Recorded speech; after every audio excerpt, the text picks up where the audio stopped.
has begun. All right, so it looks like everything's good. Looks like the chat's working. Looks like we got Eligio or Elijah, who owns this Audi A8. He's in the chat already, so that's good to see.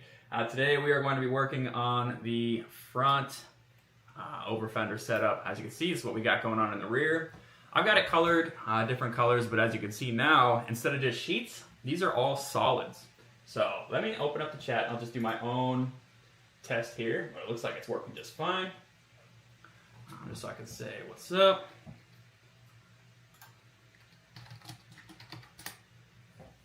All right, there we go. Elijah says he's been waiting all day for this, so let's make it good. So I wanted to see all the angles of the kit. So we still have a little bit of fine tuning to do, but as you can see, instead of just working with panels in a 3D space, we now have solid pieces. So they're all around 2 millimeters thick. I can thicken them up a little bit in some spots depending on where I want extra strength. But I want a good balance of flexibility. The extra strength is going to come in when I do the fiberglass skinning on either side. So yep, these are now all solid objects. So I can select them and move them off the car, and you can see exactly what's going on here. So they are about 2 millimeters thick, like I was saying, and then you can notice that this one is opened up. That's because that is where the air is going to be coming through this vent right here. So if you look through here, whoop, you can see a little bit of the tire. You can see we got the inner corner smoothed out and the outer corner smoothed out. And then these aren't connected. These will be 3 separate pieces. So say one day he wants to change it up. This kit can be modular. So maybe one day like, hey, I don't want a fiberglass scoop anymore. Maybe one day I want to get a carbon fiber scoop in there or something. Well, no big deal. You take it off, reprint it, skin it with carbon fiber, stick it back on the car. So these pieces are going to be incredibly lightweight. These will be able to attach to the car with just simple 3M VHB adhesive. It's very common in the automotive space right now. I mean, they've been using it for a long time. I'll pull it up on screen here so you guys know what I'm talking about. People use it to put on like side moldings when you get the nice moldings along the door.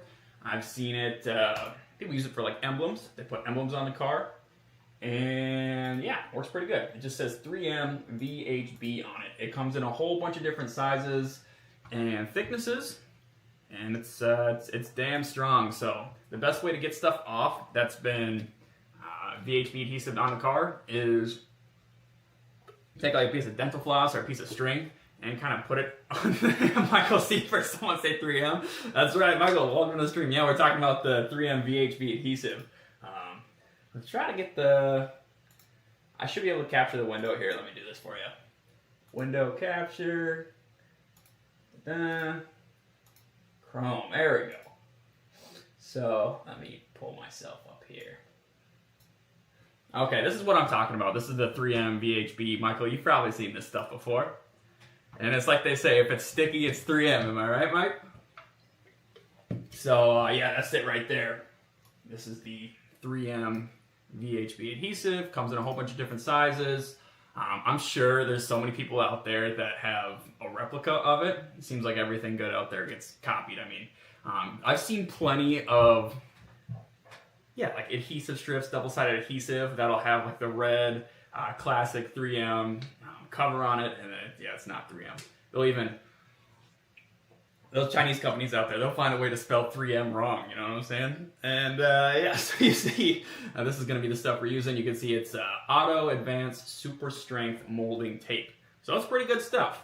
So anything that's over, like a pound, obviously we're not just going to use tape. It's going to have hardware holding it on too.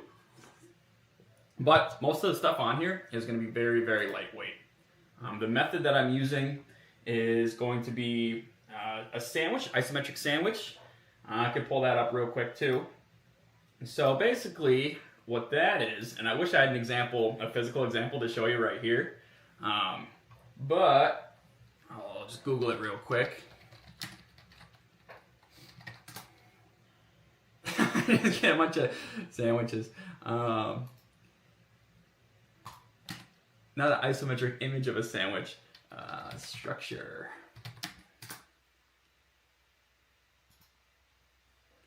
Okay, so yeah, here's an example. Sandwich structure. So let me open up Google again for you guys.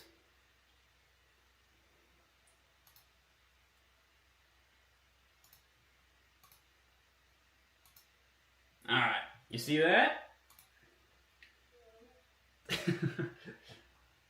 So that right there is a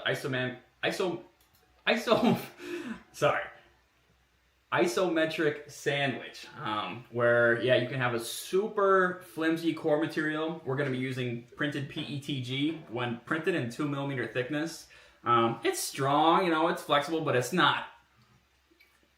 I wouldn't make a whole body kit out of it, that's for sure. I wouldn't make anything that's going to be sitting out in the sun for a long time out of it, unless you're skinning it with the 2 face sheets. So the face sheets we're going to be using is woven fiberglass and epoxy resin to kind of soak into the fiberglass and bond everything together. Now, there's a cheaper way to do it, and this is the way that you see most body kits out there. They'll use a vinyl ester or a polyester resin, and you can go pick that up at O'Reilly's right now. Bondo makes it, and you've probably seen that chop strand resin. That stuff it's kind of a pain in the ass to work with. It's good because it conforms really well, and it works well with the vinyl ester and polyester resins, as whatever's holding those woven fibers together actually can break down with the vinyl ester or polyester resin, giving you even more flexibility when you're doing a wet layup. However, they also have the carbon twill, which you guys have seen that everywhere when people do like the carbon skinning. It's the classic 2x2 kind of weave pattern. They have that in a fiberglass as well. So it's got all the benefits of the conformity of the fiberglass twill weave, or the carbon fiber twill weave, but it's fiberglass, so it's just a little bit cheaper. And working with the epoxy, it's nice. It's a little bit more humidity and temperature sensitive, but it is it's not stinky. It won't. It's way less VOCs. It won't stink up your whole shop. When I was doing like the wet lays of the wide body Civic over fender back in the shop, well, I'll tell you what, it would stink up my shop for like 2 days afterwards. And so I kind of want to stay away from that. It's a little more expensive using epoxy, but epoxy's stronger. It gives you a much better bond. People use epoxy as like a glue. It's the route I want to take. So back to the good stuff here. Okay, here we go. Michael Seifert says, VHB is that good shit. Yep. Use it with 3M Primer 94. Noza JI21. Let me know what's that 3M Primer 94? Is that just a prep for the surface before you put the VHB tape on? Let me know what that's all about. But we're not gonna be too worried about that today. We are just going to be focusing on the front fender, and the front fender is going to be so much easier than the rear over fender. The rear over fender, kind of a pain in the ass, but that's good because I was able to learn so much from making it. So yeah, all these pieces are pretty much ready to be printed. I was thinking about making mounting bosses for our hardware for when we're going to attach it, but I think a lot of that is going to be easier to do after the kit is printed and I have the physical car with me, or if the owner just wants to do it himself, he has the physical car with him, because like right now, I don't really know exactly where under these panels would be a good place to attach. I know a lot of times it's just a single layer or a double layer of sheet metal, but there might be a bracket in the way, and you want to check that stuff out before you figure out exactly where are the best places to put the hardware. Now, if we were making this for a Civic, I would already know that because I've had that Civic apart 100 times, but I have zero experience pulling apart an Audi, and I don't know exactly kind of how they structure their panels. I know a lot of German cars, they're actually glued together, so I'm sure the Audi's not too different. So, let's see here. Let's get started. I already have the kit down to scale, so let's go ahead and drop this bitch. We'll get these wheels moved on up here and show exactly kind of where we want them to go. So we're going to tuck them up, whoop, and then we're going to bring them out. So when we bring it on out, we will double check the measurement there. We don't want to go much wider than 50 millimeters. I think 50 millimeters is a really good spec for a wide body. So let's go ahead and move this along the y-axis. And we are going to move it, I suppose, 50 millimeters in meters would be 0.005, I think. No? Yeah, no, 0.05, I believe. Yep, 0.05. So boom, that's 50 millimeters. Everything's to scale. That gets you a nice bit of poke there. And same thing over here. I'll go ahead and hide these solids and you can see exactly what's going on. Make sure they match. So yeah, same thing. 50 millimeters in the back, 50 millimeters in the front. This is going to be a squared setup, or at least the wide body is going to be a squared setup. We're doing the wide body first because the customer has opted to go with a custom spec set of wheels, which is pretty cool. And yeah, what's cool about there's some suppliers out there that will now match, outside of like the big ones like Work and like the Volk Rays and stuff, and what's another one? CCW. There is more custom wheel manufacturers out there, even overseas now, that are providing custom wheels for a fraction of the price, but still having them be forged wheels, which is really cool. All right, use it with 3M Prime and 4. It's an adhesive application to hold on the surface. Okay, good to know. Oh man, Pump and Cat, welcome to my world. Let's see what you got. All right, so yeah, we're doing surface modeling. I don't know if it's exactly, I suppose it's still CAD. It's a NURBS based, more mathematical way of doing it. But so this is what we got so far for the rear over fender. And then today we're gonna make the front. And the front's gonna be a hell of a lot easier. We already got the wheel tucked where we want it, and we have it poked out 50 millimeters, which in my opinion, the perfect amount for a wide body. Any more than that, you're really fucking with your suspension geometry. And you could run spacers. I don't recommend running spacers. Get a custom spec wheel like our customer is going to be doing, getting the wheels ordered after the wide body. You can do it in either way. I can work with it whatever way, but this is kind of the way we're going with it.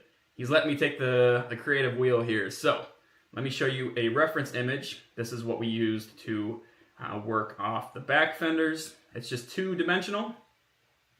So customer really liked this design. So that's what we did for the rear. And as you can see, it's same thing, but we just made it happen in a 3D space, and then we added a nice little vent. But you can see, same, but different. And we're going to be doing the same thing with the front today. Much easier because we don't have to incorporate this fucking door seam in here. It's all going to be one piece. It's not going to be multiple pieces, and it's going to have a little bit more flow. This is what the front looks like in 2D. Now, can we make that happen in 3D? Ladies and gentlemen, we're about to find out. So let's go ahead and get started. We're going to be moving pretty fast here, but this is going to be a long stream today. A long stream. And I feel a lot better today now that I started streaming. I'm drinking my emergency. Both me and my wife are homesick right now, but luckily for me, I can work from home. Here we are. So after we do this wide body today, we're going to move on to doing a wide body design for us. I think it's a 62 or 66 Chevy Corvette. It's going to be really cool. So let's get started with the workflow here. I'm going to go ahead and select all those. And it all starts with a circle. That's what I like to do. I like to use a center circle. Otherwise, we use a 3-point circle. And just boop, boop, and boop. It gives you a good shape there. And I like that already. It's not looking too bad. And we used a small lip. So you can see, here's the size of the lip that we're using. And the factory lip for that wheel arch is a lot bigger. To keep our design the same throughout the whole thing, we'll be using a smaller lip. So let's go ahead and duplicate that. Scale it up a little bit to about, I don't know. It doesn't have to be perfect. I think we used about half, so close enough for the girls I go out with. Then we're gonna go ahead and, we can split it right about here. Take a look at that reference image there. Ouch.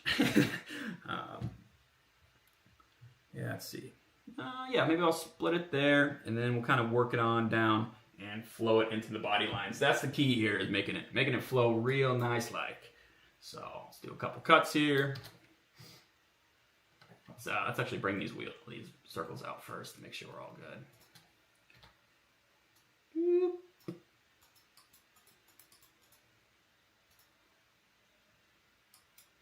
And we'll just cut it kind of right at the body seams there.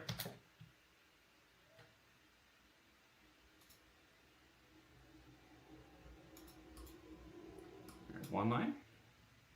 And I I think right there would actually be a pretty good spot to cut this to.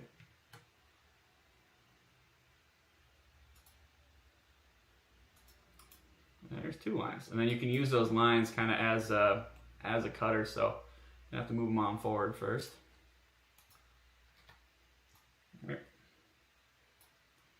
Just at least you got the software likes to have the lines pretty close before you use them as a cutting object. Got your other curves. And then we'll select those.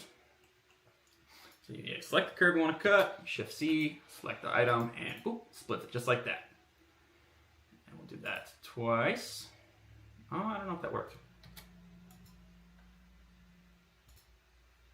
Oh, we can even extend it to cut the whole thing. I shouldn't have to.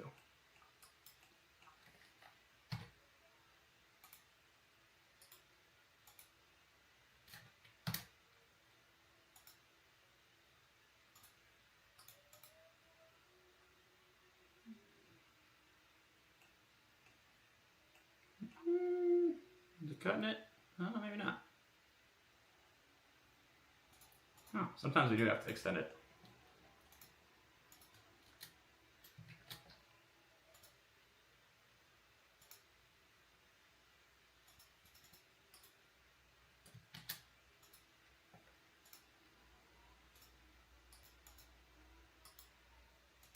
There it goes. Oh, sometimes it's weird like that. So that's cut. Cut this one.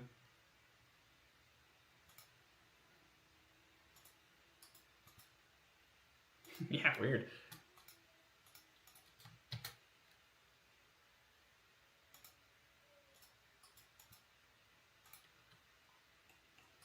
Those anymore. We'll do the same thing over here. I think sometimes it likes it if they're touching. Sometimes it's a little more challenging if they're not touching, but still works the same way. Oh, that got cut already. So did that. Cut in the right spots. Oh, a little low.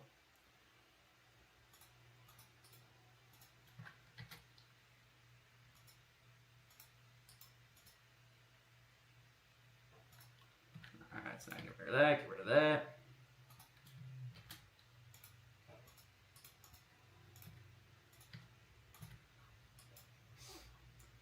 There's our 2 arches. Alright, where did you get the... Okay, here we go. When do we get more NSX content? So we get more NSX content when I get more parts for the NSX. Currently, waiting on the customer to ship the differential, the clutch, the flywheel, and brake pads. Very basic things. Customer insisted he ordered them, and I don't have them, so I can't get the car to the shop yet. I need at least to get the brake calipers and brake pads on there. But once we get those, we'll be able to tow it to the shop. I don't know. I don't know if the customer's purposely slowing it down, or if it's just shipping delays right now, or what the deal is, but haven't heard from him in like 4 days. Pretty poor communication, but that's all I'm going to say about that. And there's a reason I'm kind of pivoting to more production stuff and more custom kits, because yes, sometimes it can burn you working with certain customers, so I'm being careful there. Where do you get a reference model? Is it a mesh or real surfaces? So this is a mesh, but only a mesh because it's imported into plasticity. It was originally a .obj file. And yeah, it's I paid for this one. I think I paid $140 for this one. Super good scan. All right. So let's see. We'll do a control point curve here. You kind of want to flow this into here. So that looks good. And down here.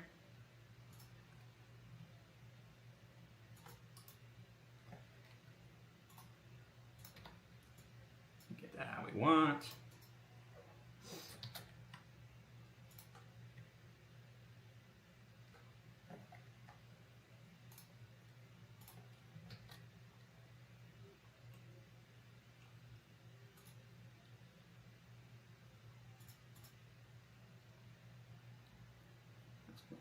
Over.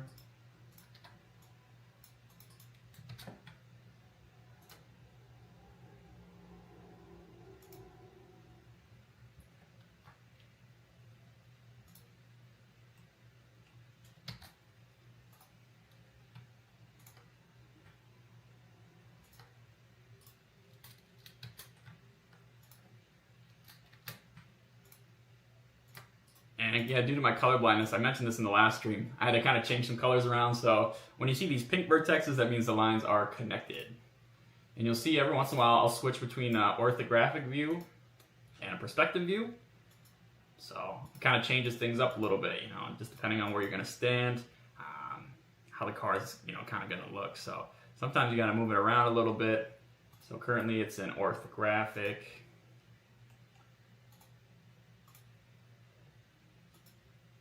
Oh, yeah, you can see how that kind of skews things a little bit.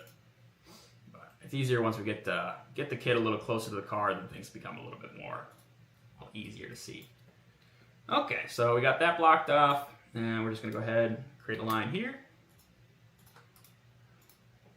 And this kit's going to be pretty easy. Now we got to do the overarching curve, and we kind of want it to match the same style as this. So our original design followed this body line. We're now ditching that. We're not following this huge body line that goes across the whole thing. We could. It's another kit idea we played with a little bit, but it's going to be simpler, use a lot less material if we do it in this, this new style. So check this out. We'll go here. And just kind of play around. What do we want this curve to look like? How close to the front do we want to go? Our reference image has it about here. And it's going to be two-piece. We're going to have two separate pieces, one on the bumper as well. So let's go ahead, kind of make a curve. Bring it around town here. And we're going to end it right about there. Yeah, we could go all the way. Yeah, we could go all the way, but I wanted to right about there. Maybe I'll move that a little bit. So I kind of keep the same design language, a nice steady flow. Keeping in mind that the wheels are going to have to travel up about 3 inches. Okay, Keith, welcome to the chat. Hand pink waving. I'm sure there's a waving hand there. I don't get to see it on my side, but welcome. Wow, look at all this stuff here. A lot of people in the chat today. So, okay. Where do you get your reference model? Okay, wide body Ford Ranger. Yeah, that could happen, man. Let me know. I see. Great stuff. Keep it up, man. Thank you so much. Yep. I appreciate the support. It's nice having the chat there because when I am sitting here at the computer for a couple hours, it's nice to have somebody to talk to be honest. So let's go ahead and take this line. We're going to pull it out a little bit so we can see it from the 2D perspective. So I like using plasticity because it's more like art. And it all starts with a 2D sketch and your imagination, and from those you can come up with some pretty cool stuff. Okay, so one thing I liked about my last design is I actually was able to turn this sharp edge. Well, let's just connect those for now. I like to do is I like to take this edge right here that you can see as a point and kind of flow it into a flat surface, which a lot of OEMs use that technique. So here you can see we have like a sharp edge there. There's definitely a triangle point, but as you move down to the bottom, if I hide the lines, see how that kind of disappears? So it goes from a sharp edge and disappears to a nice smooth flat surface. I'm going to try to use the same design language on the front of the car. Now we can pop that scoop back on. Boop. But yeah, I like this kind of like a gull wing style look here. And on this car, we're going to do a vent. It's going to be right here. So this will be kind of like the bottom curve of the vent. This is going to connect, boop, right to here. Where exactly? I don't know. We're going to play around with it, find out what looks good. So we'll lower this a little bit. Boop. And then we'll do a curve from here. And let's see, where could we connect it here to make it look good? It was a straight line before, but maybe we can kind of do something like this. My wife's setting up for a new phone. I finally got her on an Android phone, and I don't think she's liking it. What? What do you got to say, Lauren? Okay, well, I'm trying to figure it out. Ow! So there's my reference image. We're going to try to follow that. So it looks like I got to bring that, maybe not bring the point down, but adjust the curve where the point connects to this. What? Yeah, that one. How do you get the fast thing for brightness? You just scroll down from the top. That's what I did. And scroll down one more time. And then there you go. There's that. Alright, well, I don't need it that bright. Jesus Christ. I guess you can use 2 hands. It's so big. Oh, well, that's what she said. Yep. I don't know. I had an iPhone 13 mini, but I'm also sick. Yeah, I told them we're both sick. Yeah. It's like half the size of this thing. And why are phones so big nowadays? You actually can't find a phone that's under like 6 inches anymore. I can't, and my hands are small, and it takes 2 hands to hold this fucking phone. And Whoa, I'm not language. Sorry. Jesus. It's just, nothing's made for people with small hands anymore. Nothing's made. Yeah. So are you picking a new ringtone, or what are you picking now? Yeah, because they all suck. Okay. Well, I bought stuff. I bought custom, or not like on iTunes, the ringtones and stuff, and they don't port over because now it's not an iPhone. Yep. So you know. Yeah. I'm shit out of luck. You are, yeah. I'm shit out of luck. Shit out of luck. I could upload it to my drive or something. Download it. So if I want a cool ringtone. Yeah, I get it. That looks good. I like a kind of a slight swoop up. Maybe if we copy this angle to this angle, that would be a good look right there. Oh my god. And then it's like, is this too curvy then, you know? Down here, is that too curvy? McLovin.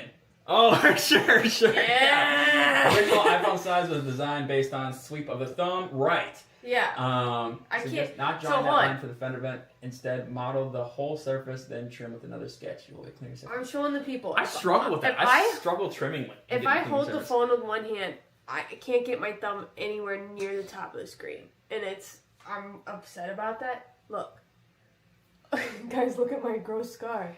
Anyways, I'm gonna go. Okay. Bye. Yeah. Okay. So yeah, we'll do what the ADD Vance says. And so it's easy to go back and try it again. I do struggle cutting my designs sometimes. I don't know why. You have any experience with plasticity, my friend? Let's just do. Well, let me just show you this here. Maybe this will make more sense. Yeah, because you're saying like maybe don't put this line here. I see what you mean. But I do have kind of a cool feature here with plasticity where I can still patch these surfaces and get really...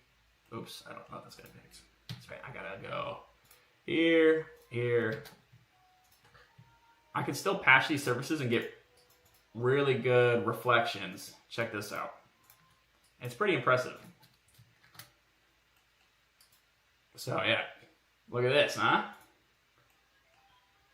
So yeah, it's very nice reflections just based on that simple patch, just by selecting the boundaries. But yeah, I know what you mean. It's definitely better to work with the simple shapes first and then cut out the more intricate pieces. But I have struggled with that a little bit. So what we're gonna do is we're gonna match this cut line to this cut line, make them exactly the same. But you can kind of already see what we got going here, where this will be this as well. We'll get rid of the surface for now. It looks like it's already falling pretty good. Let's actually start. Should we start moving stuff over? Might as well. Might as well. I can actually patch this and move this as an entire surface too. But let's get rid of this. I want to come up with a happy image in 2D that I like, and then we'll work from there. So maybe we don't want this to be so damn smooth. Maybe we could round that out just a little bit. Maybe kind of follow in a radius like that. So let's rebuild this curve. Boop. See if maybe we could change it up a little bit. How many points? How about just 5 points for now? So let's pull this down a little bit. Maybe a lot of it. Yeah, that ain't bad. Kind of square it out a little bit.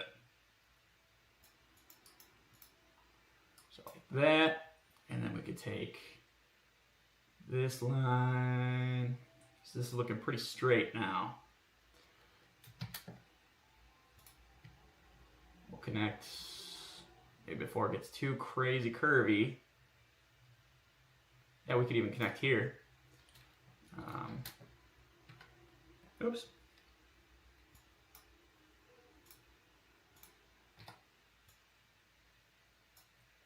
I guess we'll freestyle snap it to here.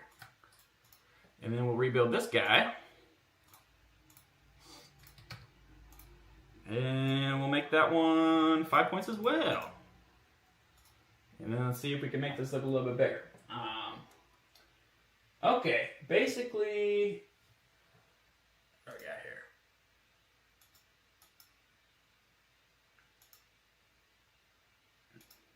I'm trying to get this working here. Docs. Shit. Okay, basically triangular surfaces are just mathematically hard/heavy. Haven't used plasticity, but mainly SW and alias. That is a big square though, so you're doing good. Yep, four-sided shapes, man, is the key. That is what it's all about.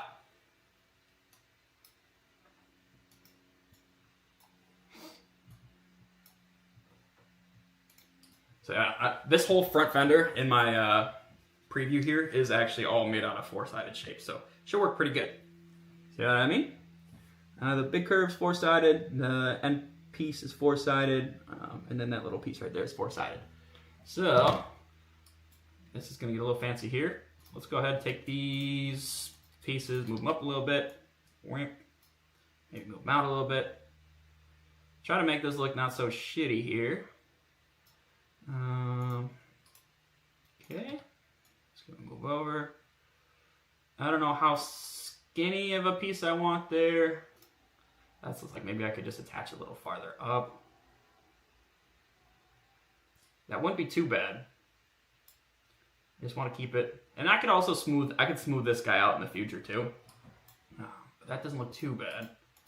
I drop this a little bit. Okay, that squares it out a little bit. Okay. That won't be too bad. So drop this down, and then maybe bring this one over. And yeah, it's not, okay, now we're kind of getting a square piece here. And bring this one over a little bit. And just like that. Now we got those intersecting lines, probably gonna cause some issues. So it looks like we don't have to connect down here. We can connect down here a little bit. So let's do a little trim.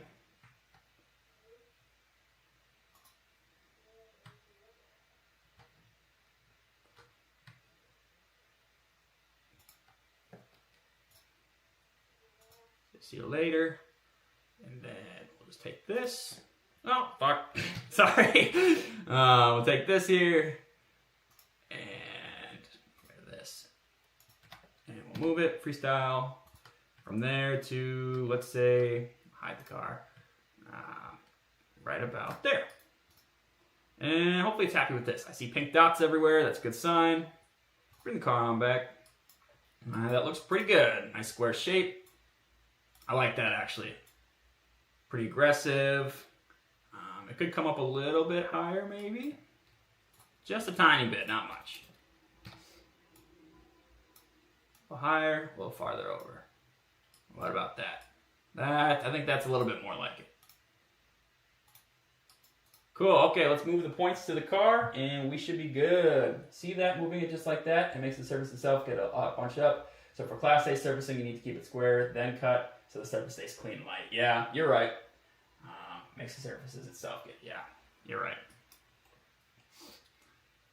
I don't even know, because yeah, with these tight pieces like this, a lot of times, yeah, it's not going to want to loft between the surfaces or patch good. We could try, but I'm like you're saying, I'm sure there's going to be an issue. Yeah, guide curve not touching the profile. Oh, actually, oh, that did work, but it did bunch up. So yeah, you're 100% correct there. But before we patch that, let's move it to the car, and we'll simplify things then.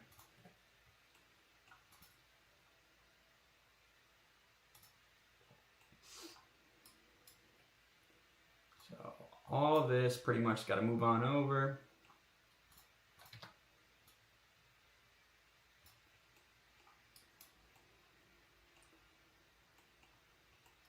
sure a lot of these curves we're probably going to want to rebuild too afterwards, so let's rebuild this one.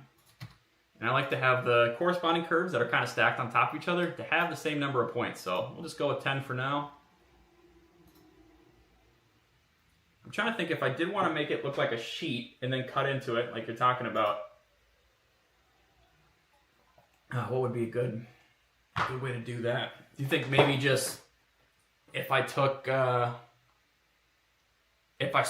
maybe if I just made a straight line here and then used this line as a cutting sheet, do you think that would be a better idea? I think that would be, I think you're right. I think that would be a better idea. Let's, just for now, let's duplicate this, move it out of the way, and we'll just call that cut curve. Maybe we'll use this curve in the future. Kind of cut that shape out. Be worth a shot. So for now, maybe just to keep the shape clean, we'll just put a line from here to this endpoint there. Get rid of this, and we'll do that cut a little bit later, all right? Yep, exactly. All right, sounds good. I like that idea. So I do struggle with that, but I'm sure we will find a way. So thank you very much. Oops, sometimes I forget to snap the points. That's okay. So yeah, we already rebuilt this curve here, so we're just gonna take these. We'll just like these guys, they need to be brought out a little bit. Just barely, you know, this is kind of what determines our fitment here, you know, it's how close we can get these curves to showing themselves without pulling them too far from the car. Because that's gonna be our gap right there, you know. So we like that. And it looks like this guy, this guy, and this guy. Well, mainly these two guys. Bring them on out just a little bit.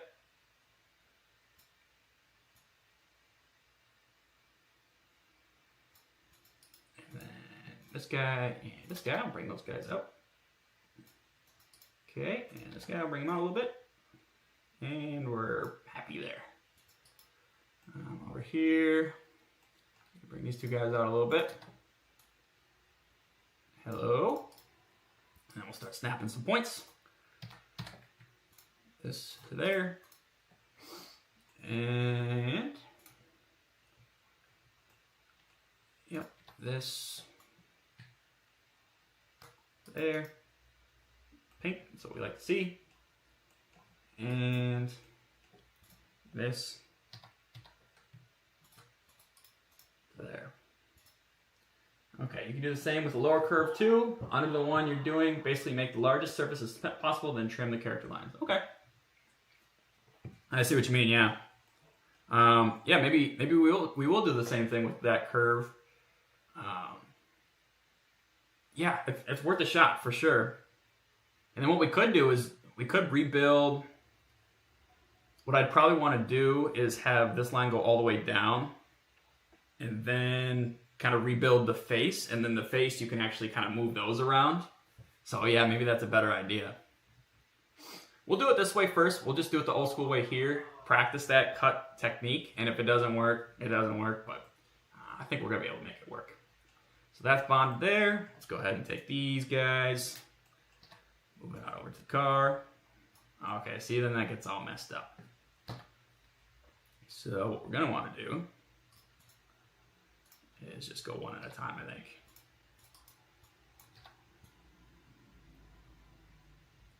And I'm only moving one axis at a time, so everything looks all right. That line's gonna have to be rebuilt. It's okay. Since I just moved the one axis at a time, when I go back to square, it'll actually look exactly the same. So from straight on, it looks the same. That's all good. And all our connections are pink. It is now formed to the body of the car. I don't like that though. What I'm going to do is take this, and this is going to come out a little bit. Like that. Customer likes that style too, where it's not, it hides a little bit more of the tire. So we'll do that. And then for this last piece, yeah, maybe we should just incorporate that right away.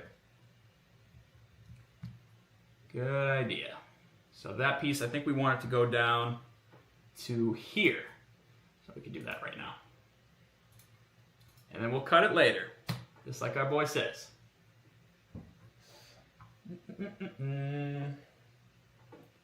So I can select this endpoint and extend. Bring it on down. Sometimes that extends the other side too, but I think we're good there. Bring it on down. Looks good. Maybe move it over just a tad bit. All right, I didn't mess up too much. And then now we are going to see if it lets us extend this point here. Get rid of this line. So this, I'll just go like this. And then, boop. This guy's got to connect. And this one we want to be on the car. Oops, that's okay.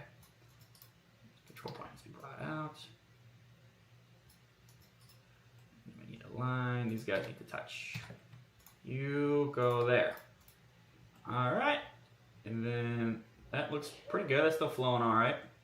But to make it flow even better, we're going to rebuild this curve. So I'm going to join this guy, and this guy. It's 3 separate curves. We're going to make it one curve. So let's go ahead, rebuild that, John. Yeah. Oh, I got to join them first before rebuilding. So we press J to join them, then rebuild. And see that? Then it's like, all right, now you can move this curve around with just 10 different control points, which is a lot better. Gets you a much smoother final result. And that looks good. Happy with that. And our connections are still pink. Perfect. Now let's take this guy and connect it to here, and that'll give us that pinch to flat effect that we really like. So here it's going to connect right about, sometimes you got to hide the car because it wants to snap to the car. So about there. What the hell? Get out of here. Okay. Here to here. And then from the 2D, we're going to want to move that around, and then we'll rebuild that one as well. So I click that edge, Shift S, gives me another control point. Move it out a little bit. Still not 100% satisfied, so we're going to rebuild this. Well, maybe just this portion. So this guy and this guy join. And then rebuild. Same thing, 10 points. We like that. Since we rebuilt it, we're going to have to reconnect this here.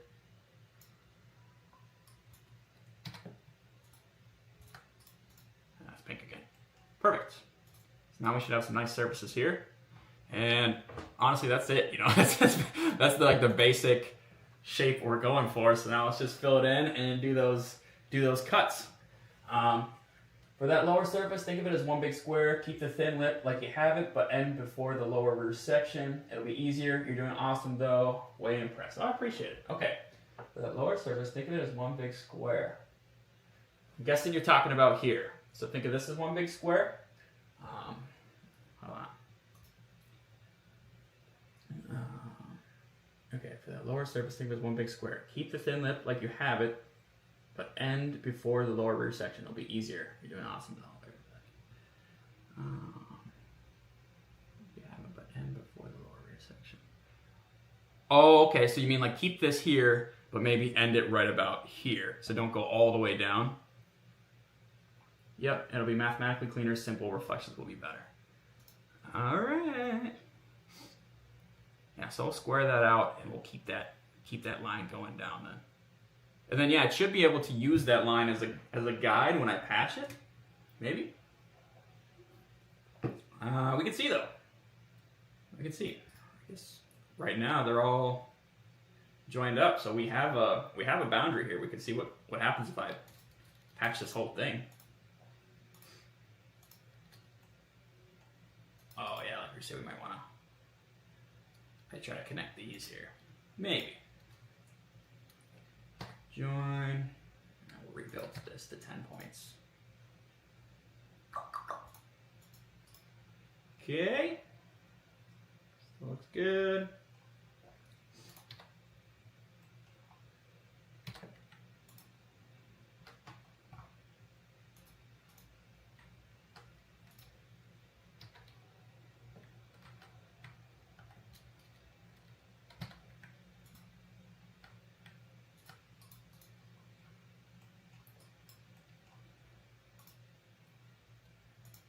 This and this and this and this. So this is not square. Let's see what kind of reflection this comes up with. Might be all messed up.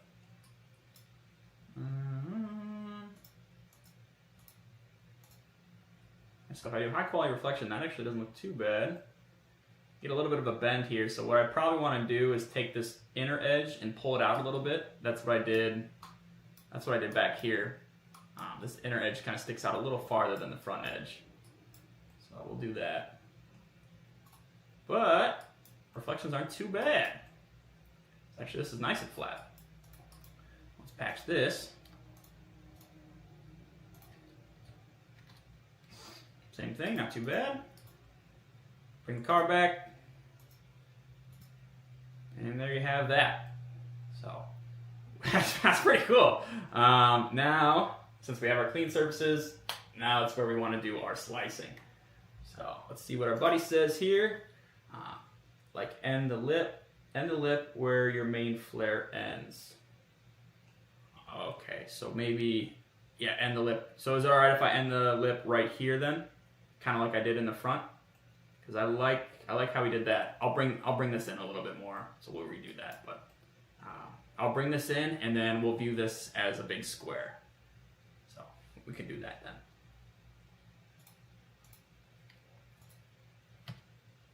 There we at least get a basic idea, so we know kind of like do we like what we're working with here, and if the customer can comment, see what he says. But obviously we'll square this out a little bit. But there you go. That's kind of the idea. How does it flow when looking at it from the side? I think that flows really well. Just ignore this crazy angle here. We'll square this out. Maybe we'll make this one completely square. Yeah, that won't be too bad. No higher. Okay. No higher. No higher. Where the flare ends. Higher. All right. Trying to imagine what you're saying here. So let's take this.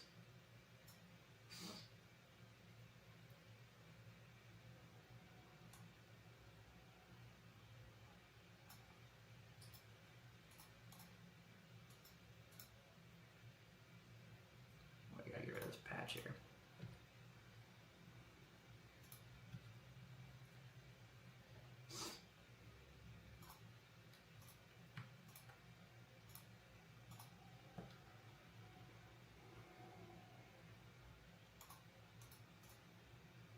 Oops.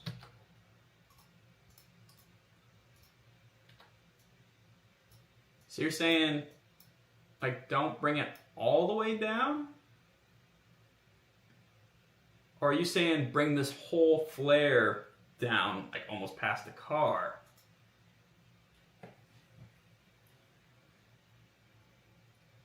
I could do either or. But from what we've done so far, I'm liking it. I think we're doing all right. All right, here, let's go ahead and move these, select all these points. Move them out just a tad, or I guess it'd be better to move these in a tad. Just select the whole curve, move the curve in, redo the connections. Boop. And that works good for me.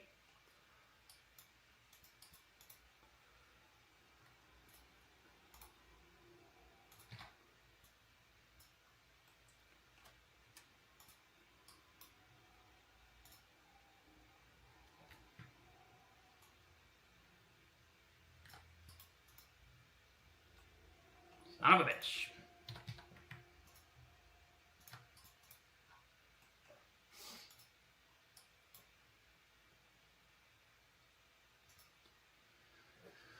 Okay, hard to explain without pointing at it. Basically, the main flare surface line, the 45-degree angle, that is where you should end the lip surface.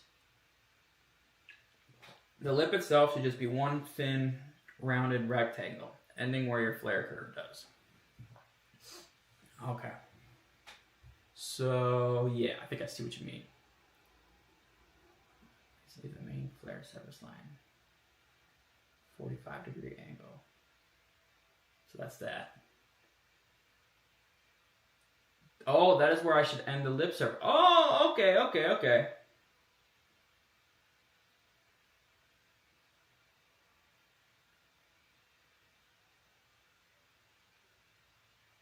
I think I know what you mean now. So, you're talking like this.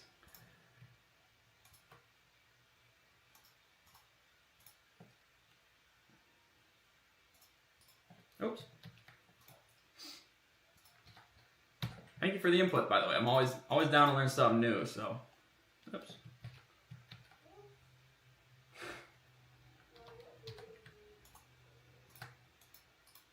So you're saying like that for the main flare surface.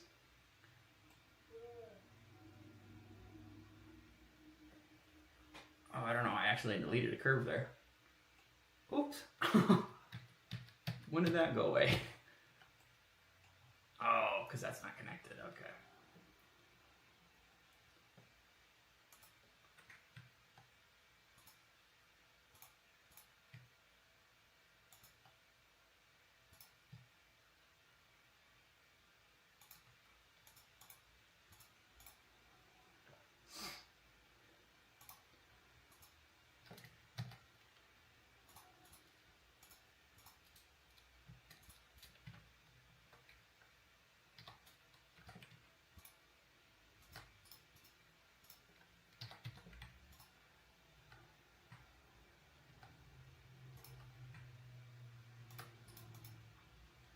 Talking about doing something kind of like that,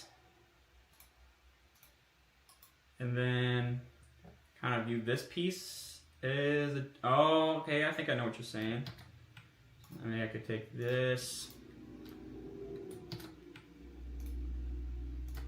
so there's the surface there.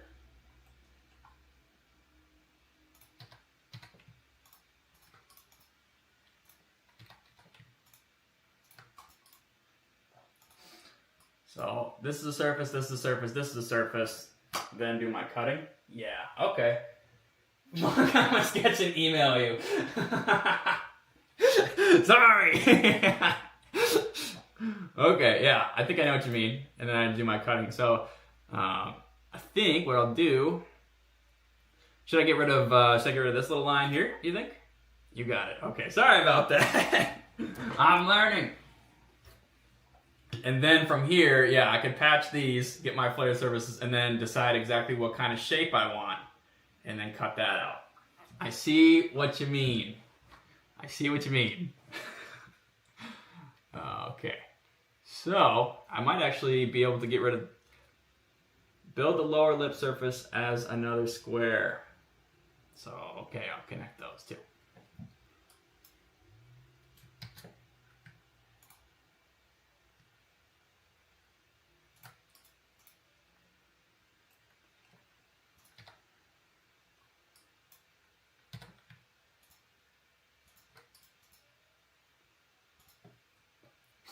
Like that.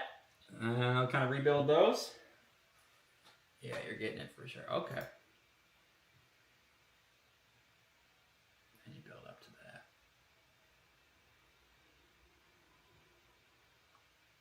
Okay.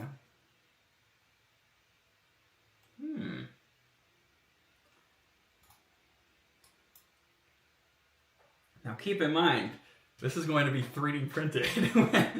Pretty visible layer lines. And then kind of body work afterwards. So these surfaces don't have to be class A. I get what you mean, you know. They don't have to be that perfect, but because there's going to be a little bit body work involved afterwards. But I see what you mean. You want to start basic, start with the key shapes, and then carve out after that. So that makes total sense. I get what you mean. But yeah, that looks pretty good already. I might, maybe I'll rebuild these lines and give them the kind of that curve. Or I could continue, no, I'll keep it as,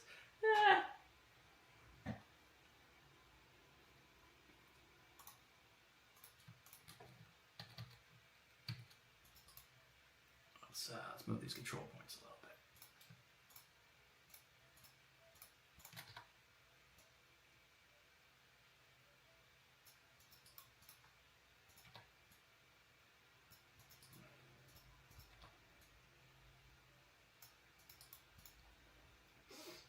Okay.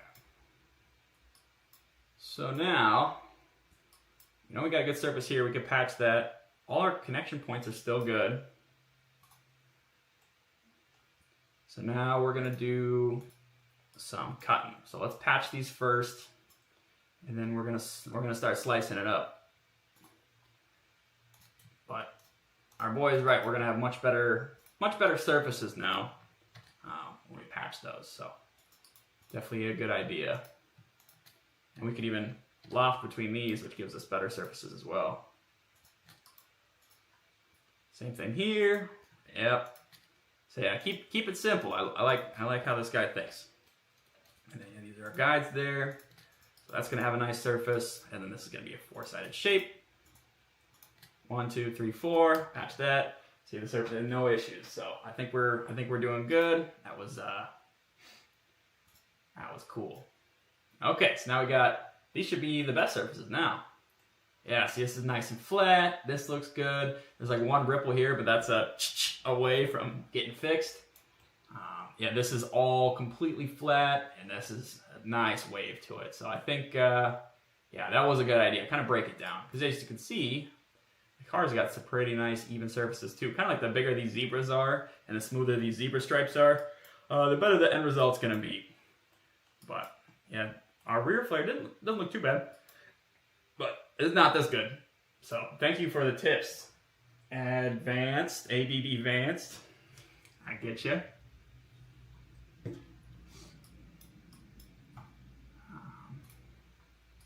And a lot of that just comes from basically having the eye to see the final vision and break it down into smaller pieces and then work from there. I don't quite have that, but once you have the experience that this guy has, that stuff comes over time. So now we can kind of come up with our design, project it onto our flare here, and then do our cutting. So I think for now, we should actually be able to, maybe we can hide these curves. Maybe not, we don't really need to. But we don't need to connect to them anymore, so we'll turn off object snapping, or make sure we're not snapping to anything. And we'll come up with a good shape. So remember we had this cut curve here. We like that. But was it everything we dreamed of? I don't know.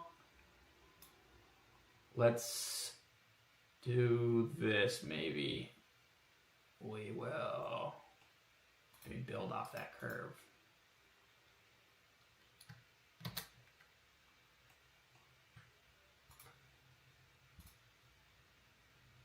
And say we want it to go down. Oh yeah, dude, this is a much better technique. Yeah, much better technique. Thanks, man. Then I could take it down here, and then we'll put, this will be basically a straight line like that. Thank you so much. Yeah, I see what you mean. That's a good idea.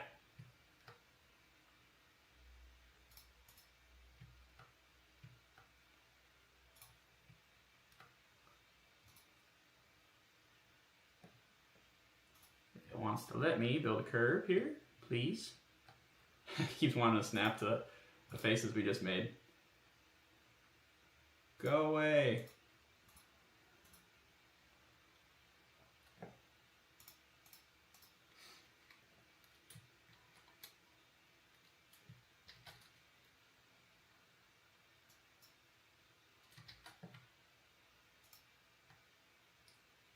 Why doesn't it want to let me draw a line right now?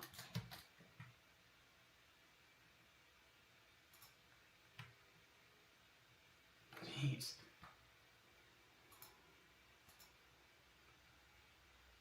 Hide these faces here. Yeah, basically this point right to here is where I want to go.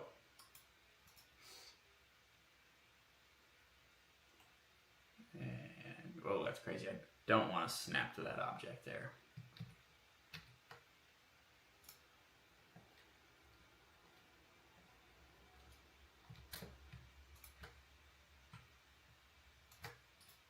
There we go. See, if I have this on right and I don't X out, then it doesn't snap. So that's all good. Now, we can round this corner out a little bit. A little weird looking. So let's go boop and boop. And we'll delete that. And we'll do a bridge curve. So we have continuity. Mr. Advance.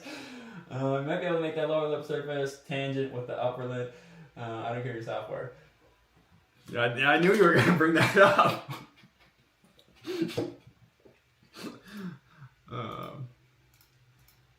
I knew that was going to come up. Yeah, so you could do like G1, G2, G0 tangency and stuff like that in the software.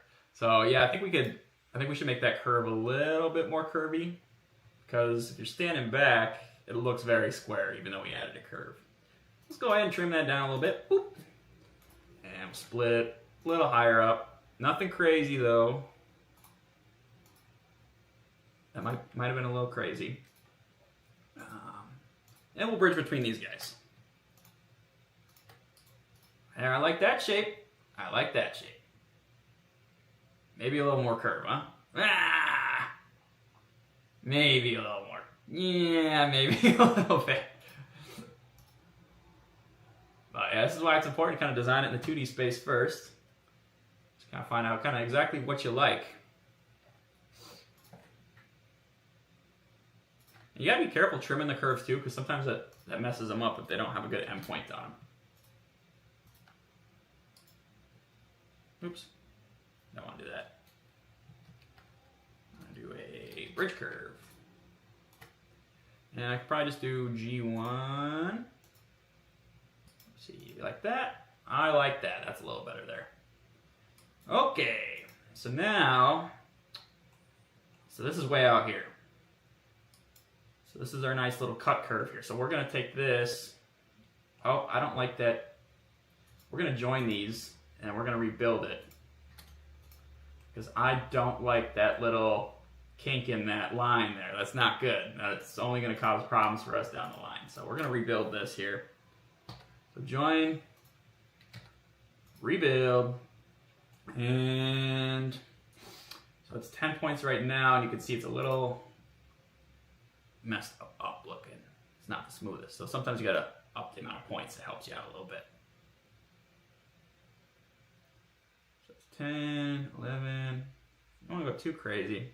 But yeah, we could do like 26 points, and at least it smooths it out for us. So screw it, why not? Why not? And I think sometimes you could actually rebuild it. That'll do more points, that smooths the geometry, and then once the geometry is smoothed out, then if you rebuild it, you don't have to do as many points, and you can get the same result. Maybe, maybe not. Okay, so there it's like we could do like, yeah, we could do like 16 points. Then we just have to move these just a tiny bit, straighten this out because it's a little whack. Move this down just a tiny bit, and move this up just a tiny bit. And then we have a little bit more simple geometry there. Make sure that looks all right. Move that down a little bit. Move this up a little bit. Okay. That's not too bad. Yeah, I think that gives us that square look we're going for, but it's also got a nice curve to it. So, okay, that's all one piece. Let's go back to patching things up. Okay, you're doing great, bro. You could get cleaner, more control on that lower surface if you raise the upper left rear corner to be around the height of the upper right front corner, then trim. Upper left rear corner, upper right front corner, and then trim.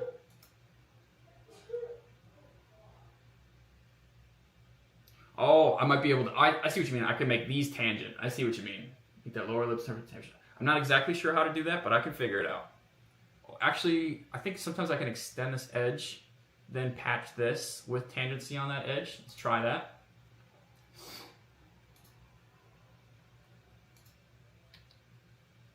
I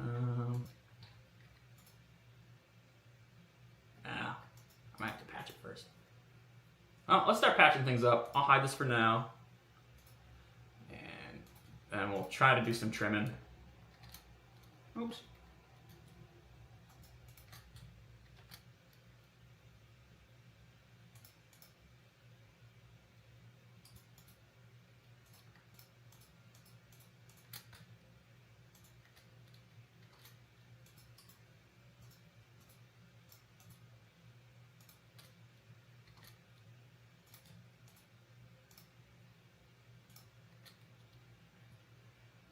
Yeah, so it's boundary adjacent, continuity. Oh, that might have done it there. Just the G1 continuity.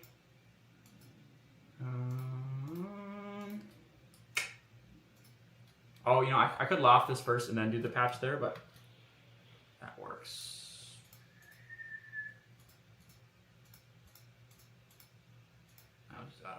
That's good enough for the girls I go out with. I think that's going to be... there's a little crease there, you're right. Yeah, is there a problem making this all one shape? Like, if I just join these curves, rebuilt them, and then, okay, got it. Check it out later, hope it helped. Everything is simple squares first. Yep, you're right. Oh, thank you for the help, man. Thank you for tuning into the stream, too. So yeah, we're going to do a little cutting here and see what we can come up with. We'll use your technique. Thank you for all the help, man.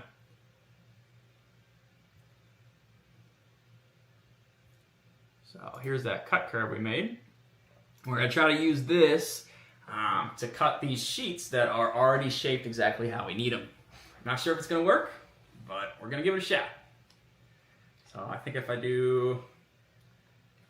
hit C, select the target bodies to cut into, would be this one and this one. Failed to cut by intersections. Oh, I see. Okay. So it maybe just wants me to do one body at a time. Maybe. So that's what we want to cut into. That's what we want to use as a cutter. And then do I have to extend? Maybe? All right, look at that. So that is kind of our fancy knife shape. I thought I could do both bodies at the same time, but maybe not. Okay, so that's been cut. And we're going to do the same thing with this bottom piece here. Yeah, we can see if we highlight the faces, face there, face there. See what I mean? So we cut that up. So this is going to have the same exact reflection, just with the chunk cut out of it. So thank you so much, Advance, for the tip. I think that's going to work out really well for us. So we're going to do the same thing with this fancy square we made down here. So let's go ahead and select the sheet here. We're going to press C again. So let's select body, select cutter. That's this guy. Extend. And there you go again. See what we're doing. And cut. Now we can take our cutter here. What do we call him? Just cut curve. Say see you later. Don't need you anymore. Then, so we should have some new faces too. So that's sheet 225 and XNerbs 009. Sheet 225, I think we should be able to say see you later. Don't need them anymore. I think. Oh, look at that, huh? Pretty cool. And then same thing should be going on down here. So we have this face here, and then, oh, this face already got deleted. So that's cool. Very cool. All right. So now we got some curves here. We can now hide. Say, see you later. Boop. Same thing here. Boop. Oh, and then maybe we'll rebuild this face. Or I could also rebuild the curves, but go to reflections now. Yeah, so that'll be really clean. So that was a really good tips from our boy ADD Advanced Automotive, whatever. So very cool. And so how are we sitting on the car? There's some things we can move around here. One thing I don't know is like, do I maybe want to save the cutting for like the final step now? Because say if I like move these lines, is it gonna mess up the faces? You know what I'm saying? Because like say if I wanted to patch this again, I think what I'd have to do is hit this, shift duplicate, and then yep, then I get a new line. Okay, so I'll duplicate these edges, and that should help a little bit. And then I can always join those guys together. Yeah. So that totally worked. Do we want to change this style of the rear here? That looks pretty good. See it from the side now. Yeah, that's pretty nice. So yeah, we got that thin lip there, and then nice shaped vents, and then this. Although you see the curve there, it's actually very flat, so that edge disappears. So I'm pretty happy with that.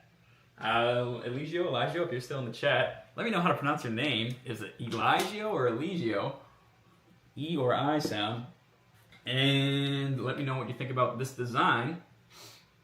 I'm pretty happy with it. That's pretty cool. Pretty cool. Yeah, that is cool. Yeah, from the side, it's still got a nice squared off shape that flows pretty well with the rear here. I could round this out a little bit too, but I don't know. That's pretty cool. He wants kind of more aggressive flare back there. Let's see. Oh, you know what I should do? Yep, okay. So we'll tweak this a little bit. You see how this just goes to flat right here? I could probably change this line up a little bit so it has an outer edge. Yeah, this, I don't like this inner edge here. This needs to come out to match this here. So we could change that today as well. And then I also noticed this panel gap here. It's a little wide at the top, so maybe we could fix that as well today. Yeah, I really like that. With that new technique, maybe we can make a new, we can remake this piece maybe using that same technique. So that's pretty good. Works pretty well. Yeah, it flows really nice there. Let's see. And I could probably even bring it in a little bit more. So yeah, I could probably bring both those in a little bit more. So let's do that. Let's make some very small adjustments. We'll get rid of this face here, and then we'll color it.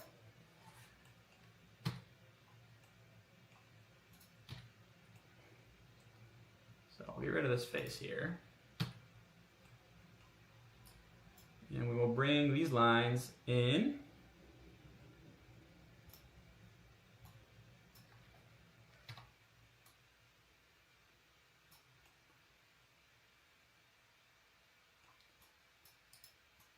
These lines, bring those in as well.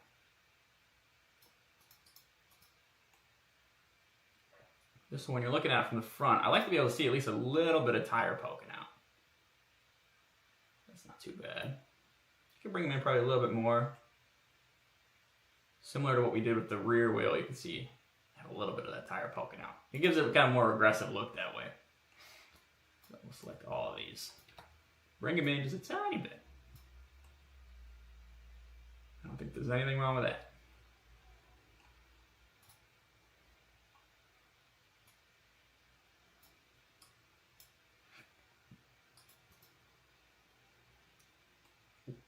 And sometimes we can do the same in the rear, but that looks pretty good. You definitely want to cover up a lot of that front tire because that likes to kick up rocks, and if it's not fully covered up, you will kick rocks all over the side of the car. And I do not want that for the customer because it's not fun. I learned that lesson. I did that with my car.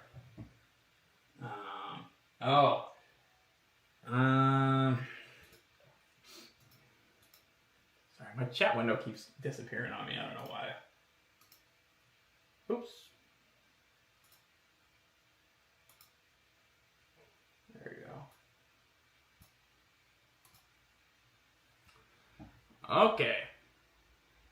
It's looking killer, says Eligio. Eligio. Oh, okay. Eliho. Oh, not even Elio. Sorry. Stock ride height. I got it dumped a little bit, but I could mirror it to the other side. So I got this wheel tucked up, but I could lower this one back down. But yeah, even at stock ride height, it's going to look really nice. My plan is to not have I want to be able to build this kit without having to get a whole new suspension setup. What I have noticed, and what you guys will see as well, once you space your wheels out or get some wider wheels, sometimes that puts a little bit more leverage on the pivot point of your lower control arm. So it's actually just like, basically if you have your inner control arm mount or your inner control arm bushing, and you have the point where the wheel contacts the ground, the farther you move those points across, the more leverage it has on compressing that shock or that spring. It's basically just like having a longer pry bar, basically. But at the end of the pry bar, instead of a handle, it's your tire. And so a lot of times what I've seen is you can, if you space that wheel out or that center point out, it affects your scrub radius, which is why I don't want to go too crazy. Otherwise, it can mess up your handling a little bit. So if you keep it under 50 millimeter, it's not too bad. But then it also can have the effect of making your suspension feel a little softer or lower the vehicle just a tad bit. So that's something to keep in mind. That's why I recommend it to them. Stick with the 20-inch wheels. It would be cool to do a build where you go like 22s or 24s or something. However, don't expect to daily drive that, you know. Okay, I'm not changing the height. It has a basic air suspension that doesn't have to. Oh, cool! I didn't know that. Well, this is gonna be perfect for you then.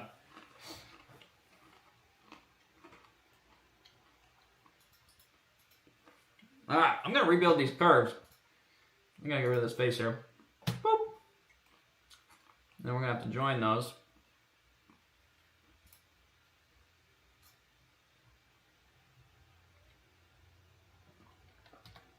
I wonder if we can just connect that to that point. Maybe not.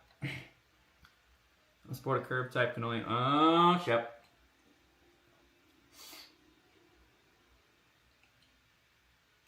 Oh, that's okay.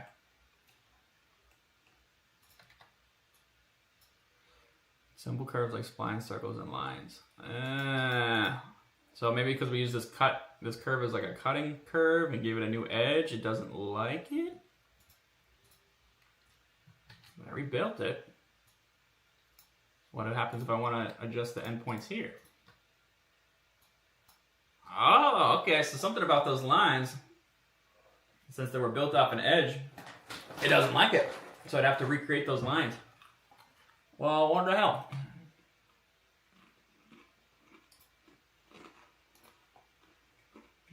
Maybe we should go back a few steps.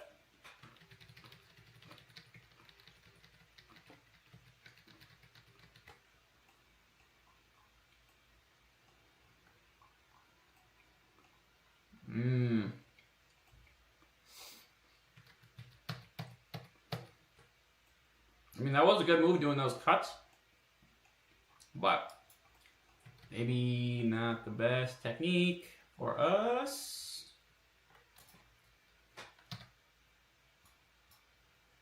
Yeah.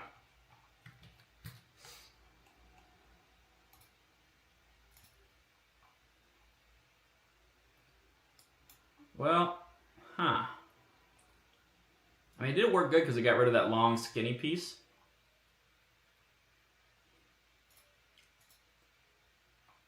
And it kind of made it nice and easy to get that piece there. I wonder if now we could just, what if we went like this?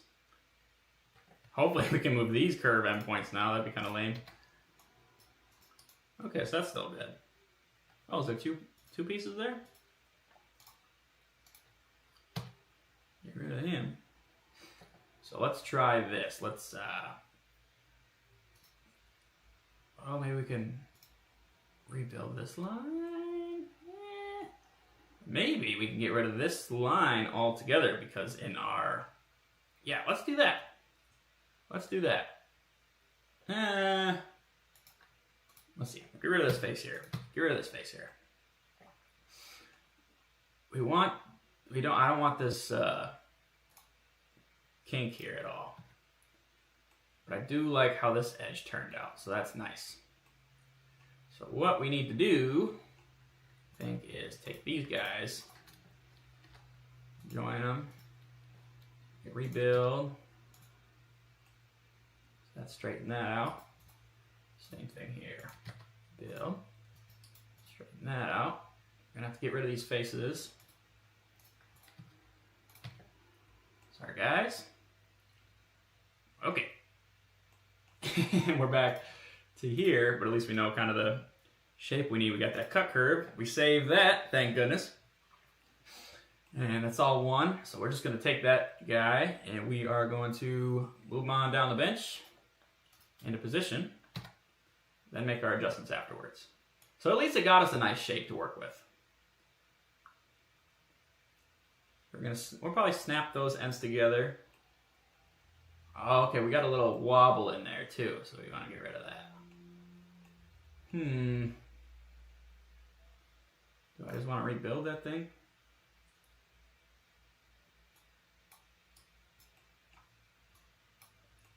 See, maybe we could rebuild that to make it a little smoother.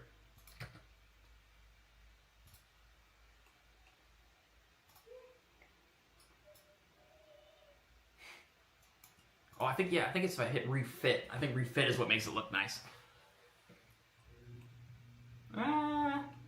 Was it refit? Change the tolerance? Or maybe if we do like 5 points. No, that ain't it. I did this the other day on accident. Or I think I used the refit method. Yeah, I got rid of the corners. Did that smooth it out? I think that might be the key there.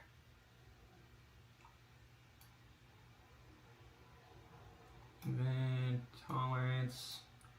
Where am I? 0.005, is that? Oh, okay, yeah, so that smooths it out quite a bit. I'll look from the side.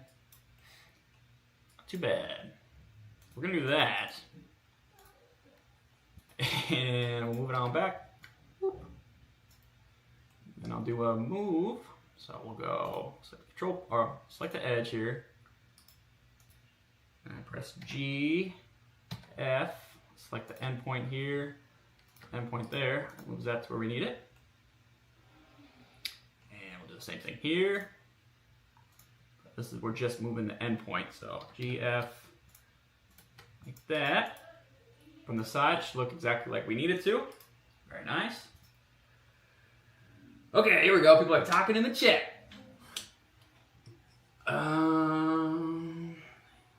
Yeah, when I put it in sport mode, it drops a little. Oh, that's cool. Fuck.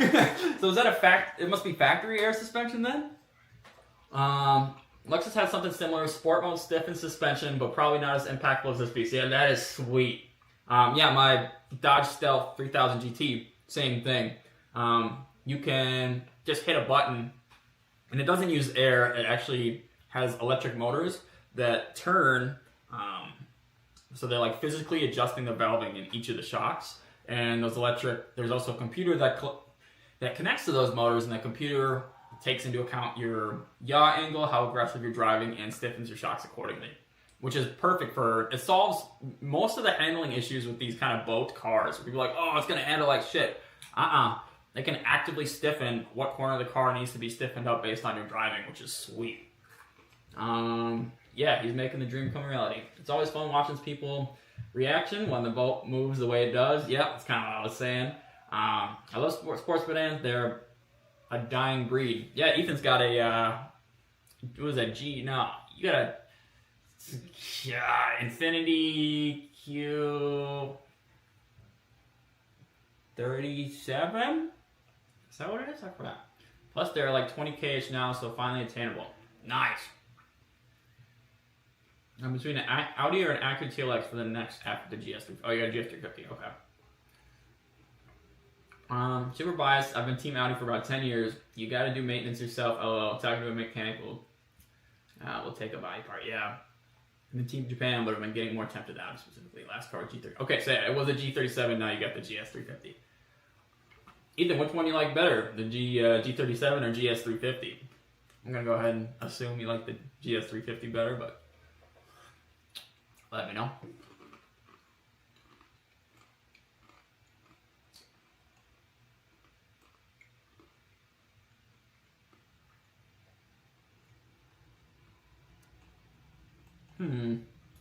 I'll redraw this.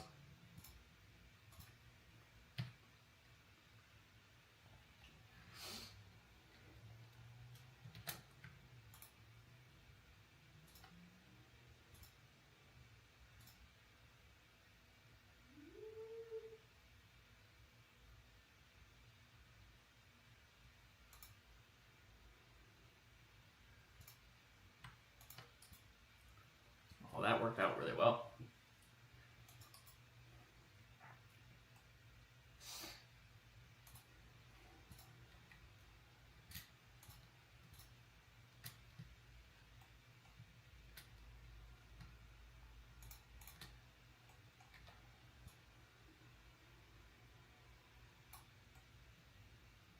Cool. Okay, that's kind of cool. This will be interesting. This will be really interesting how this turns out. And then that means we could take these lines, these control points, move those in a little bit. Yeah, it's gonna look nice. Okay, I think this is the move here.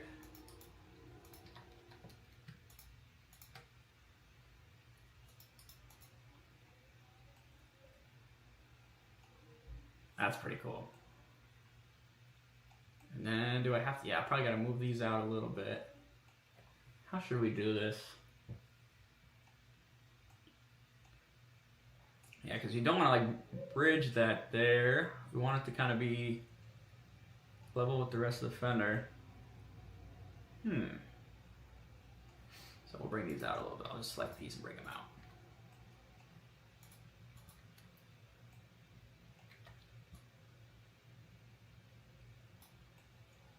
Try to match the geometry as best I can. Looks like that would match up down there pretty good. And then we'll take these three and move them. My wife's singing over there. Love it!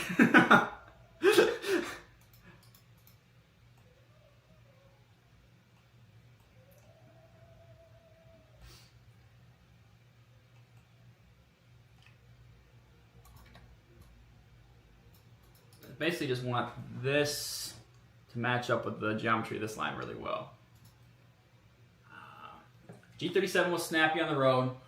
330 horsepower and all-wheel drive was more rear bias, but GS350 has better in every other way. Still has 300 horsepower, but worse miles per gallon. Yeah.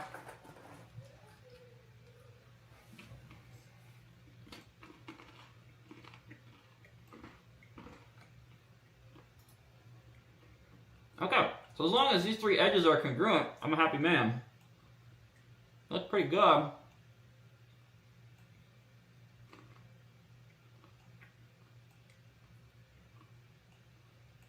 Pretty good. I might rebuild these curves.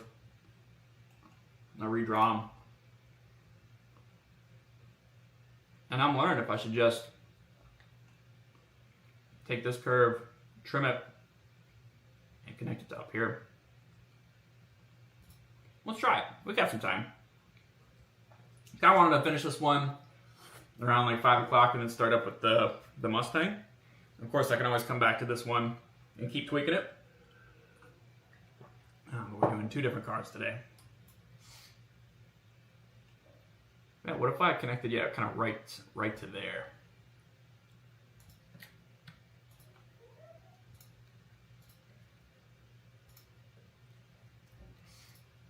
Oops.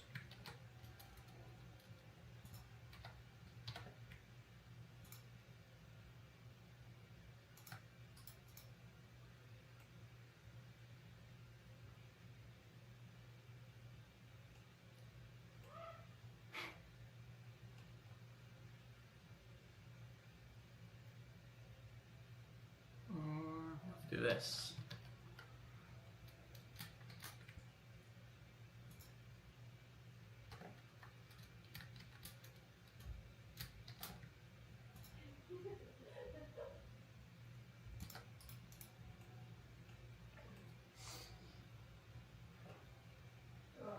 What's going on? I made a salad. You made a salad? Yeah. Nice. Yeah. Have a kiss before I eat it? Yeah. I don't have salad, not back then. I love you. Thank you. Enjoy your salad. I will.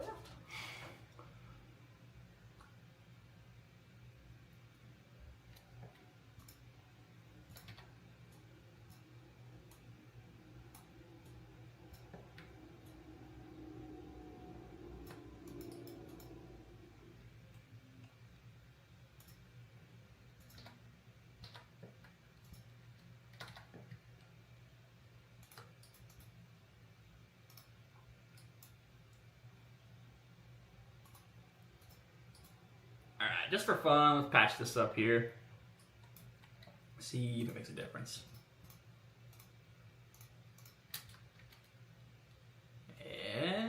That's a little messy. Yeah, I think using the cut method might have been a little bit better, like he was saying.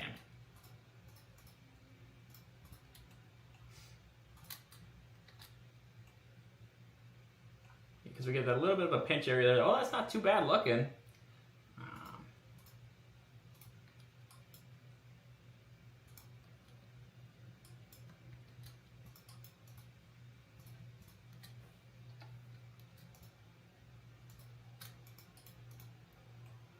But yeah, that's kind of the generic shape we could get there. Yeah, I see what he means. It is better to get the general shape and then do the cut. It's just making sure we cut it in the right spot. However, we can kind of color this and see what it looks like.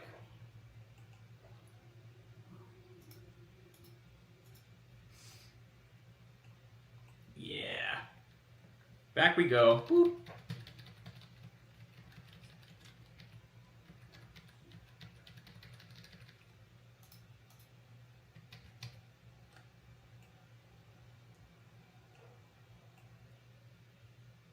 I wonder if at this stage, if we select these lines, I don't know if this is going to look all right. I'm going to try. See, that ain't too bad. A little bit. Then we just want it to be very flat.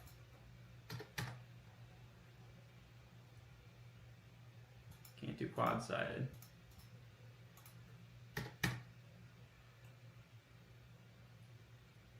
It's not too bad like that.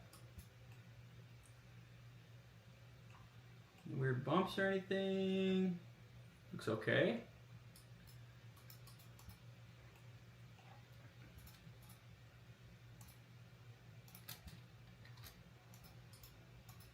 And that looks alright too. So then we'll just take this.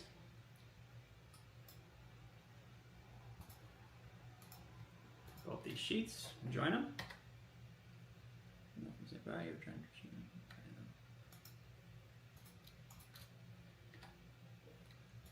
And then we can take that piece.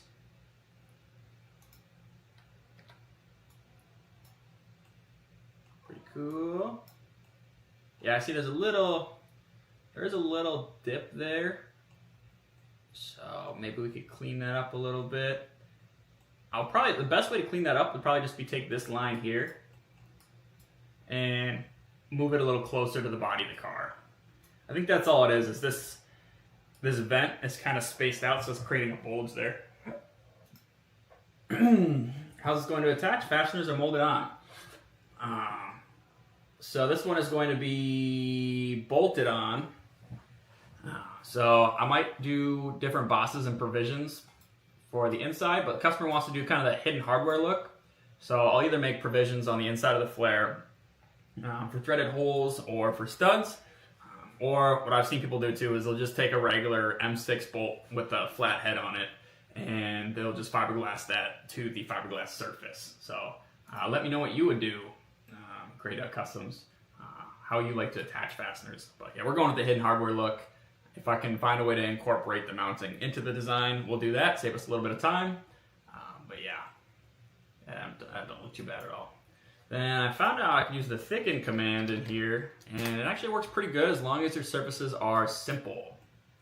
So let's try this. I can always extrude as well, but that's kind of like that. So we say 2 millimeters, which would be 0.002. We got 0.00276, but it don't matter. And there you have a solid over fender. This bitch would be ready to slice up and print. So it does have a little bulge there. Like I said, we could clean up this line. I feel like if we brought this curve in a little bit, and this is the kind of the cool part, we could experiment a little bit. If we took this and brought it in a little bit, maybe rebuilt it, it would clean that up significantly. So let's take this line and just whoop, smooth it on out. Cut it from the side. Oh, look at that. Looks exactly the same. So just in a little bit more. Doesn't have to be crazy. And it looks like same thing down here. It was just bulging out too much. So yeah, take this guy, bring her on in. Want to make sure the line doesn't disappear into the body of the car. And of course, we just stick with one axis at a time, so the side profile stays exactly the same. Yeah, look at that. It's so close you can't even tell we stacked the images on top of each other. Pretty cool, huh? Unless you change the perspective view, then it's like, whoa! But an orthographic where everything is geometrically the same, you can see how that works. Pretty cool. So yeah, I feel like just by bringing those in, it should take care of those bulging issues just a little bit. And like this line, we can bring this in a little bit too. And yeah, we shall see. See what that does here too. That might create more of a lip. What we could do is, yeah, you know what? That's a good idea. Let's add a control point. You're right, smack dab in the center there. And take that, and we can bring that out a little bit to match up. Not be too crazy, just to kind of copy what's going on.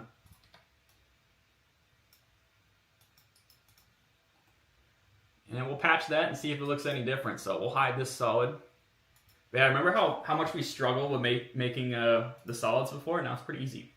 I think I do a return flange so it bolts into the flare. Yep, that's what we were thinking about doing, using a heat set insert, like an M6 heat set insert or M8 heat set insert, and just have a boss where after I'm done with the print, I could just melt that bitch right in, and then you could bolt it in from the inside.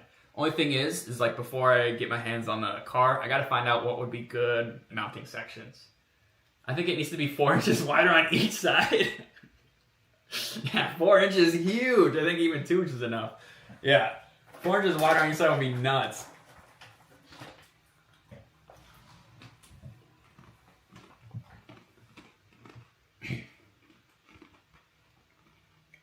Okay, but yeah, let's hide this solid and see if the new solid we're gonna make looks a little better.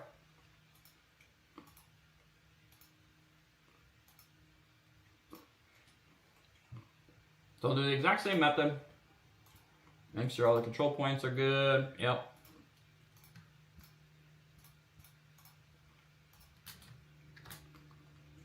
Ah, much better. See? No weird bulge.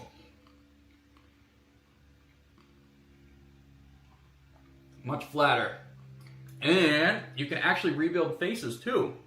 I don't know if I'm going to do that today, but I've seen this where you go face, and you go rebuild it, and you can see, whoa, it's all over the place, right?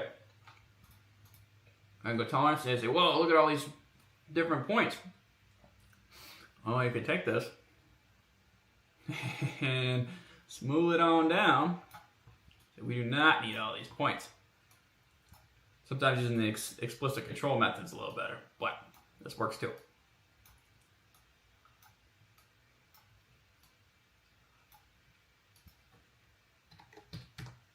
Oh, not that much.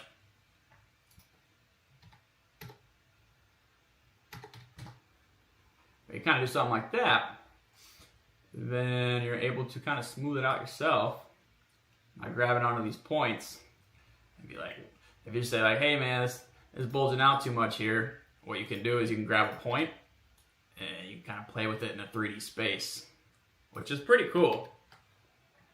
We won't do that right now though. We'll just try to line everything up nice, and you can do a little finishing work afterwards, but we just want to make sure it looks nice and aesthetically pleasing. Let's get rid of this patch here for now.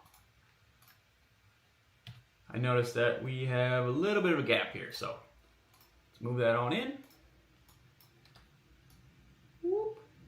And see how This car is covered in subtle curves, so although it looks like a straight line, it's not. I move this to that point there, and half the line disappears.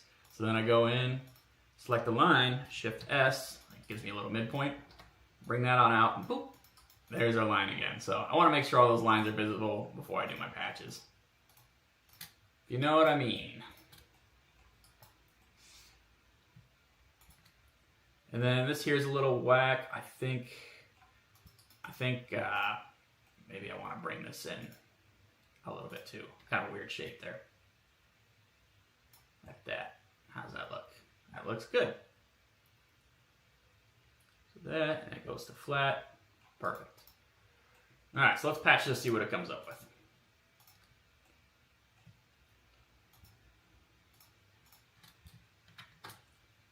Not bad.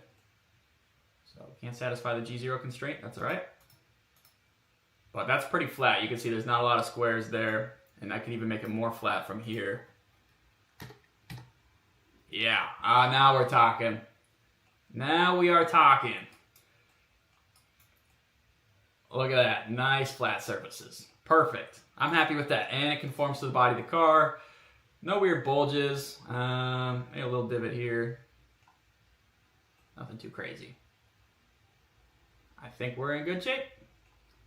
Oh, you know, it probably just doesn't like that I have a control point here and not one right there. But that's not too crazy. Then we can patch this up. Make sure that looks all right. Yep. I could even bring that in a little bit more too, which I might. Because it looks a little skinny down here. And I'll add that. Maybe I'll add a line here. And then I'll bring those in just a tiny bit more. See, that sticks out a little farther than I'd like, I think.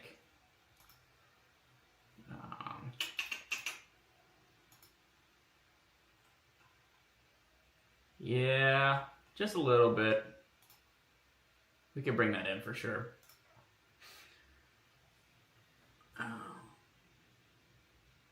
Super DTM widebody. I actually had a design kind of like that.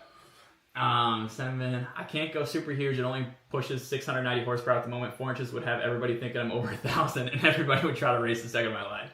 Well, she does almost weigh 6K. Why A8 versus S8? Price entry point, almost a 7K difference. Yeah. And you could spend that 7K on mods or like a cool body kit or something, right? Alright, so let's delete this face again. We're getting close though. We're coming up with a design that's pretty nice. So let's collect these again.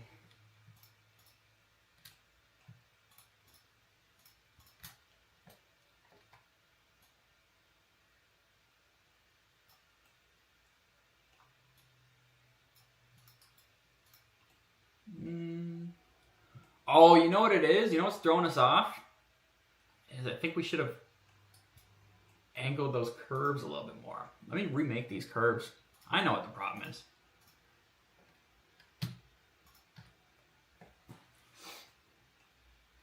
And that's what's causing the pocket there, is this problem here.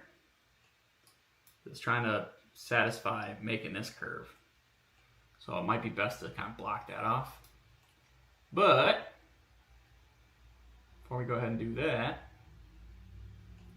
yeah, it probably wants this to curve in a little bit, just like this guy. So let's do this.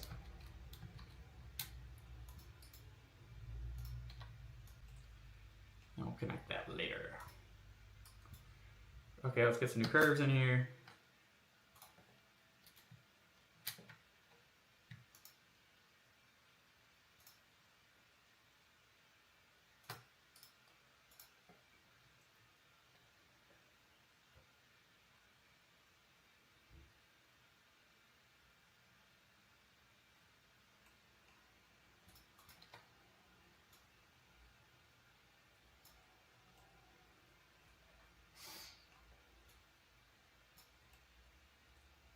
Kind of where we want it. And now we could trim a little farther back.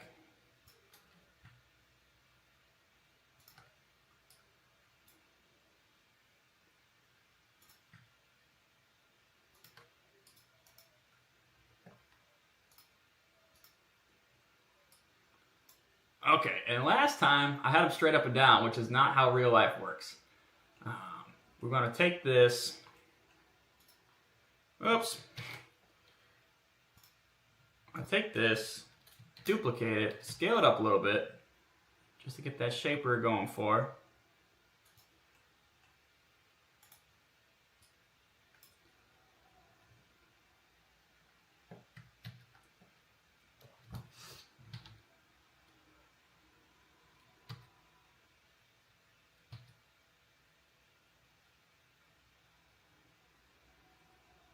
Just the right amount of lip there.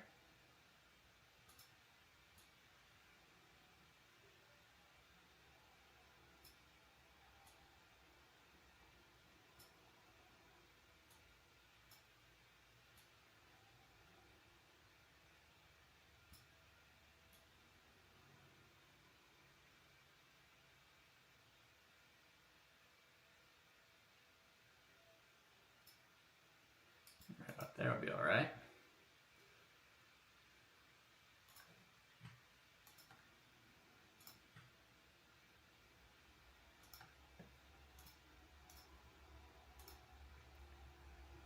Then we're going to take both of these curves and we are going to rotate them along the y-axis.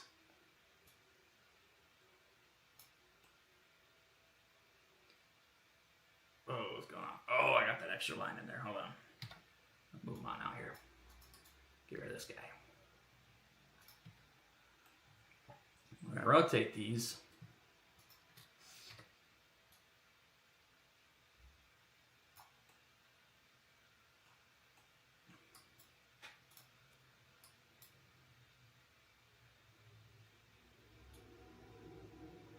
Oops.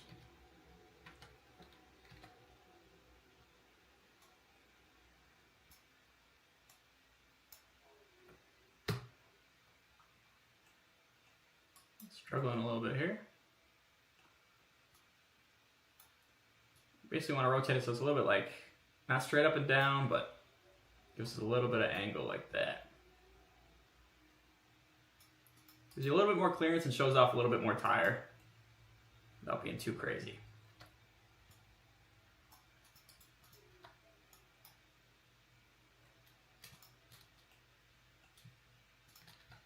Bring it on in, see how that looks. There we go. See, that kind of lines up the tire a little bit better. And in the real world, usually everyone has at least 1 or 2 degrees of negative camber, so it's good to have.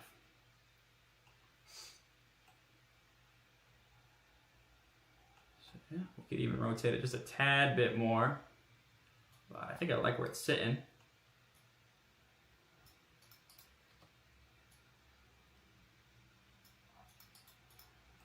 We want it to match up with the rear. You can see the rear I got it rotated as well. So we got to try to match that angle. And I think we have pretty good here.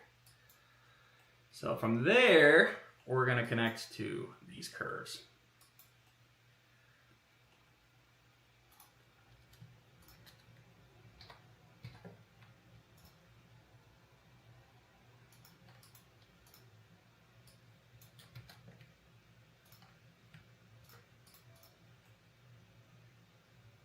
And I think the best way to do that is sometimes to extend them.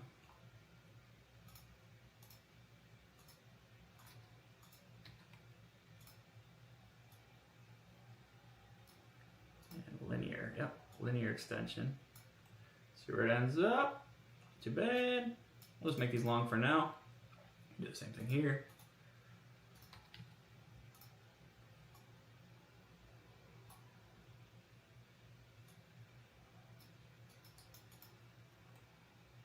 Huh, okay, whatever.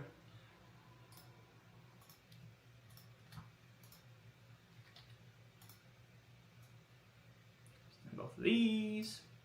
We'll move them a little bit, but that at least gets them flush, so we won't have those weird kinks in there anymore. And then from there,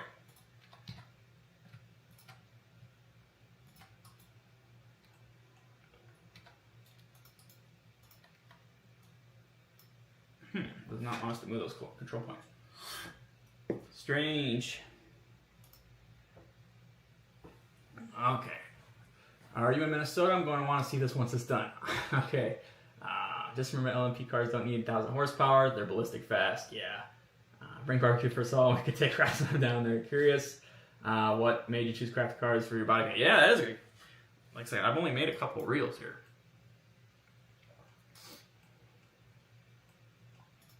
Obviously, my dedication to quality and performance.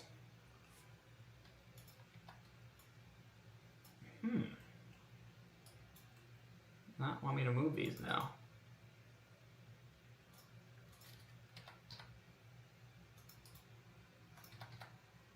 These I can move. Not want me to move. Maybe I could rebuild the curves and that'll let me move them.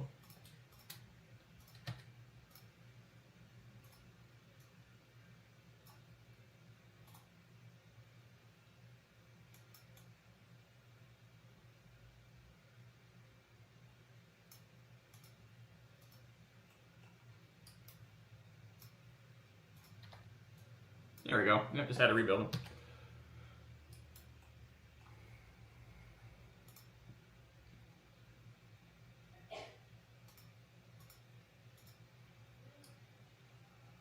How'd they end up way over there?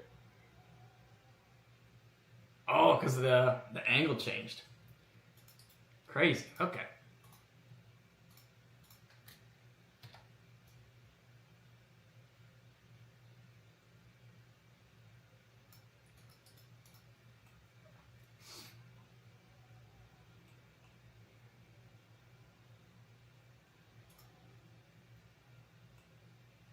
Let's take this line.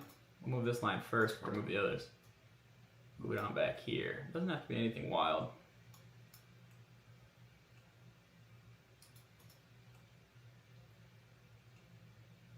Yeah, that's already going to look much better. And then sometimes you can even take this line, Shift S, and we can kind of add just a tiny bit of curve to it. So that can look good. And it gives you a little bit more flatness against the car. So now we'll go ahead, take this guy. Get to that endpoint. How's that look? Not too bad. Same thing with this guy. Too bad. Same thing over here.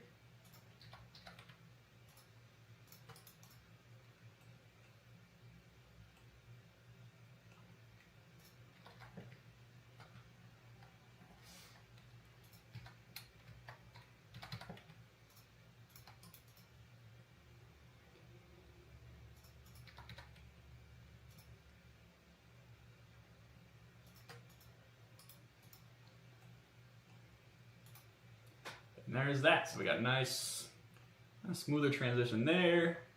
I can move this in a little bit. There we go. So that'll be a disappearing curve. How are we sitting in regards to our vents? All right, vent can be moved in a little bit. Getting kind of crazy with these control points here, so let's hide these for now. And let's take all these control points, just move them in just a tad bit. Whoop. That'll still give us, plenty of vent there. Bring these guys back. All right, how's that relationship looking? Now those are close. So I'm not sure how they're gonna react here. And then to make this look a little bit better, we can move this over.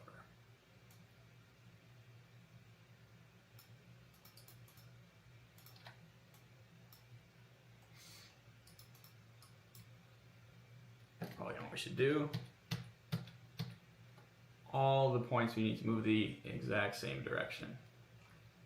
Select all the points for that second curve.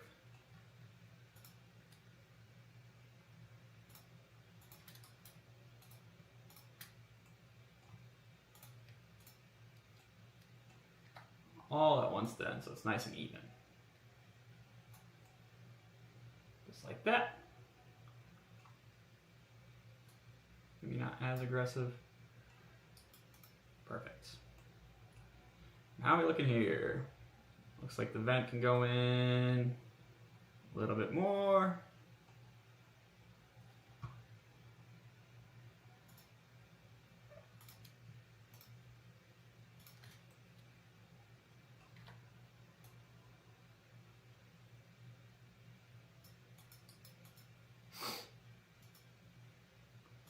Okay, not bad. Does that look all right? Oh, it's cool. All right, and it looks like we just got to reconnect here. Looks like somewhere along the lines we get disconnected there. And that's pink. Perfect. Let's patch it again, solidify it, move it off the car, and compare it to our first design. I'm sure we're gonna like this one much better.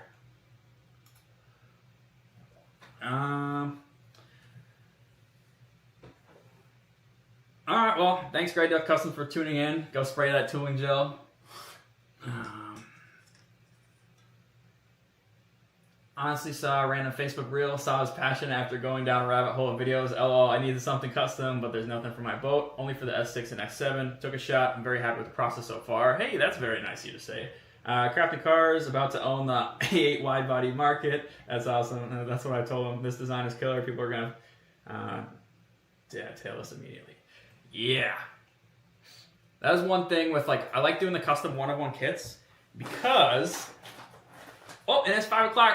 Almost time for me to switch to the other car. All right, let me plug this up. We'll solidify it, put it back on the car. We'll color it red, and then I gotta switch to the other car, brother. But I think this is gonna be perfect anyway. We'll put a slice in there too. Don't you worry about that. Man, if you're interested in watching this Mustang build too, you gotta watch that one. It'll be pretty cool. I lost track of time. I'm getting so into this car. All right.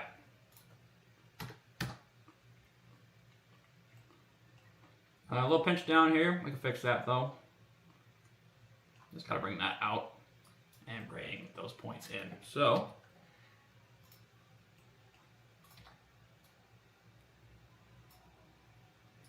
no big deal.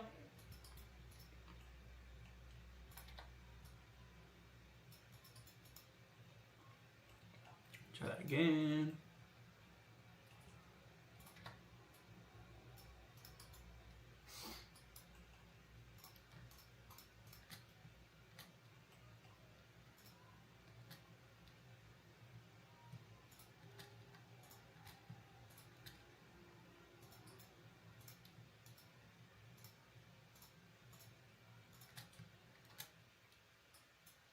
There we go. I cleaned it up a little bit. Just go flatten it out.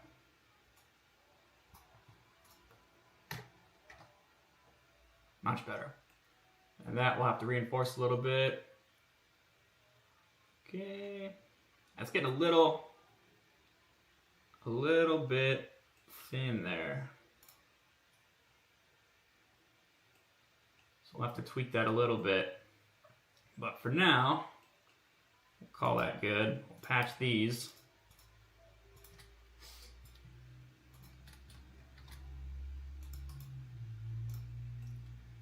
Move it off the car.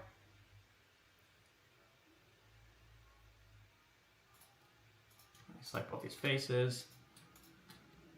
Join them up. Move it on off the car. Picking it. And we're just going back 0.02. 0.0025. Oh, maybe that wasn't enough.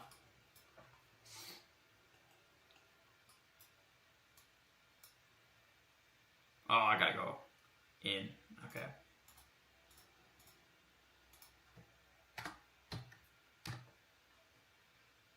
Build the opposite face only partially like the self intersection.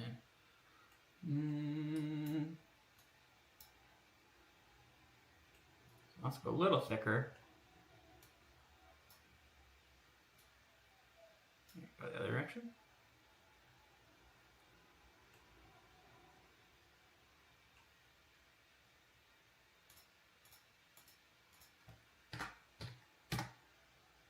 There we go. I think it's gonna go that way. So there's a little self-intersection there. Oh, okay, so that's the problem. It wanted to bind on itself on the inside there. So maybe we'll just color that for now. Or just bring in the other solid we made. Go off that.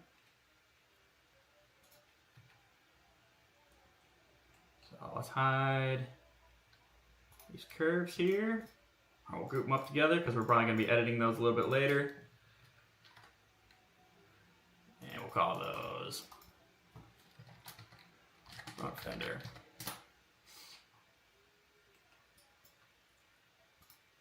Bring the solid back in. Boop. And we'll change the color. Yeah, I mean, that turned out pretty good just in itself there. I think if we just repatch that, change the flatness a little bit, give it a little bit of a tilt, it'll be good. But let's change the color of this guy.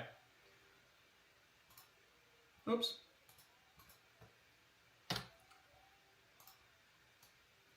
And you can make this red too.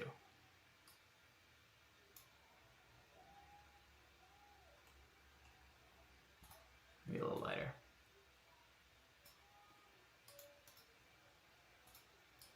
So then there you can see kind of what it's going to look like from the side. Pretty sweet. Get rid of the curves and the edges. And there you go. So I'll take a screenshot of this, but the customer can already see it. I'm sure he's liking it.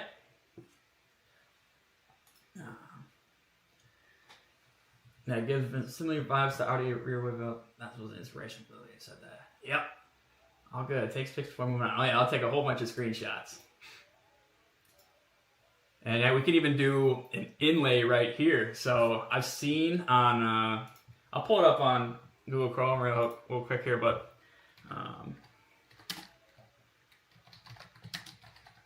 we can even do like a carbon inlay or something. So yeah, check this out here. I know the second I'm going to show you this, you're going to be like, oh, I want that. And I want it too, so I'll show you what I mean here.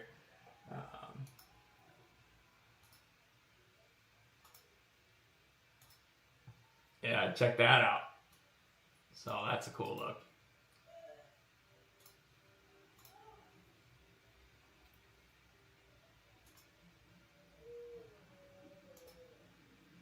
Yeah, isn't that pretty sweet? So that's kind of, we could do a carbon inlay like that right in here. So it would fit perfectly. Yeah, I'll take lots of pictures of this. Yeah, and then I'll go ahead, I'll show you guys if it's all the same color, you can see just how well it flows. Oh yeah, oh god, fuck. Lauren, check this out. That is nasty. That is good. Oh, I don't even have it on the car. Let me move it to the car here.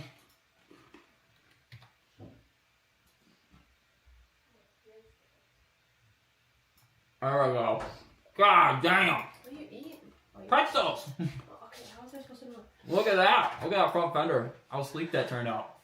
I kind of like having that little pocket right there because it makes a really sharp reflection. Okay. Fuck. And so here's it from the front. So what I'm thinking is maybe this corner got to come in a little bit. Okay. Leo, let me know what you think about that. I think it wouldn't be a bad idea just to tuck it in just a little bit more. Kind of see what I did in the back. It's kind of tucked in. Only pokes out like an inch, and then 2 inches on the top. Where here, this is poked out like 2 inches, and then 2 inches on the top. So I think if we bring this in a little bit, that'll look nice. But as far as the shape, shit, man, that's a good look. That looks really cool. And then same thing, maybe bring this edge in just a little bit, but I'll, for sure keep that in mind. And then maybe I can get rid of this lip right here, and then I could find maybe a way to just draw a straight line across. Yeah. Maybe from this point to this point. And then this will all be one panel instead of doing two separate panels. The dividing line will be right here. Because it looks like it wants to get a little twisted up here. But a lot of that can be done post-processing too.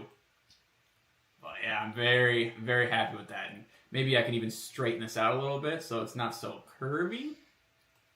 That's kind of what I'm thinking. But overall, yeah, that is nice. Yeah. That's very nice. Yeah, I think bringing this part in a little bit would be nice. That really clicked with the color. I'm smiling. I was looking at that. Yeah. Yeah, it makes a huge difference. And this is, his car is going to be black, so it's going to be even more sleek than this. And I think, yeah, even like a subtle carbon accent, or if he's not about carbon, it don't matter, just all black would look really nice. Here's kind of like in a all the same color if it was a white car. It's subtle, but it's definitely aggressive when you compare it to no over fenders, and then let's see if there's any other. So, oh, that's kind of fun. Very basic. And then reflections. Yeah, you can see how messy those reflections got right here. So we definitely are going to kind of tweak that a little bit to look a little bit nicer. But yeah, overall, here's it in red. Yeah, I'll take a bunch of screenshots for you. But that's pretty cool. I kind of like how it, almost kind of how it bulges out right there too. And then gives you that tiny crease. That's a pretty cool look too. But maybe, maybe I'll just do this straight line right across to here. And then the whole bottom portion will be its own piece. I bet you Advanced Customs would like that too. Another technique that we used here, similar to the rear end, is how, yes, it's a sharp pinch here, but when you zoom into the bottom, it comes out completely flat. And then same thing over here, completely flat on the bottom, but you got that pinch point there. Let's see. I agree with bringing it in like the back. Yep, that looks killer. Like the curvature or the vent opening. Yeah, the vent opening is sick. That's I think that's the perfect kind of, matches the flowy bit of the car. It matches this curve really well. Like I said, maybe we'll smooth this out a little bit, but that's pretty nice. Only thing I got to change here is you see how this vent is just flat against the car there. I got to make sure, I got to step that out. So if I select this solid, I'll show you what I mean. That edge needs to be like right there. All right, right about there. And then I'll bring that in a little bit. So that'll look better. Maybe back it up a little bit. So that's something we could change. Yeah, it definitely looks better. And then I want to make sure it's nice and smooth. So there's a nice even transition between these two. If you're looking at it from the side, you can see it's close. But you know, we don't settle with close. And of course, there's going to be a lot of post-processing once the kit is printed. Because, you know, after you print the kit, sometimes, you know, you can get like slight temperature variations because, of course, the filament prints at a certain temperature, but once it cools, it could shrink a little bit. So you factor that in, and, you know, you get the layer lines and stuff. So that's why it's good to have a background in bodywork, which I do, which will help me smooth out any imperfections that come from the 3D printing process. But 3D printing's got pretty good. I have an enclosed printer. Now I have 2 of them. So that'll minimize warping and any issue like that. All right, who is ready for me to bring out this Mustang? Let me take some screenshots here and then, yeah, that's cool. We'll do it in this, and then I'll take some screenshots like that. Thank you guys for joining me for it too. This has been a tricky one, but that's okay because we were able to learn a ton. Yeah, you definitely you're gonna put me through the paces here, but that's all right. And that's the benefit too of being my first customer. Since I'm still learning here, I said nope, I'm not gonna charge for rendering because, you know, I'm slow right now and that wouldn't be very fair.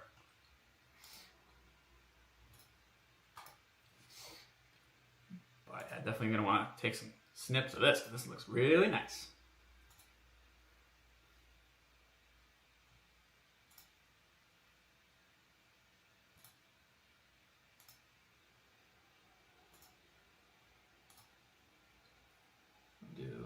That one more time, maybe at this angle.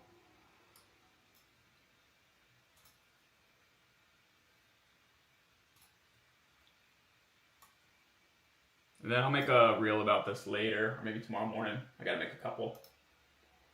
So I'm more about the long form content, but there is no denying making that short form content is kind of what made all this possible. So I gotta keep up with that, you know? Kind of keeping track of every day with that. So it's going to be important that I do make some reels about it. Yeah, pretty damn cool. Just side view. The perspective. Yeah, it's so subtle. We blended it with the car so well. I'm very happy about it. Yeah, definitely got to pinch it in towards the ends.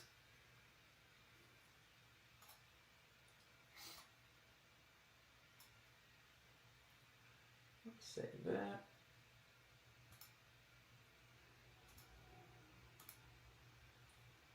All right. Now on to the next one. So I'll save this. We'll save as, this is the farthest we've gotten. Wide body, A8. Checkpoint. And we'll bring in the next car. This is gonna be very, very easy. A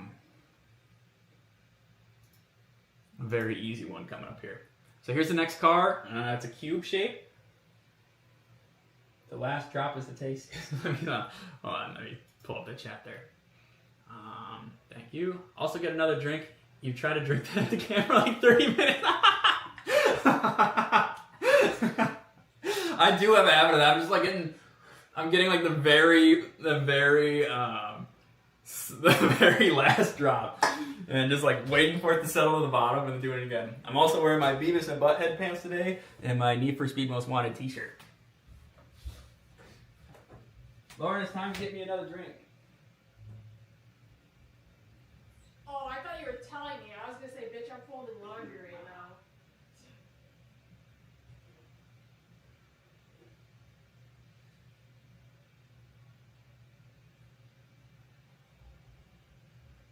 Oh boy, I was almost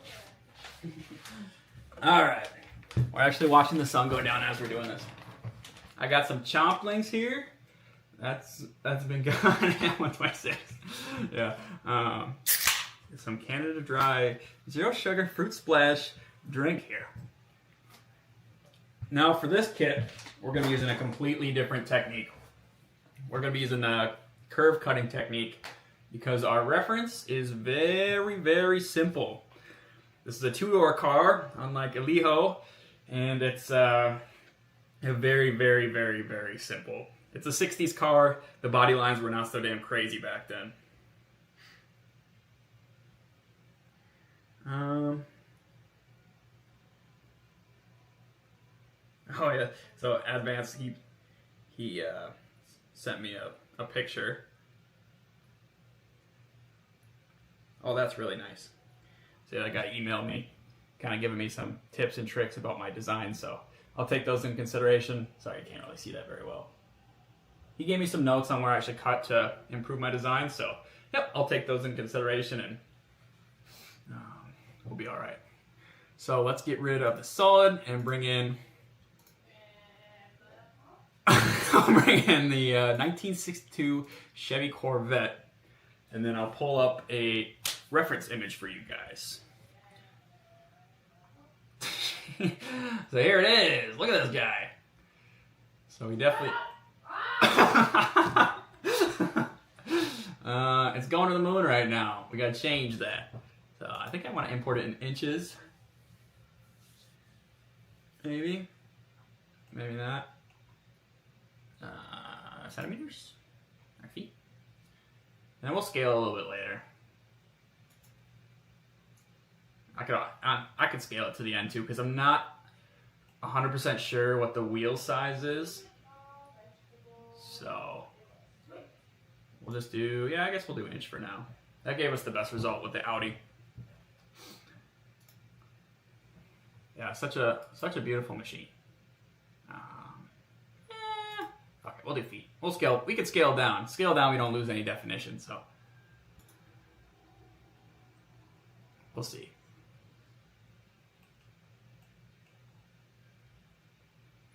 Maybe we'll choose. We'll do inches. I don't know. It's like one's too small, one's way too big.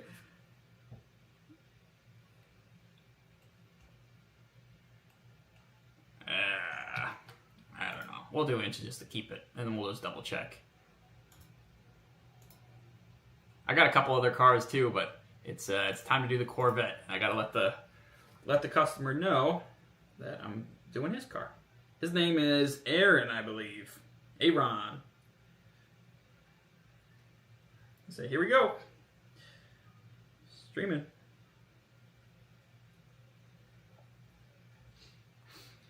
So yeah, if he's here,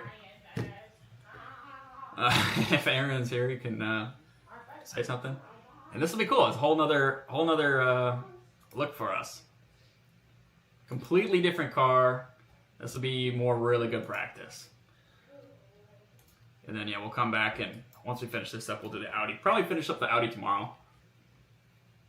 Or since it's just refinements, I might just do the refinements on my own. But we made some pretty good progress on that guy today. So, select the Corvette here. We do select all. And then we do rotate 90. Rotate around the x-axis 90 degrees. Press G to move it up. Whoop.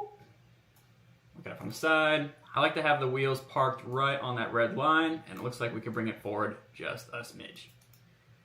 And there you go. Now, his Corvette doesn't have a roof on it. There's no roof on his. But other than that, it looks pretty much exactly the same.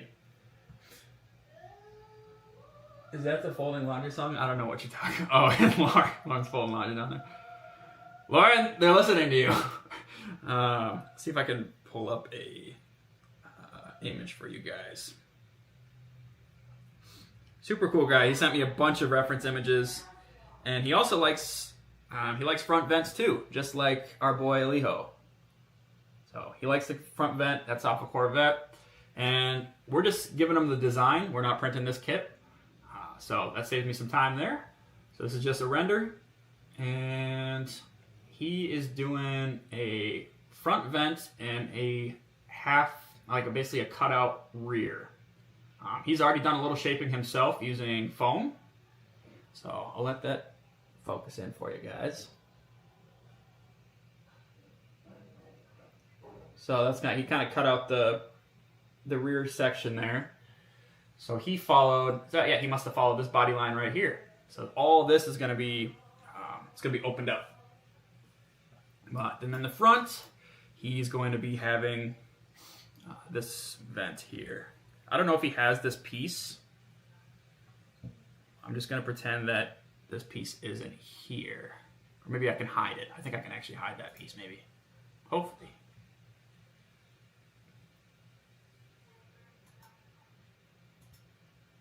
I can hide that junk.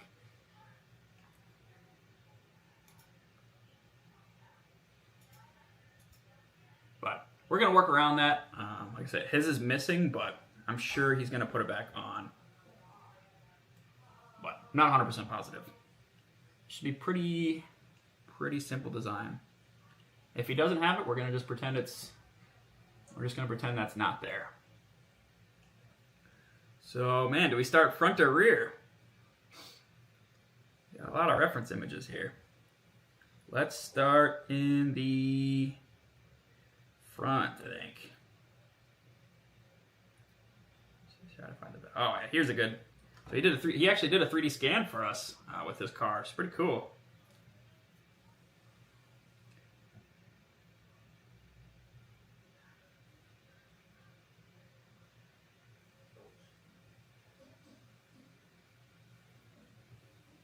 It's gonna be hard to see that.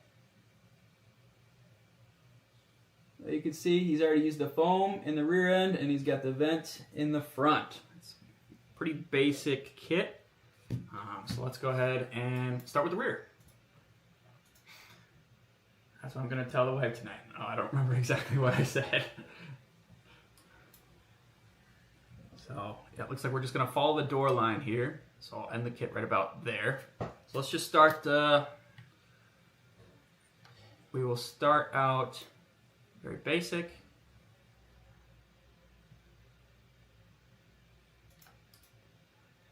We'll do a control point curve here.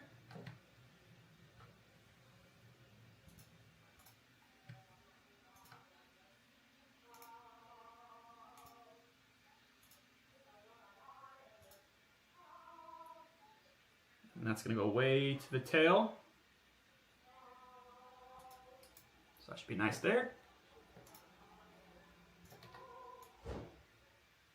Lauren's singing, very nice.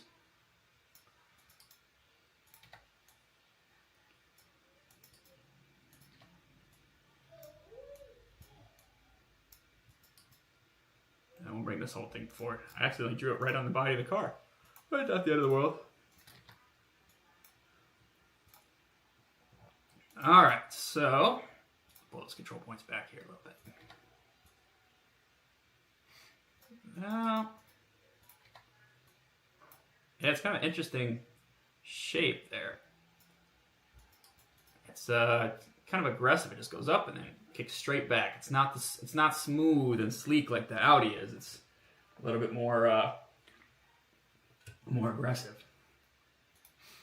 Okay, you know how long he's had this car? Aaron, how long have you had the car? I'm not 100% sure. Yeah, I wonder if maybe we can even bring that down a little bit. I'm not sure how long he's had the car.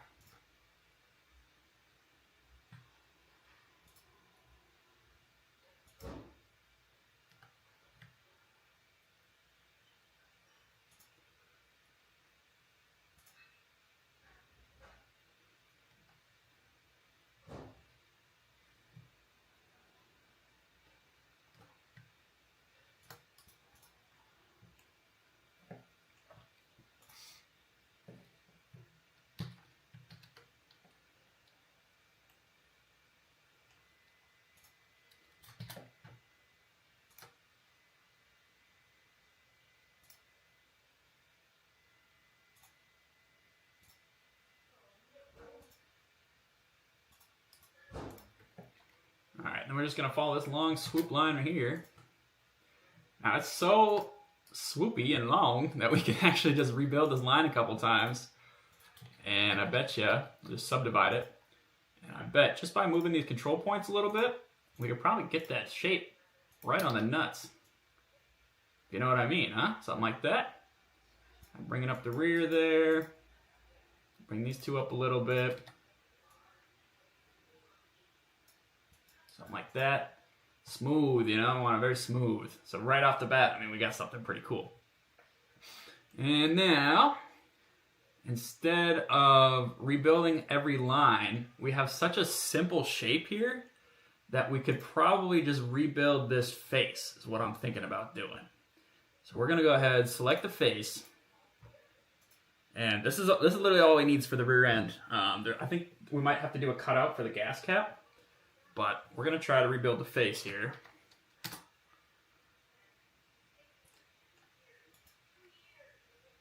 I don't want to extrude it. I want to rebuild it. Thank you.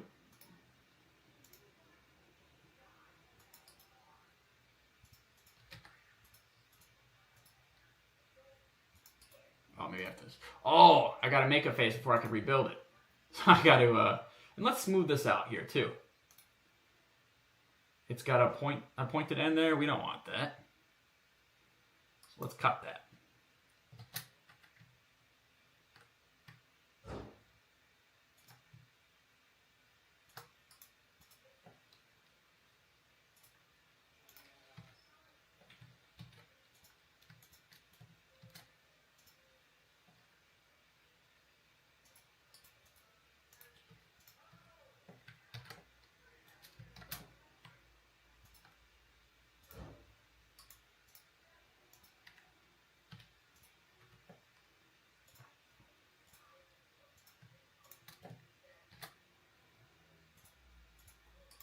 Smooth that out a little bit, you know?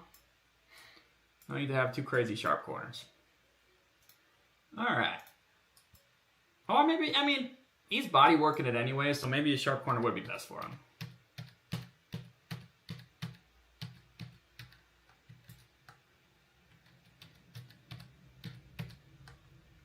We'll see. We'll work it out. For now, yeah, let's patch this up.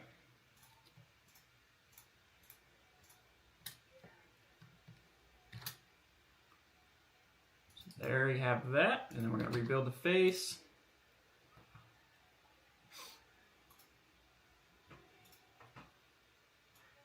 And let's see. It might want more of a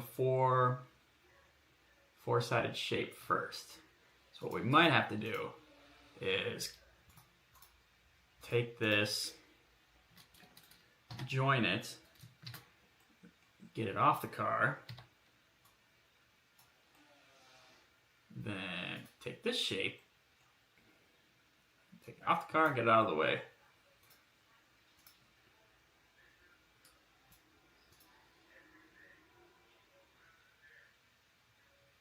Oh, Random 507. Oh, welcome, man. Thanks for tuning in. Yeah, I was just explaining this is going to be a little bit more of a simple design. The first thing I'm going to do is kind of copy exactly what you already have going based on your reference images.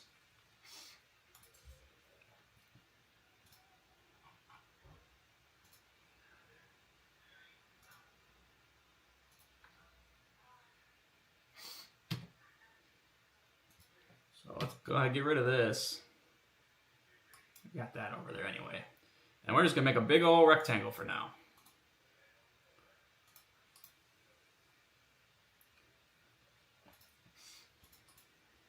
And then move that on out.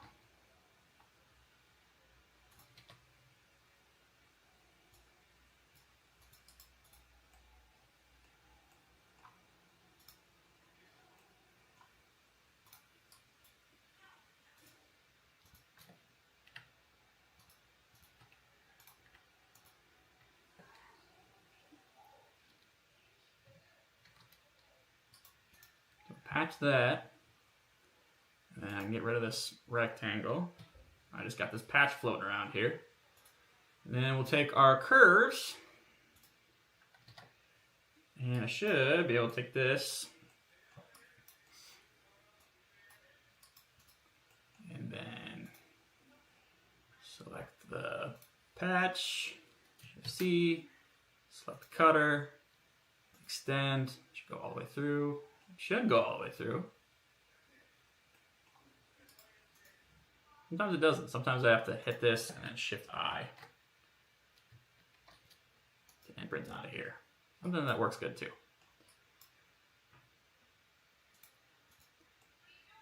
Okay, so we got that. I can hide this.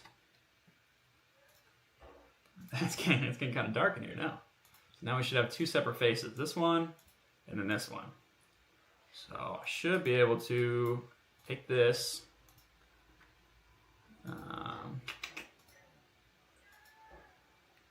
to delete just this face, doesn't want to.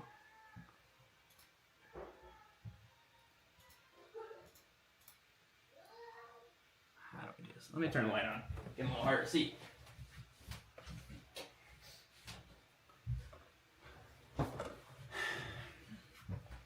And sometimes I could just delete that, but I might have to.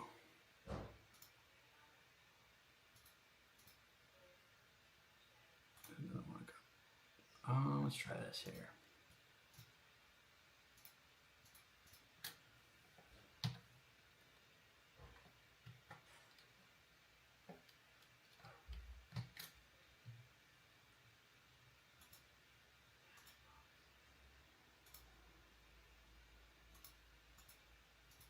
Work? No? Huh. It's just an easy way to get a cleaner geometry if you just kind of cut the shape into a sheet and then form the sheet around. But it might not want me to do that today. That's alright if it doesn't. But we'll just try. Yeah, because then I should still be able to patch this.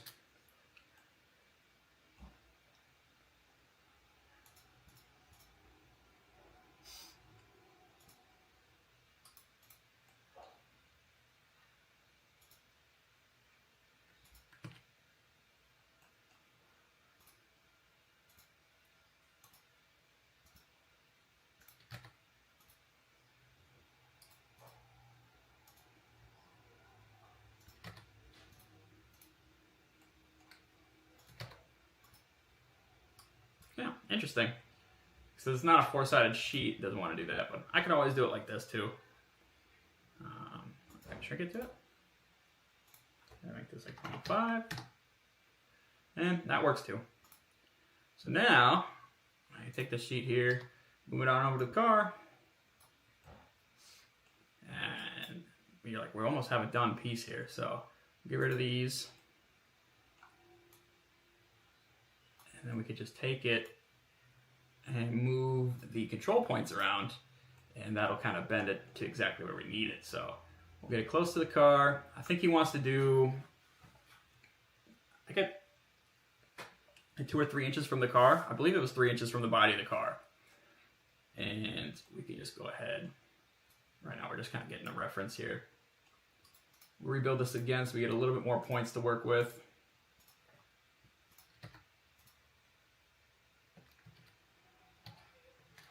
How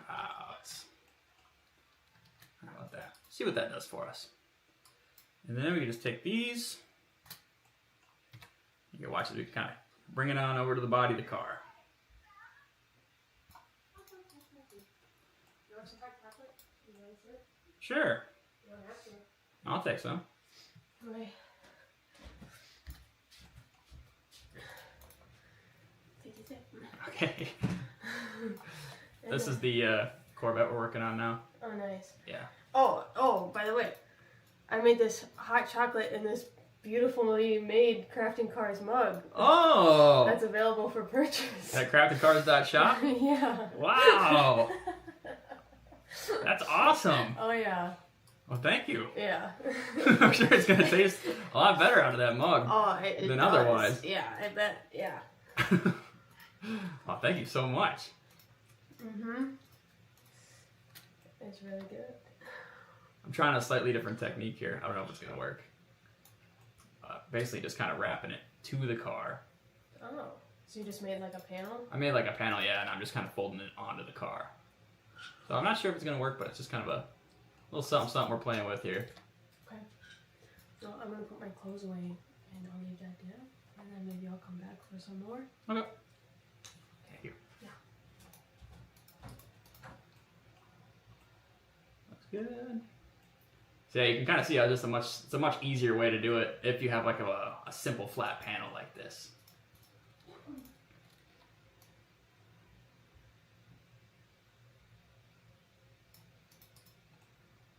Check, yeah, not even too many gaps. We're looking pretty good already.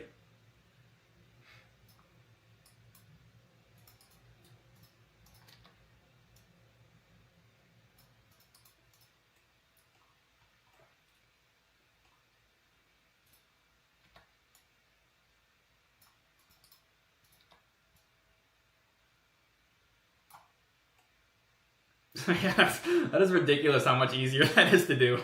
So, and then we'll go ahead and move the wheel out. We'll solidify that surface. But isn't that insane, just that technique, how easy that is? Yeah, that mud, it holds liquids pretty well. It was my dad's car for 3 years, then caught on fire. Okay, that explains the images he showed me about 6 months ago. Pretty nice that you're getting a chance to rebuild it. Oh, that mug, yes. What are you doing with the top of that car? You got to source a new top for it?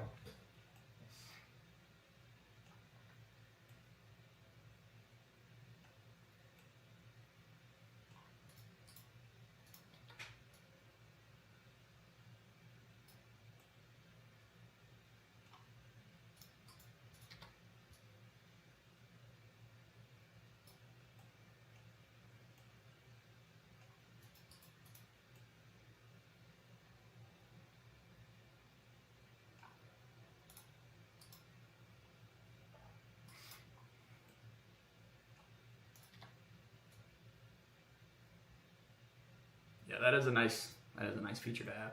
Kind of snug it up. A lot of wide body kits, they have like a little bit of a gap just to allow for more finishing. But yeah, this is definitely a good technique to use.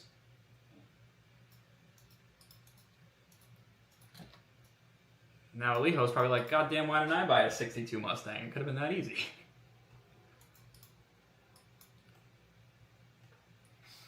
Alright, let's hide those.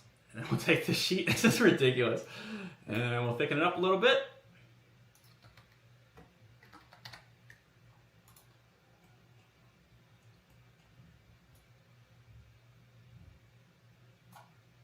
There we go. 0.002. I think that's 2 millimeters. Or 0.02 is 2 millimeters.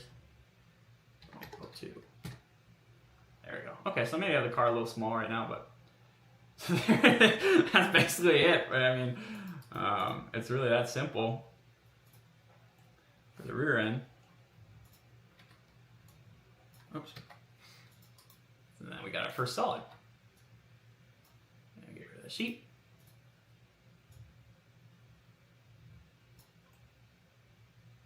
I mean, it looks simple, but I mean, it took a while to kind of learn those techniques. So let's see, look at it.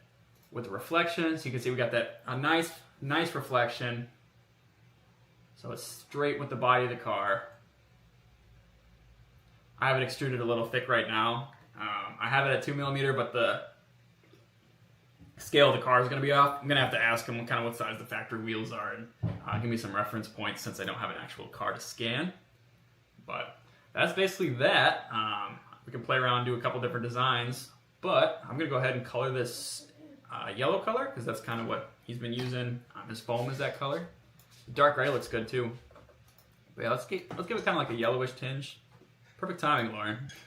This is kind of yellow, right? Mm-hmm. Perfect. We'll just choose this color. Just to simplify it, we'll do 230,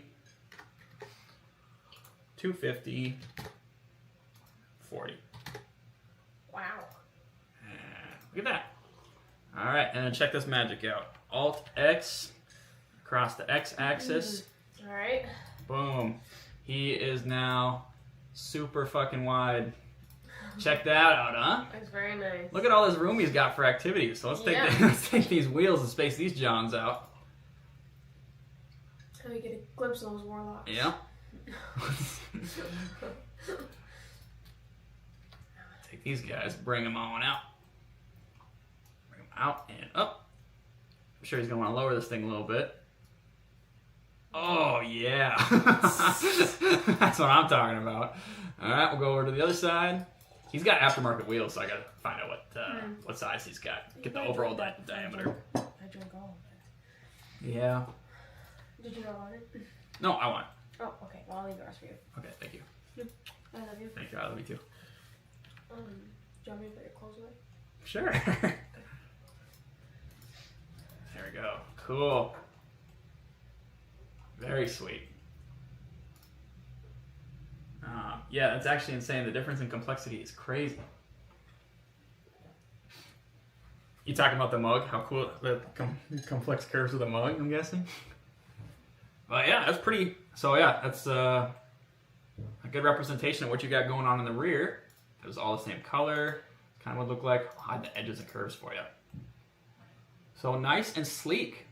Give you a couple more inches there. We can go even wider too if you'd like. And it's as simple. If we do want to go wider, we'll just go like this. So we'll just go, let's say a little, just flare it out just a little bit more for you. So let's turn this sheet back on. We'll hide this for now. We'll call this mid-wide. We'll hide that. I don't know what this solid is. Oh, that might be our cube or something. And we're going to take this sheet here. And we'll move it on back down to the car.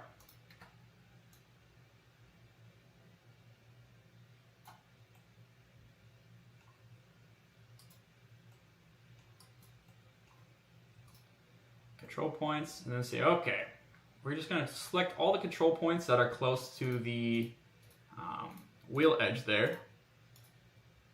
So like that guy, maybe that guy, and all these other ones. And we're just going to move it out just a little bit more for you.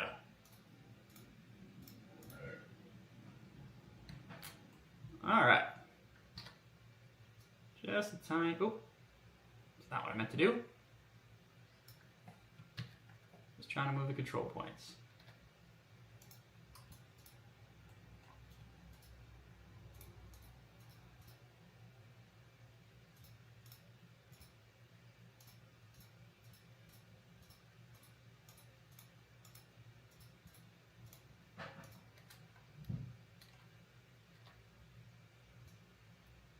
Move it out just a little bit more. So it's really not like how wide you want to go, brother, because we can go wider. So I'll move that out just a little bit more, and then we will go ahead and take, let's make sure everything looks good here. Yeah, because we brought you off the body there, so we want to get you back on. Move those in. That's where it disappears, and right about there is the spot. Perfect. All right, that looks pretty good. We could bring this point in a little bit. Show off that wheel a little bit.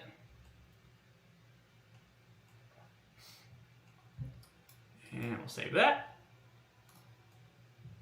So that gets you a little bit more width.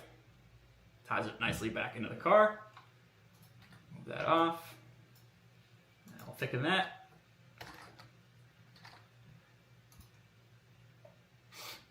Oh, you know what? The solid 17 is the other side. So we can turn that back on when we want to. We'll thicken this up for you a little bit.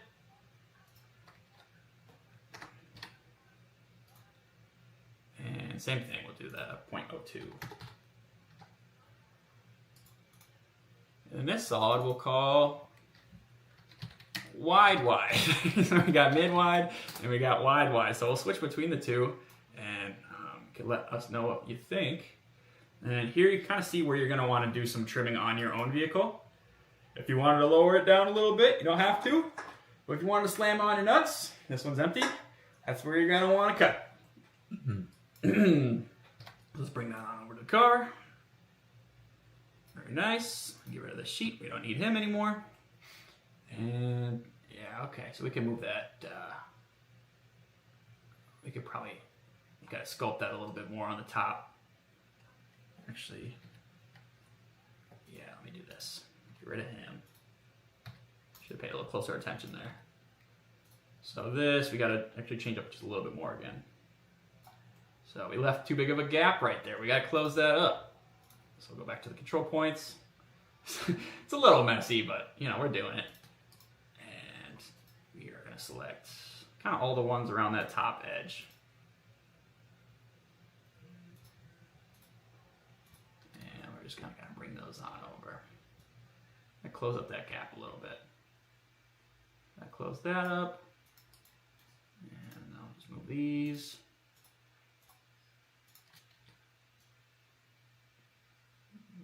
Okay, so we must be pretty close to the car, actually.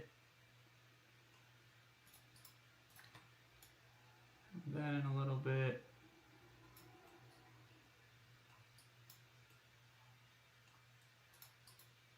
Move that guy in a little bit. Yeah, move that guy in a little bit. It's a little messy now. And I wonder if now I can actually rebuild it again. To clean up these control points. I think I can. So we'll go select the face. And I think now if I do rebuild, see it's a little nasty. I think if I go with tolerance, all right, now it smooths it out for us a little bit. And then I can change this to like 0.005. And there we go. So now we're kind of smoothed out again. And we have some control points that are a little easier to work on. So now it's like, okay, so you see this guy's got to come out. It's mostly just this guy's got to come out.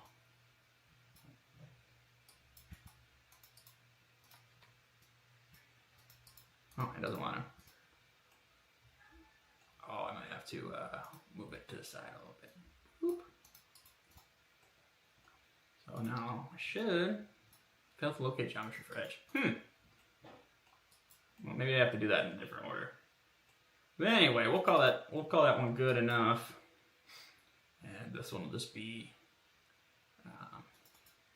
let's call that wide. We'll thicken that. Oops.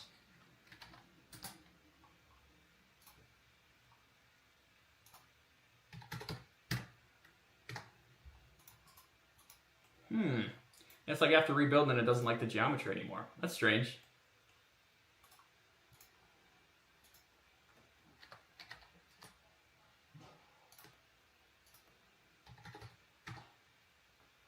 Interesting.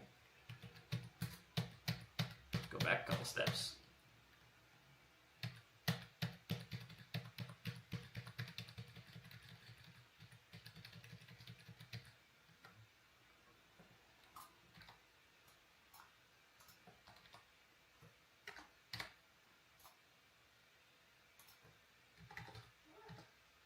Okay. Well, there you go. Strange. So then this one will be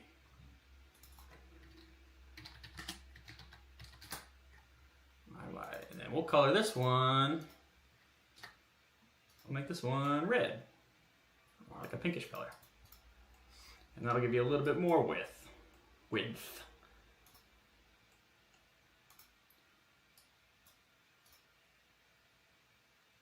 Okay. Yeah, that's actually insane. Difference. That's why. Okay. Can we blend the top up into the peak of the fender? Great decision. I was thinking that too. It'll look way more natural. Yes, we can. So peak of the fender, you talking about more? So blend it kind of right up to this right here. For sure, we can do that. Did you steal my apple fork? You did. I just work already. You're not even drinking this. I made it up. Oh, sorry. I've been too busy drinking my fruit splash. Is that nice and cool enough for her to drink? Yes, ma'am. All right.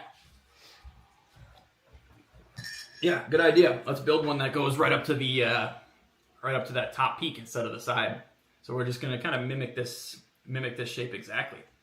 So we'll keep the mid wide. We'll get rid of this guy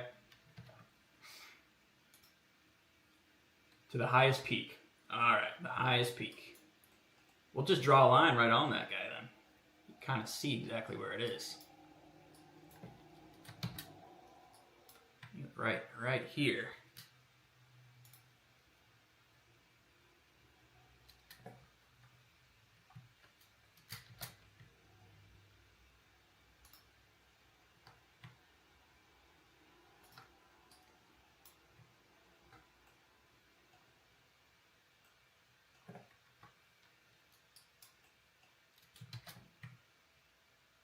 There, right there. Looks like they do have a little vertex there. Right there, and right there. How's that look?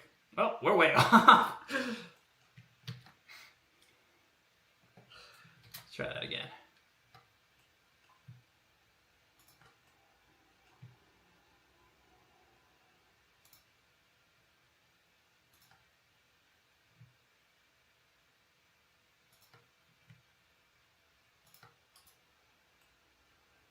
Oh, weird. I don't know what it's snapping to over there.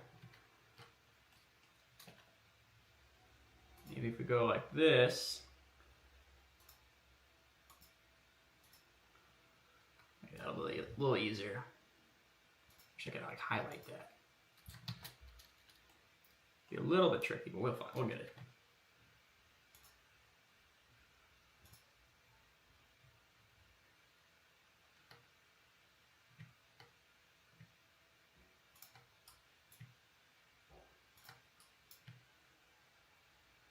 So you kind of have it so it kind of wraps around the car a little bit. Why is it doing that? We were good to that last point, I think. Oh, we'll just go like this. I think we'll follow this body line.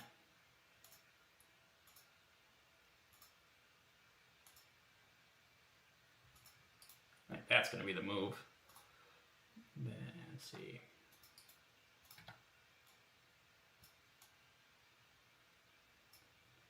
Good. Yeah, something like that. Bring it on over.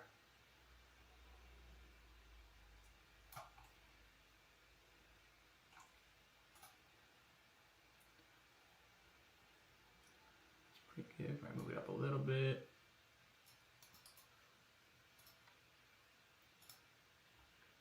Yeah, it's a little easier to see. It's got to move up. This guy's got to move up. I like to do it from the side view and then switch to top view and kind of do the same technique. Okay, so now we're at the top view and we can see where we got to kind of move it on over. So this got to move over here. Oops. This guy's got to move over here. This guy's got to move back there. We're riding right along that top edge. You can see right where the light reflects it. And this guy's got to come out a little bit.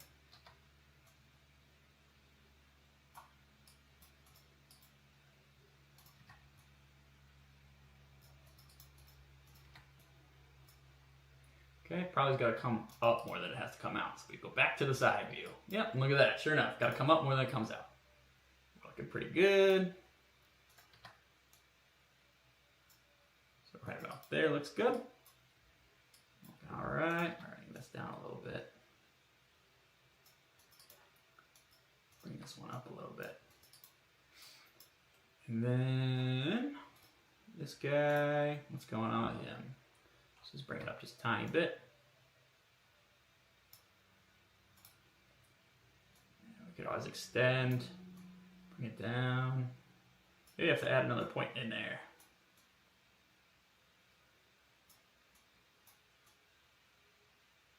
Probably the best move is to add another point in there.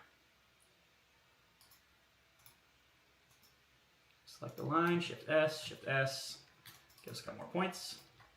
Then we kind of bring it on up this way. There we go. So that kind of rides that line right where we need it. And we'll do the same thing for the side.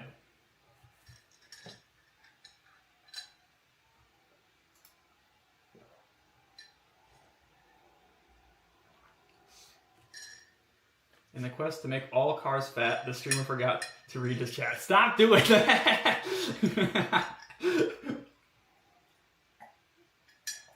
I need like one more screen to read the chat.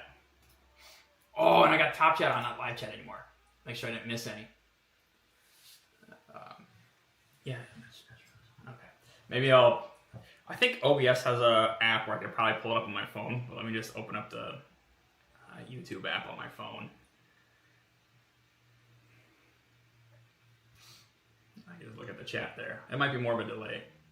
I'll just try to remind and check it every once in a while more. Okay, so we got that shape down. Now we're gonna have to make this shape here.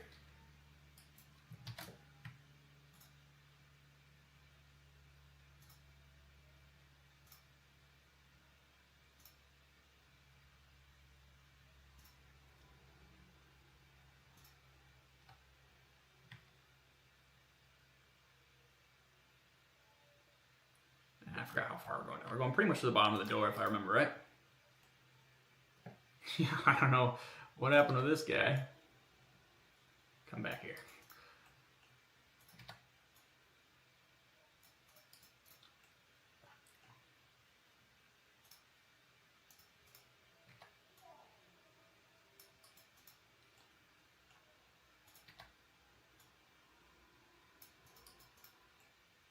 There we go.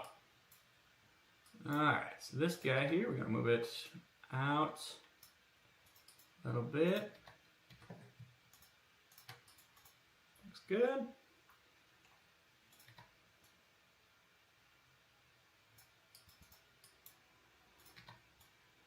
Yeah, this method takes a little bit more time, but you can get a little bit better result out of it.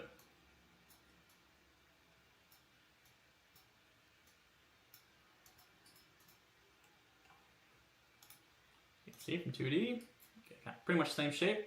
Move this over a little bit.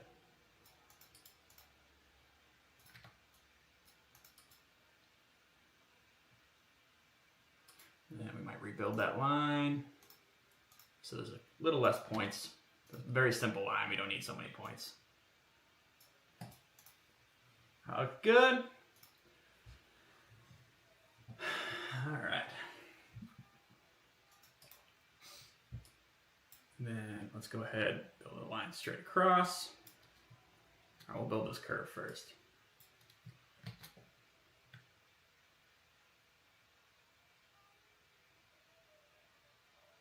And then would you like the bottom edge of the flare, like this edge right here, would you like that to be on the car and then come up off the body of the car, or would you like to kind of come out at an angle to match the width of the wheel?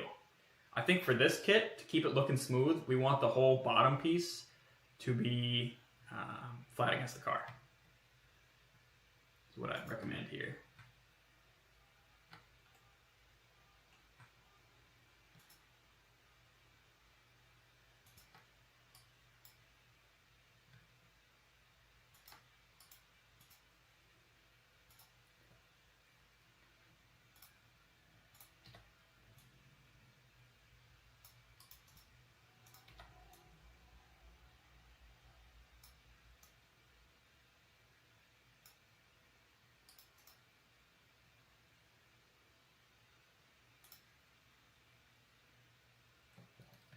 don't want to attach that there.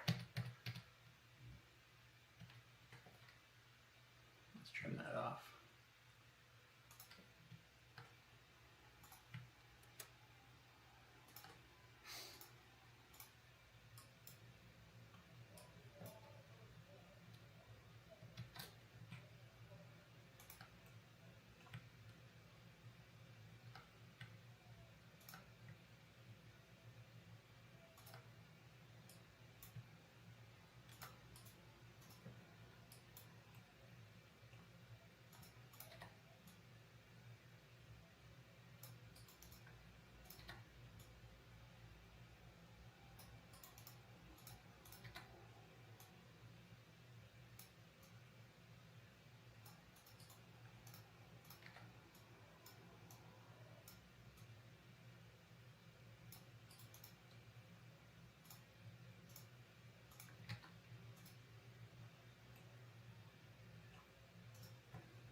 Let's see.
All right. So let's connect these down here. I think this will look best if we connect it kind of right on the body of the car there. And then this is where we'll decide just how much wider we want to go.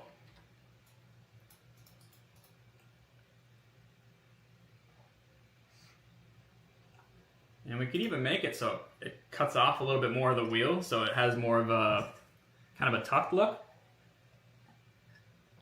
What do you think about that, Aaron? Aaron? You think we should maybe do more of a cutoff wheel there?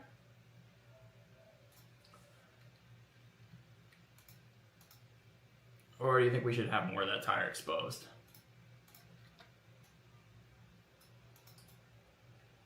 Because, yeah, I could just simply move this over a little bit and up a little bit.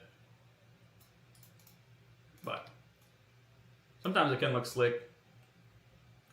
Hide more of the wheel. This has kind of a more like tucked aggressive look. So yeah, we're gonna make this one big smooth panel here. So it's looking pretty good. From the top side, we obviously want the center point of the wheel to be the widest, just so he's got that tire clearance. And then from there, it kind of pivots back to the back corner of the car. Nice smooth arch going to the bottom there. And then we'll patch this and see what it looks like. But that's pretty much what we're looking for. I might have to put a couple, yeah, chances are I'll have to put a couple guide curves in there. Maybe I'll do that now.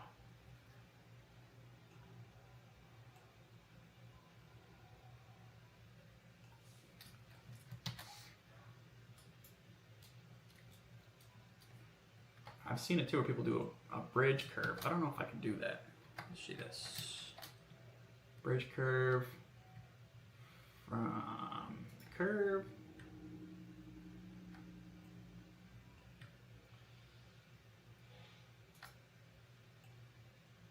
Oh, that's not what I want to do.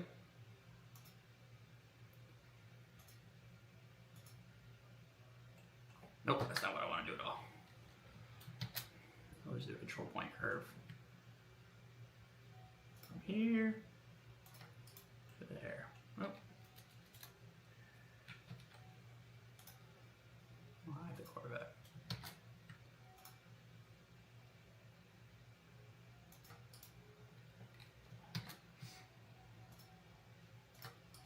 Make some squares, you know, that's what it's all about.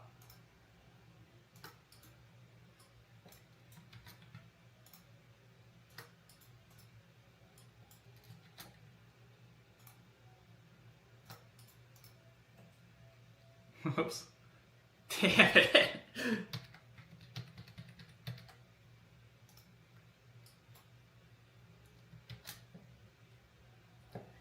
Okay, actually, would probably be a better idea if we took this. Oops. We had a curve that started here and went maybe here. And rebuilt that one a couple times. Brought that up. There we go. Yeah, I think that's not a bad idea. Give it a little bit more definition. Bring it out. Bring it on down. This will kind of be like the midway point. You know, let the patch know exactly where it needs to go. Let's see, you don't want that to be too messed up there.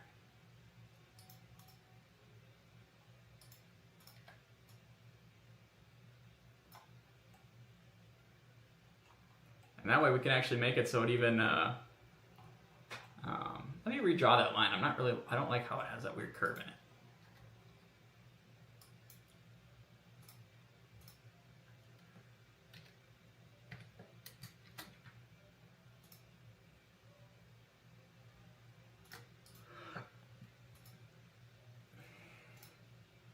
Almost a teardrop shape from the top down view. Okay, teardrop shape from the top down view. Okay. So you want it a little bit wider towards the front and then teardrop into the rear. So I'm glad you said that, because that means I'll take these points here and move them out a little bit more, like so. That gives you more of that teardrop shape. And then yeah, we'll rebuild this.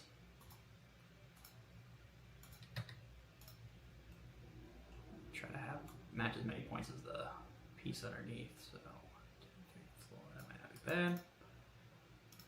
Smooth curve is what we're going for. Very subtle.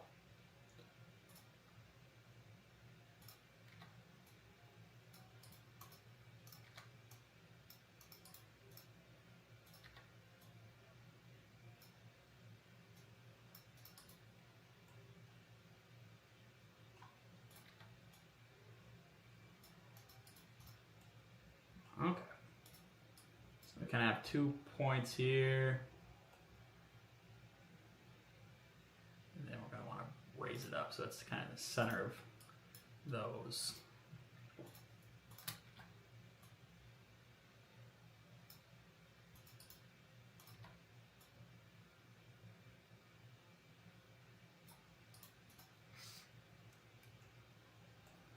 Still connected. Yeah, we'll try that out. I have to do a couple more pieces, but I think that's going to look pretty good. If there's any weird lumps or whatever, we'll rebuild the lines to have less points, and we'll go from there. All right, bring the Corvette back. So there's the skeleton, what we're looking for. Not too bad. Maybe yeah, I could move that center point in a little bit. So this in, this piece out, and up. Give you more of that teardrop shape you're going for. There you go. And from the sides to look all right. Yes, sir. Okay, now let's patch these here. So we got a 4-sided shape. Boop, boop, boop, boop. Patch that. And let's see, I might need another guide in there. It's just the hips on this car are crazy. Crazy wide, they almost go like straight out, so I might have to draw another line in between those. No big deal. I bet you I could patch the bottom portion though. Yep, that works just fine. Nice and smooth. That looks pretty good. Pretty good. Yeah, so I'll rebuild this line. Maybe bring it out a tiny bit more. It's pretty wide. It's real wide. All right. Yeah, I'll have to draw another line from here to here, kind of following that reflection there. So let's do that. So I'll get rid of this patch. Rebuild this line, make it look a little cleaner. Refit.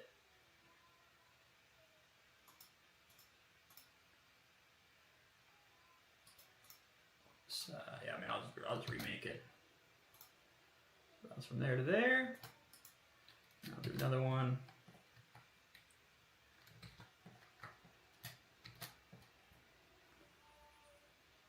From there to there. We'll rebuild both of those. Shift S, Shift S, Shift S. We'll just do 3 extra points on each one. Don't need anything crazy. And then from the side,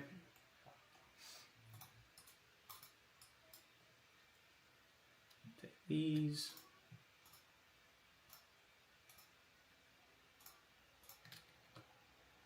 And move them on up.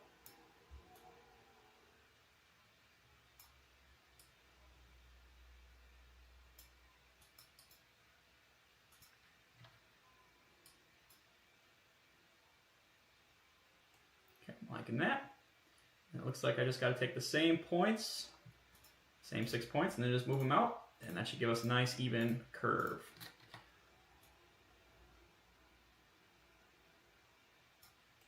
How's that again? Not bad. And then maybe I'll just move the 3 points at a time.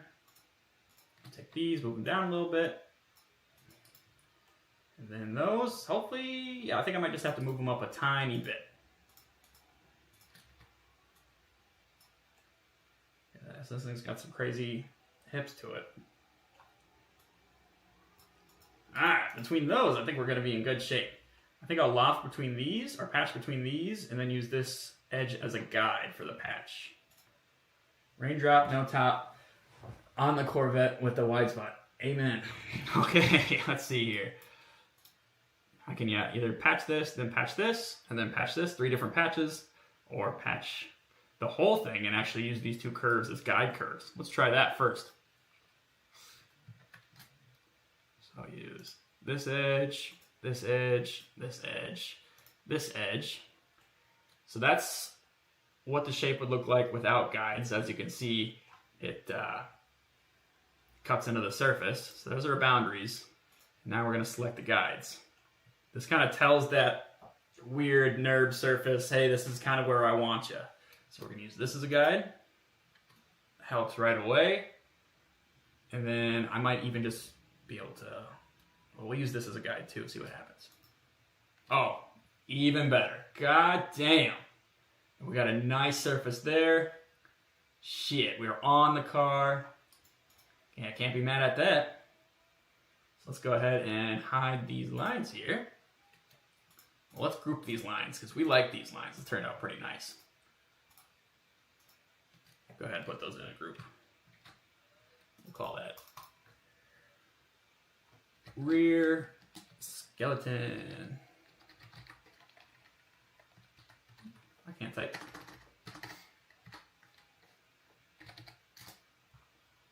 Pretty cool. And that gives us that sheet there. And how's the reflection on that sheet? That looks pretty good. Nice and smooth. That's going to allow for some crazy width. So I think you said 3 inches from the body of the car. I think that's going to be pretty much right where you need it. Let me know what you think about that, proportional wise. See you later, Ethan. Thanks for tuning in.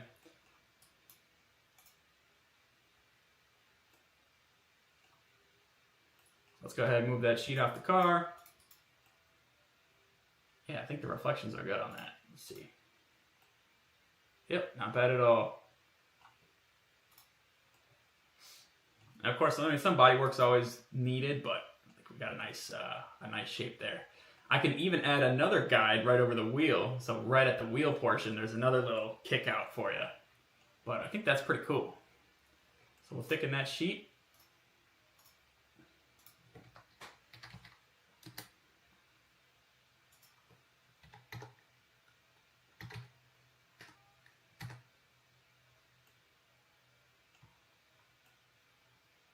just do 0.0. No, we can do that for now. And then we'll color that for you. And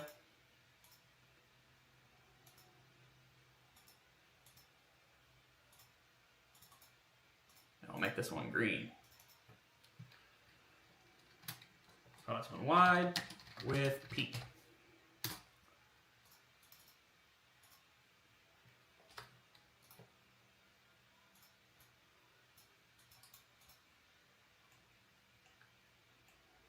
Yeah, that's pretty cool. Pretty cool design. I'll move that back onto the car. See, it's really nice. Yep, we're right on the body. Got a little gap back here. Let's see if we can move it in a little bit.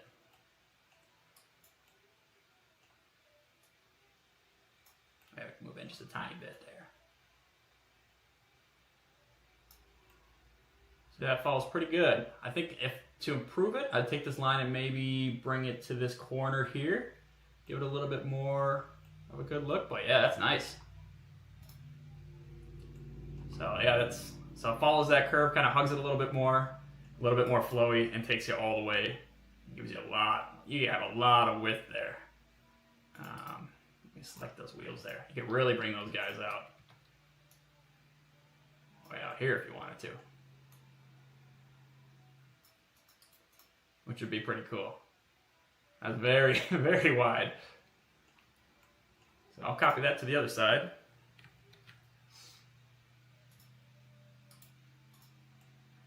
And then you kind of see what it would look like from the rear end. Move this wheel out a little bit.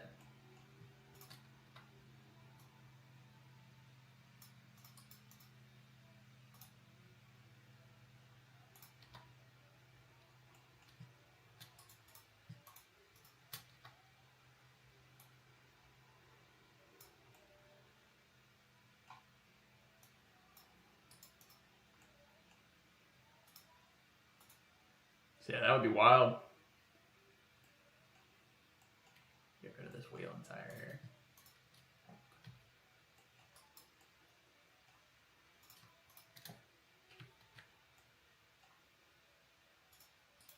There you go. There's nice and even for you. And here's kind of everything color matched. Oh, pretty cool. Yeah, that's very slick. Obviously, you don't have to go that wide with your wheels, but it kind of gives you an idea. And I kind of come up with something for the front here. And of course, I'll make small tweaks to make sure the fitment's perfect for you.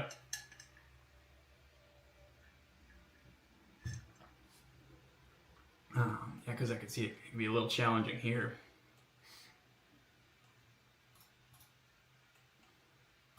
I saw you wanted to incorporate a vent here. Let me look at some of your references image here.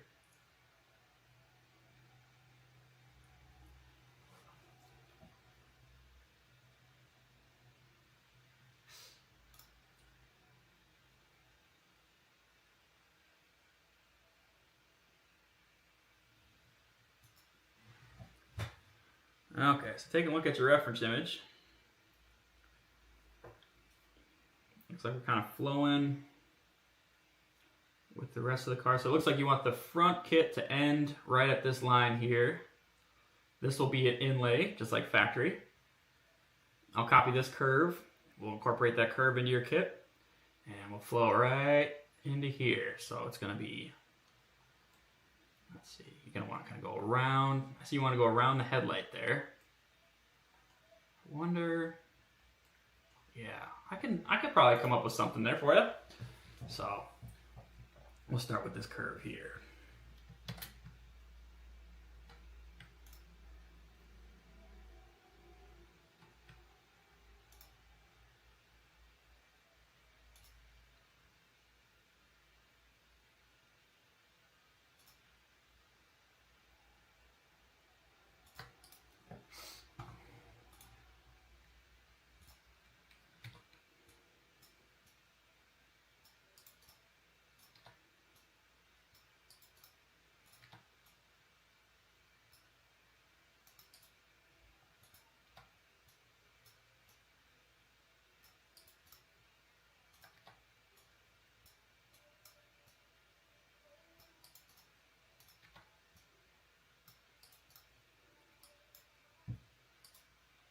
Okay. Take that line, move it out a little bit.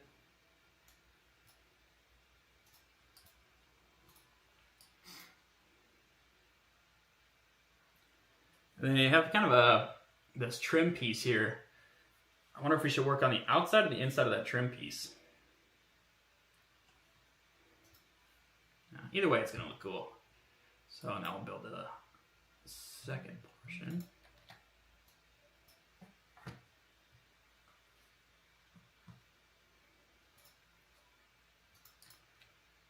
It looks like, yeah, so it kind of goes up the side here. And we'll probably do the same thing then, just work, we could go all the way up to that peak of the fender and then come down here and then here maybe. Let's go.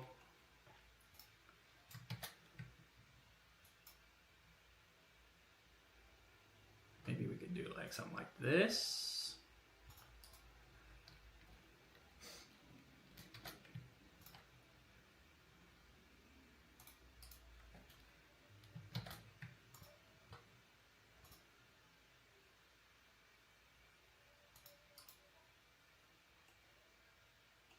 And then connect, let's see, oh.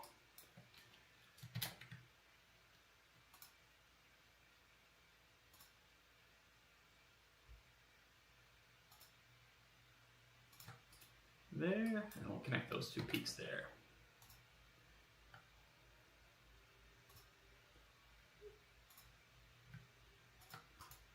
Kind of like that shape from the side maybe, for the top portion.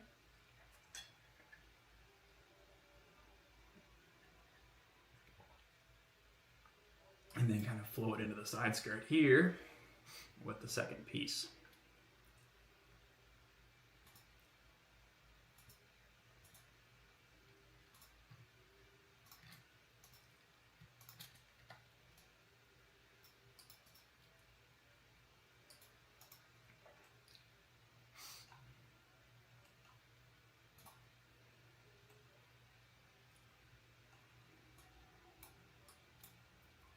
Let's move these over.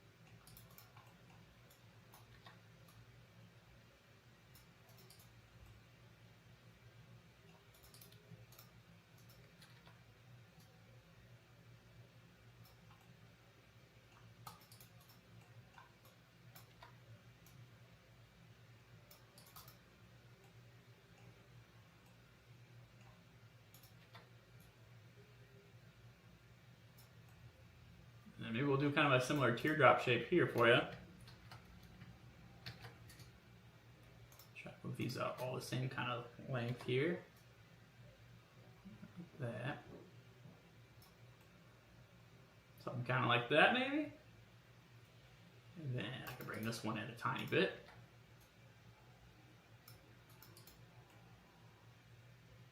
That'd be kind of cool. Bring this one out a little bit.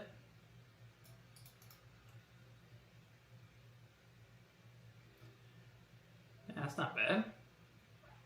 So that would add quite a bit of width there. And then of course we need the new panel going from this edge to this edge.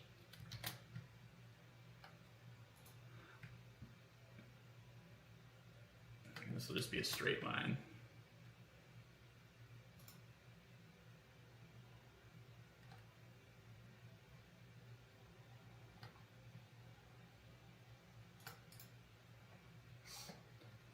Two curved lines going like here.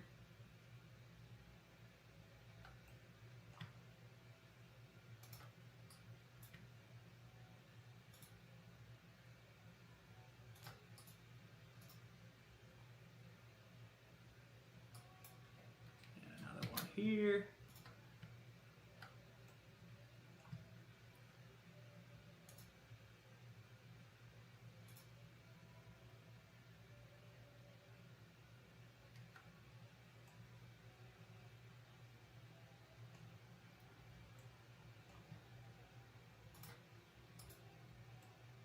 kind of like that. And then we are going to flare ours out, obviously.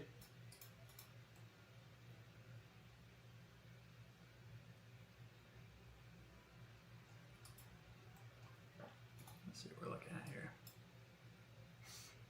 We'll rebuild that one. We don't have that cool line in there.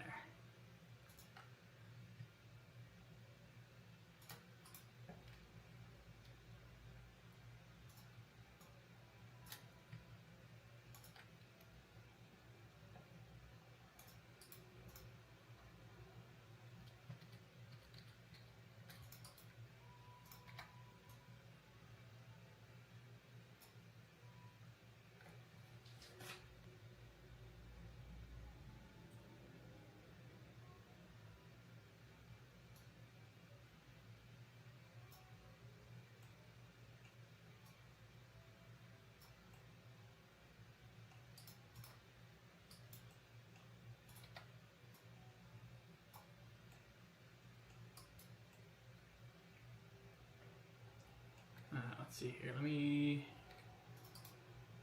first get rid of this. S130Z ABR design on a S30Z. I'm not exactly sure what that is. Let me know what the heck you're talking about there.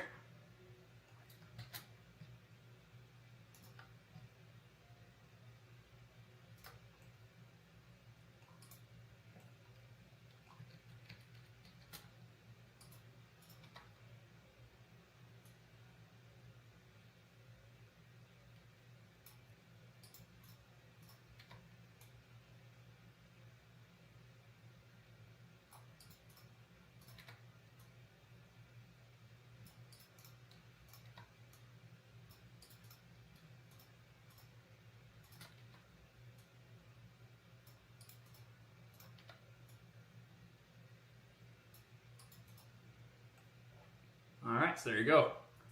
Got an inlay there. I might bring that. Well, I'll bring these pieces out a little bit.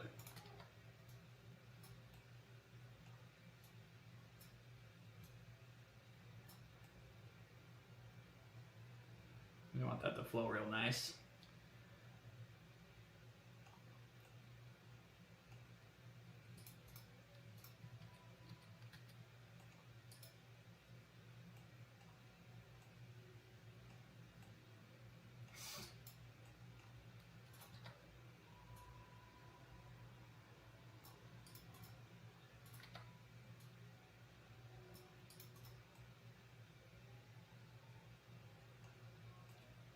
Alright, and then we'll make that patch a different color for you too.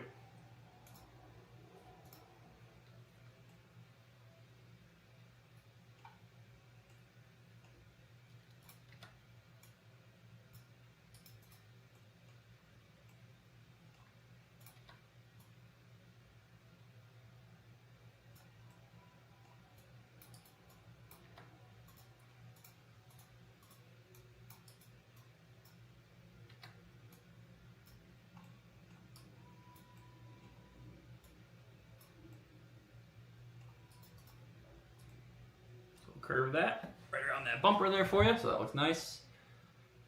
And then it looks like we're gonna have to bring this piece in a little bit.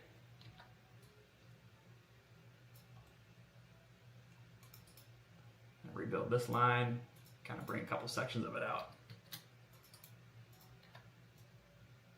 Like so.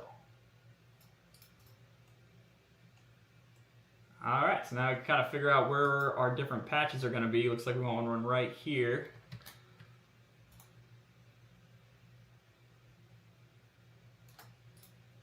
Try to follow kind of the natural body lines. And then we're definitely going to want one right along that ridge there. I don't know, maybe we could lower that point. It's a little tricky. Yeah, I think we're just going to want one, just a couple inches underneath that curve there. I see this is a little wonky here. Bring that on out.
every time you move stuff around, you kind of got to go back, make sure nothing got disconnected.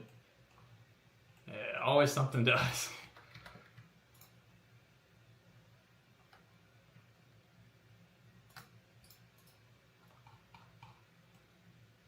So there we go. All the intersections are pink now. Looks good. Yeah, there's your rear fender there. So let's see here. Bring the Corvette back. Yeah, I think there's just another. So where do we want to meet that one? It's almost like it just kind of, you got the highest point. Oh, we could move that point even higher too. I don't know how high we want to move it up, but don't want to go too crazy. Or we could just take this curve and maybe lower it a little bit. What I'll probably do is take this curve here. Well, I'm just going to draw another line. So we'll go there to there. And I'll rebuild it to have those 2 points in the center. Then we're going to go ahead and take those, move them up and out. Up a little bit, and then out a little bit. And maybe forward, but hopefully not too much. There we go. That lines up pretty good. So that'll be a good guideline for it. All right, so let's patch this bottom portion here.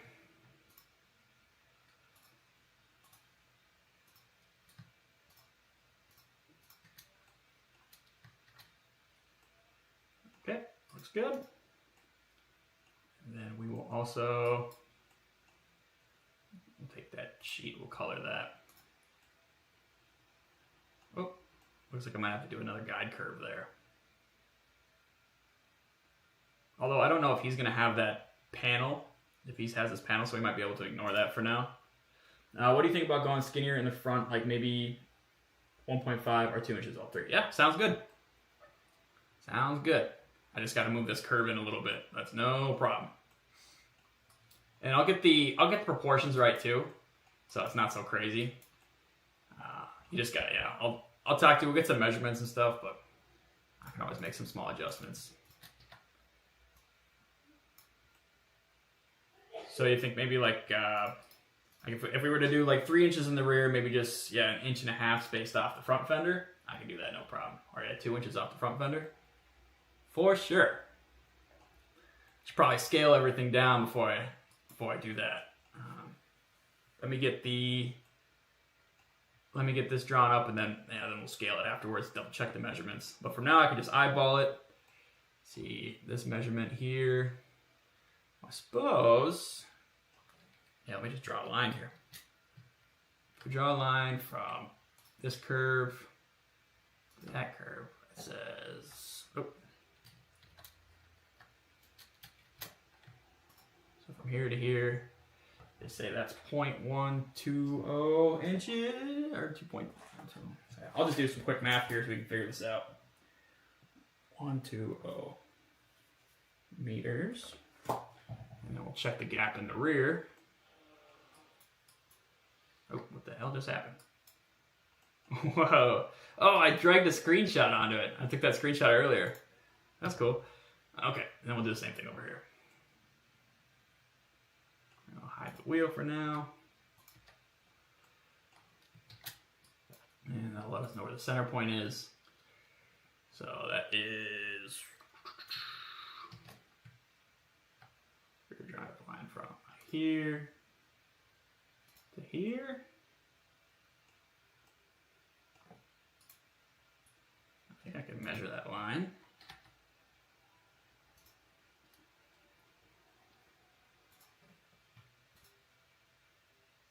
That's 0.188.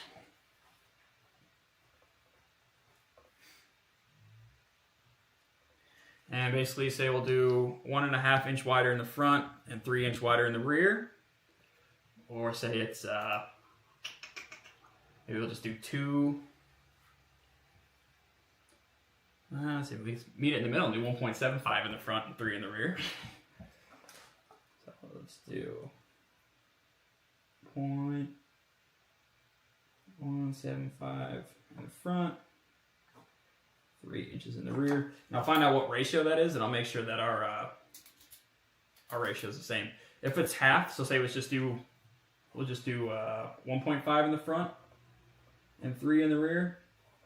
Then if the back end is 1.88 meters, or 0.188 meters, we would just divide that by 2 and make sure that it's at 0.094. So we'll just do 0.1. We'll scale it down later on. So we just want to make sure that the gap between the body of the car and the widest point of the front fender is only 0.1 meters. And that's imaginary meters here. Like I said, it's not, we didn't scale this to size yet. But they'll just make sure the ratio looks good for us. So let's double check that.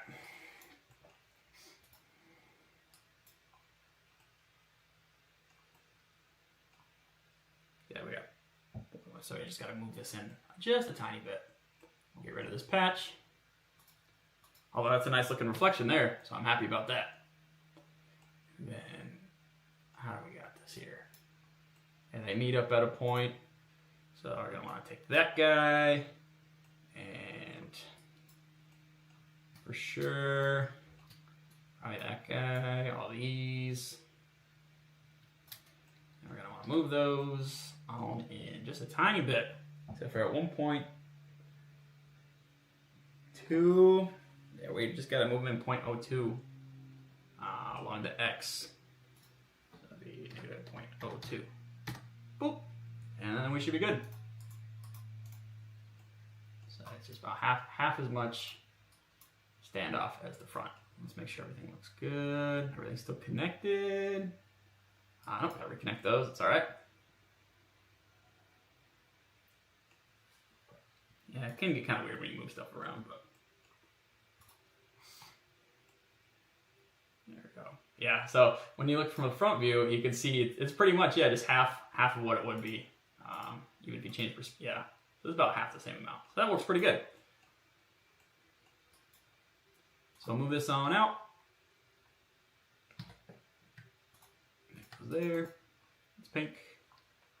Same thing here.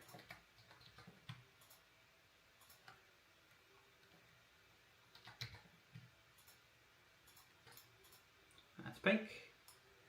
I gotta do that connection again. Doo-doo-doo.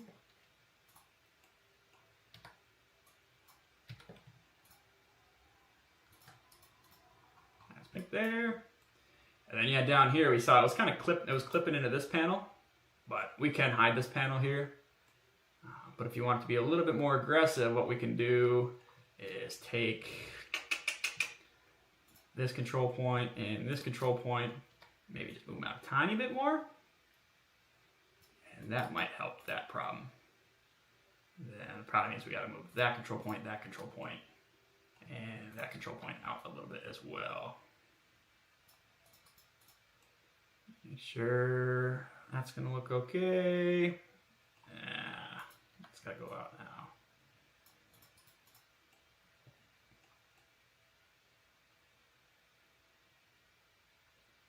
Trying to make them smooth. I might want to rebuild those two curves. Let's see. Make sure everything looks nice. Yeah, that's okay. That kind of bites in like that. And we gave this one just a little bit more flair. It's got a little more style to it. That's all right. Maybe we can even take this one, move that out a little bit more. So those match up. And move this guy up. Yeah, it should look all right. Side, move it in a little bit. And then same thing over here. Move those guys in a little bit, like so. And let's patch it all up and see how it looks. Our guide should hopefully be wide enough. And this hopefully uses that as a guide as well. So select all the boundary edges of that first portion there. Patch that up. You see it's cutting into the car. We knew it was going to be like that. That's why we're doing the guide. And so let's select the guides and see if that fixes us right up here. So that helped quite a bit. Still not perfect. Still biting in a little bit. And then that brings that in. Okay, but looks like we got a nice reflection. So all we got to do is edit this line to come out just a little bit more. As you can see, we're hugging the body of the car really nice. That reflection is perfect. That's what I like to see right there. We already know this piece is going to patch up okay. Yeah, that's nice and square. So yeah, let's just take this line and move that second control point just farther out. Just a tiny bit. Not much. We might have to rebuild both of these lines too. So maybe we'll do that. Maybe not. We'll see. Maybe I can just take this control point, move it forward, and then out a little bit. I don't know what that's going to do, but maybe it'll fix our problem. Go back to selecting the boundaries.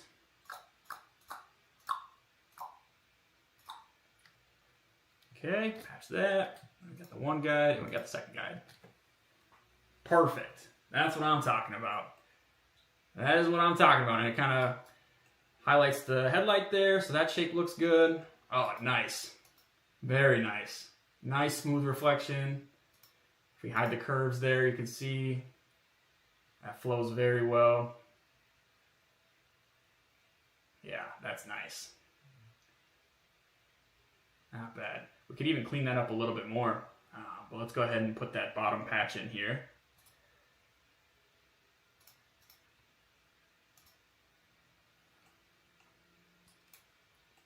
This piece, yeah, we might have to clean this up a little bit. I had to make it a little curvy so it sticks out past this guy. But we can adjust it later if it gets all messed up when we patch it here. Yeah, it's not too bad actually. Not too bad. Yeah, it's a little wonky there. I'd like to straighten that out a little bit. So let's put this inside curve. I like this curve a lot. That looks pretty good. But yeah, I think we want to straighten this guy out a little bit more. This original piece was curved at the top and pretty straight on the bottom. So maybe I got to bring this piece out. I bring this curve out towards us and try to bring this curve in a little bit, but it's hard. Like I said, it wants to clip into there. I can just ignore that. I can ignore that piece. It all depends if the customer is using that chunk or not. I don't know if he has it. Otherwise, yeah, that would be a really cool relief there. So let's just edit those a little bit. Maybe I can do a split here. That might look good.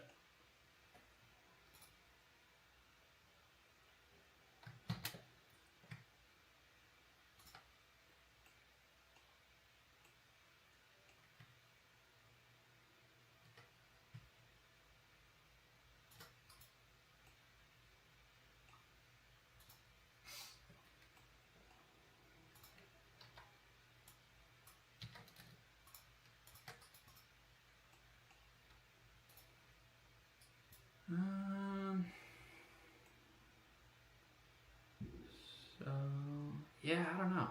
Let's see. Let's rebuild this a couple times.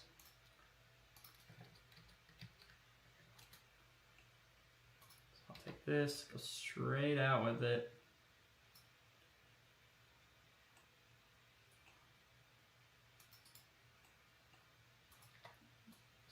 Just trying to make this line a little bit more straight, I guess.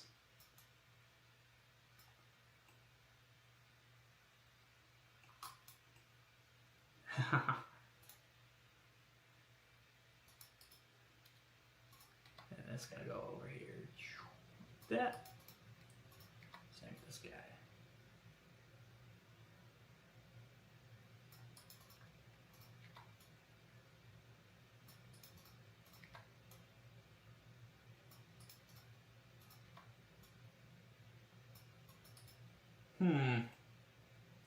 That's a little whack. Let me rebuild that one.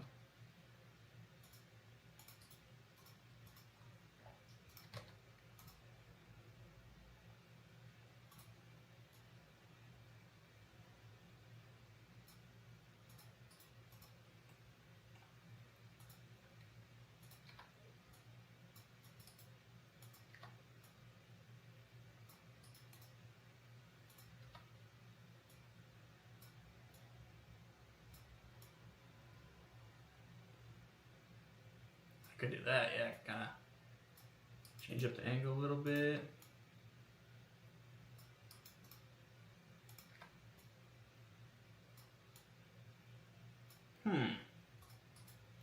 It's just getting kind of messy. Let's do this here. I'll do I'll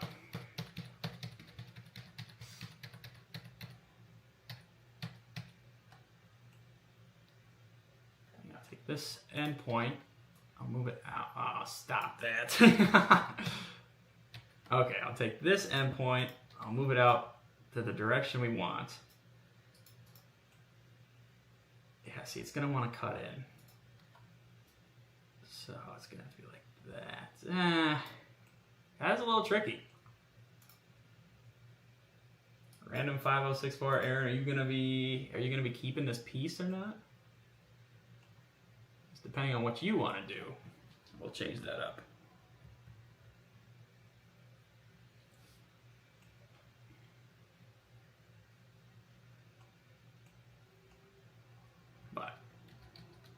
If not, all I gotta do is take this control point, move it down and out a little bit. And then this guy.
Then I'll trim both of these.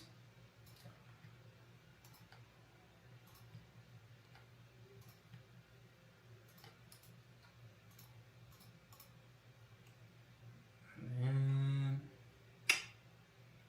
then, yeah, I'll trim this one. I don't know.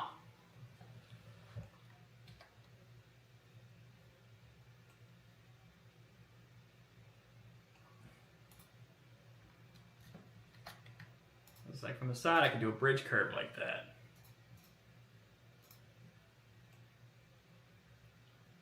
Then that gets kind of messed up. I think maybe my best bet is just doing move this point on over,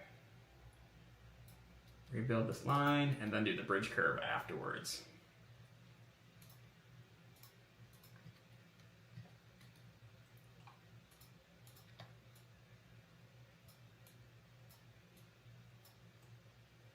Yeah, that doesn't look too bad.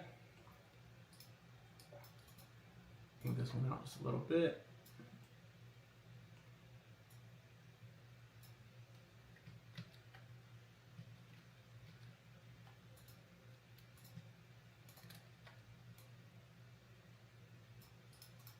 And then we'll do a bridge curve between this and that. And G2, G2. Not bad. What does the G1 look like? That might be even better. Okay. That kind of flows that together nicely there.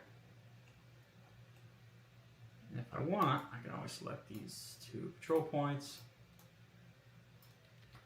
Move them in a tiny bit, but we're all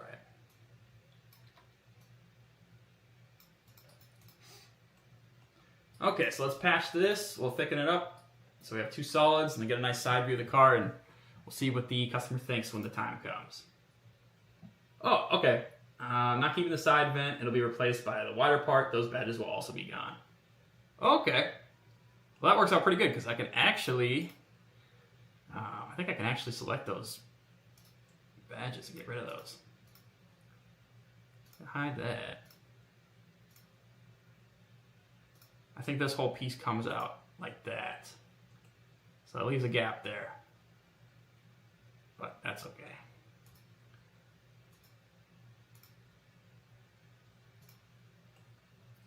So that's all right. We'll just pretend they're not there for now. I could put a new patch back there for you too, just to simulate just the body of the car.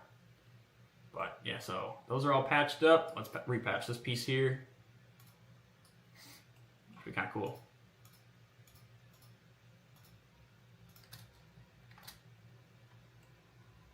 I didn't like that.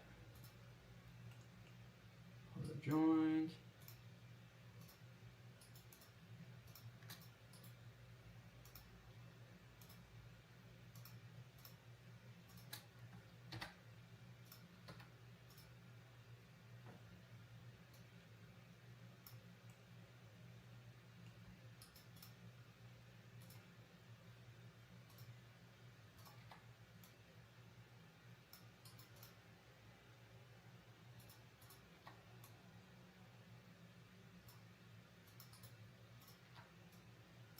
So yeah, now I guess we kind of have the freedom to make this shape however we want it then. Let's see if it wants to patch that now.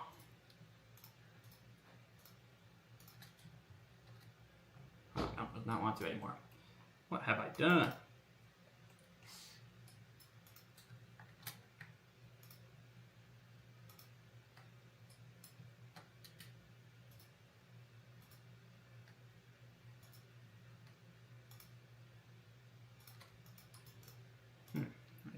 Let me just draw it as a straight line.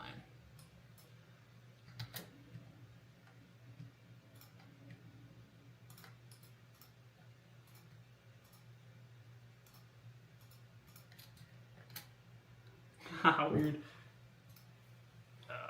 Let's see. Oh.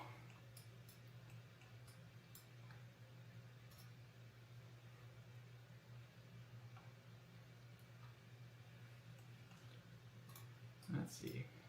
Let's go back a couple steps here. Because at one point I did have that patched.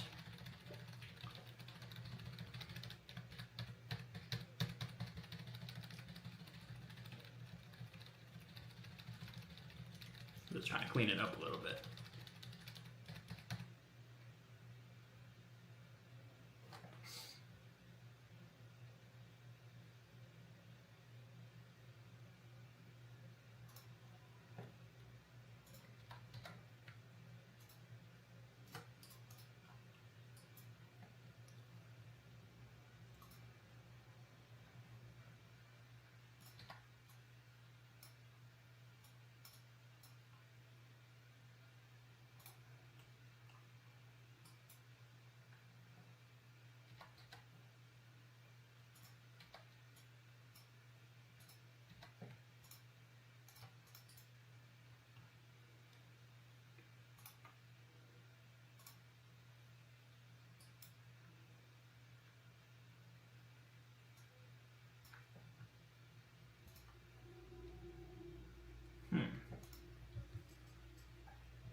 That's not too bad. And yeah, that piece won't be there, so we're just going to ignore that for now. Hopefully it lets us patch this now. Yep, perfect. Alright, so now we hide those pieces behind it.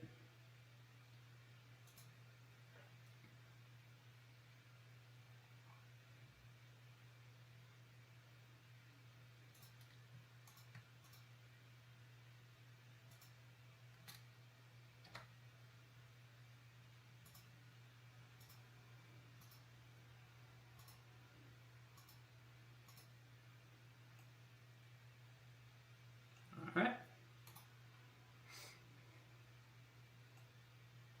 I wish I could just hide a portion of that, but that's you get a little bit piece of the interior there too. Let's cut that out, and then let's change the color so we can kind of see what we're looking at here. Take these two sheets. We gotta join those.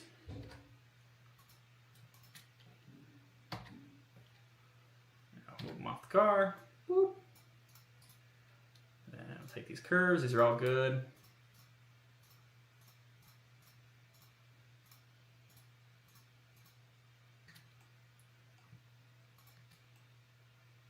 I'll put those in a group. There's the front skeleton. Hide those. That's funny. the whole piece there. Why does it take that with it? I must have accidentally selected another piece in there.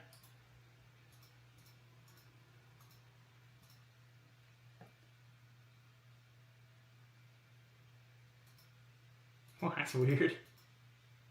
Alright, whatever. It's no big deal.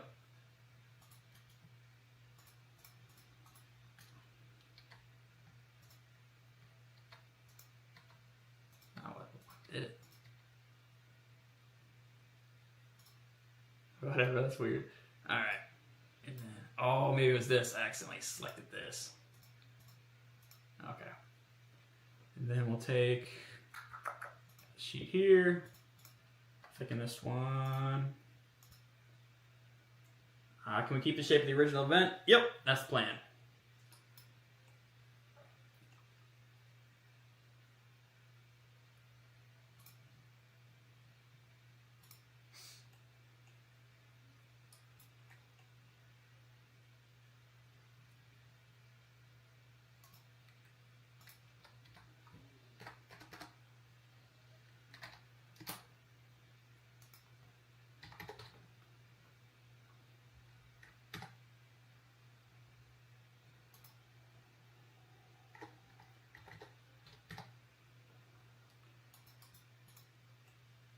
Alright.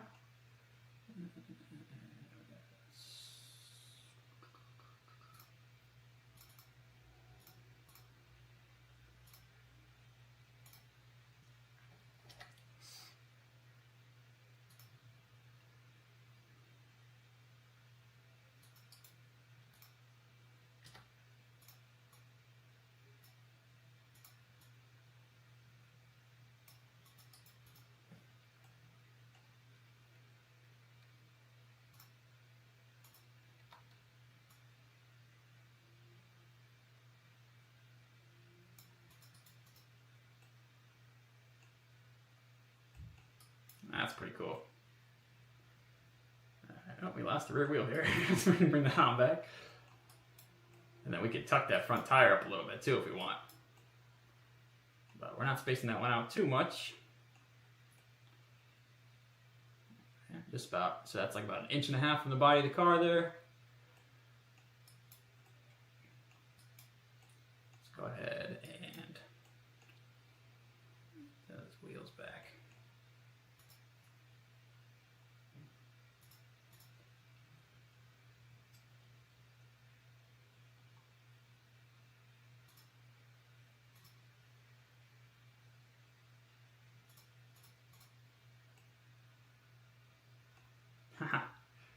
Duplicated that a couple times.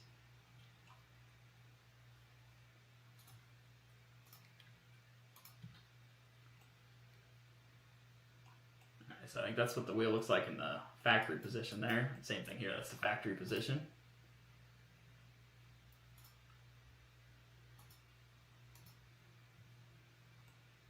That's the lowered position. So yeah, these must be both factory here. And I can lower this one a little bit.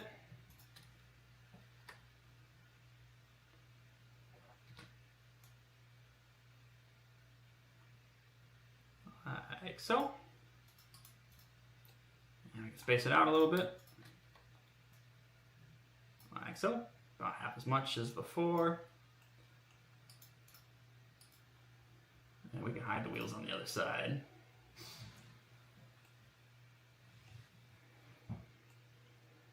But yeah, it's like I'd like to keep that one piece in there, but it's let's see that panel there. Okay, so that's the trim. We keep that in there, so you can kind of see how we're working around that side trim piece. But we can also extend a little bit and pretend that's not there. Let's see what are the other panels we need. Yeah, that side, so that side detail, this panel, I'm not sure if you have it. That's the one that kind of cuts in a little bit. But I bet you, actually, if I take this, well, yeah, I can just ignore that for now.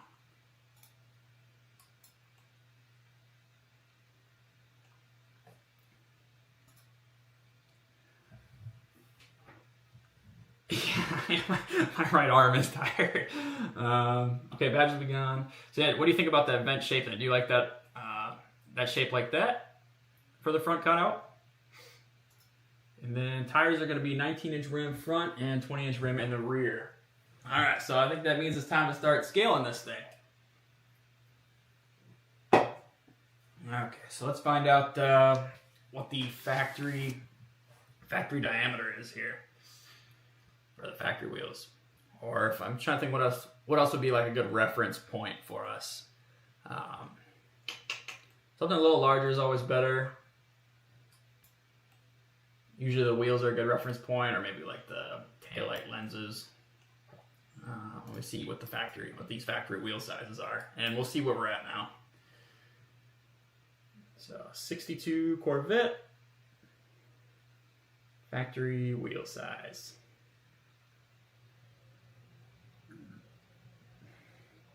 All right, so they're 15. Looks like they're 15s on there. 15 by 5 with an optional 15 by 5.5. It's pretty cool.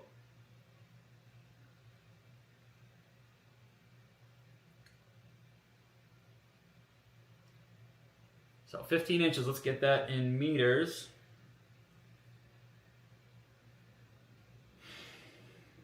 What is 15 inches in meters? So that's 0.381 meters. Oh, so our scale is way off.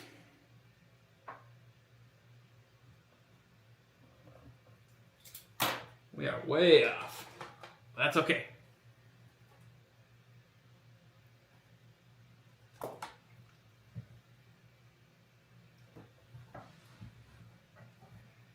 So I'm gonna scale for the. Well, then I suppose what really matters more is not so much the rim dimension or the wheel dimension, but what the overall tire size is going to be. Are you depending on the okay, tires are going to be 19-inch rim front, 20-inch rim rear. Okay, so you're going to run kind of skinnier tires then. And let me know the tire size you're planning on running, and we can simulate that as well. But until then, yeah, this is looking pretty cool. Let me copy this solid over to the other side.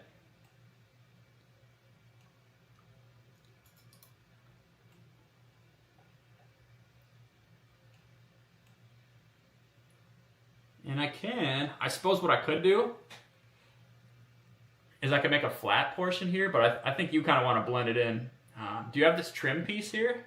Because we can also skim over that trim piece, pretend that's not there, but if you want to keep that trim piece in there, that would be what that looks like. But yeah, that should be very cool.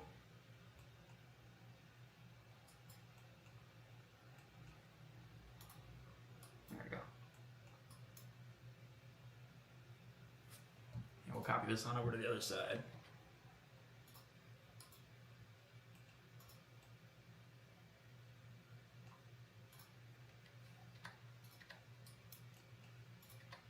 actually, I suppose, yeah, if I get this to scale, I do have 20-inch wheels off that Audi. I could just import those. That might be kind of cool. Yeah, let's do that. Just for fun, because I know the size of those, and he's got a pretty good sized tire on there. Let's get the, let's throw the Audi wheels on this. That'd be kind of fun. So, import.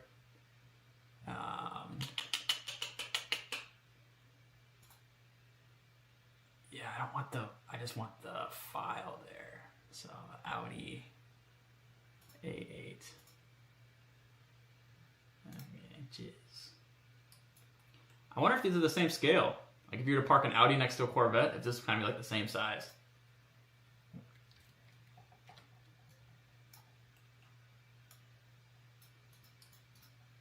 We only need this guy.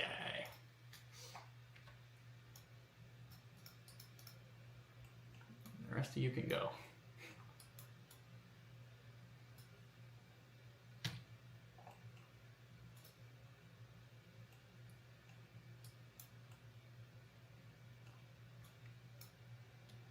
So these are 20s right here. Yeah, I forgot the factory size. Oh shit!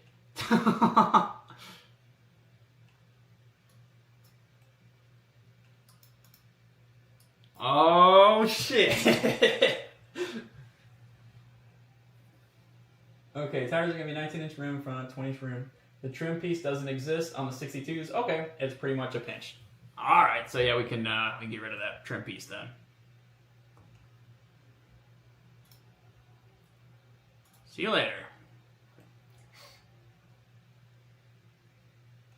So then, yeah, without that trim piece, if I look back at your reference image, I believe you do go all the way to the bottom here. So we can design with that in mind. Let's let me see here.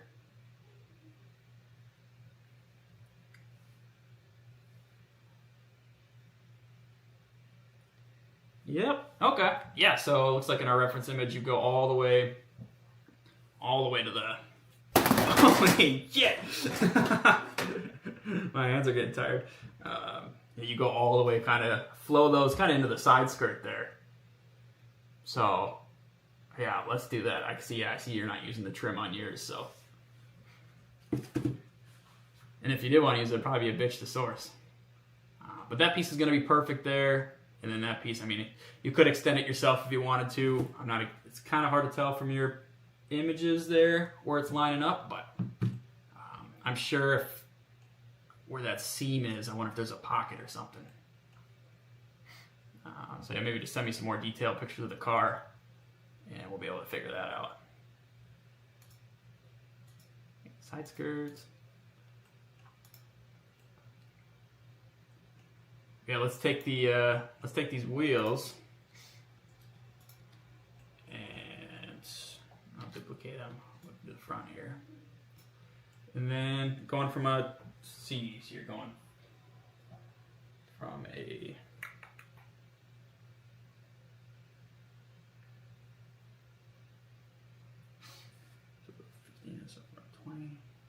you wanted to go, I believe you said 19's in the front, 20's in the rear. Yeah, 19 in the front, 20 in the rear. Let's scale reduction is 20 to 19.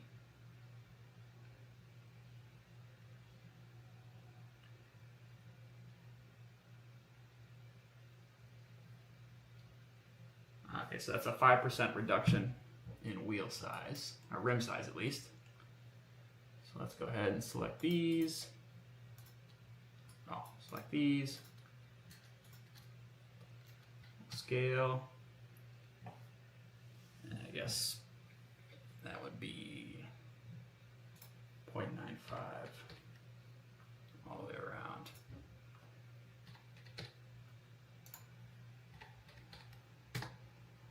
Okay, so there's 19's in the front, 20's in the back. And then, yeah, it looks like he sent me some more pictures here, so that should help.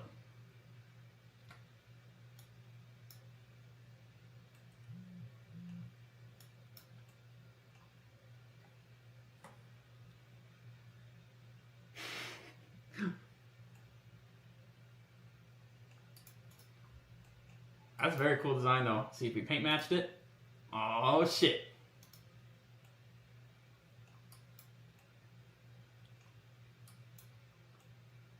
Very cool.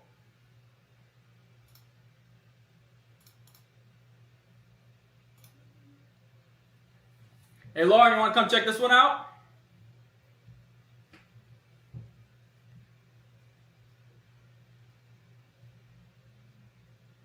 Let's see. We got some new images.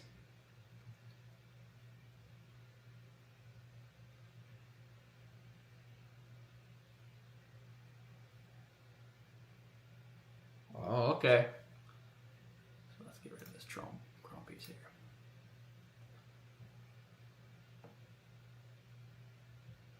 So there's like a slight step there, I see.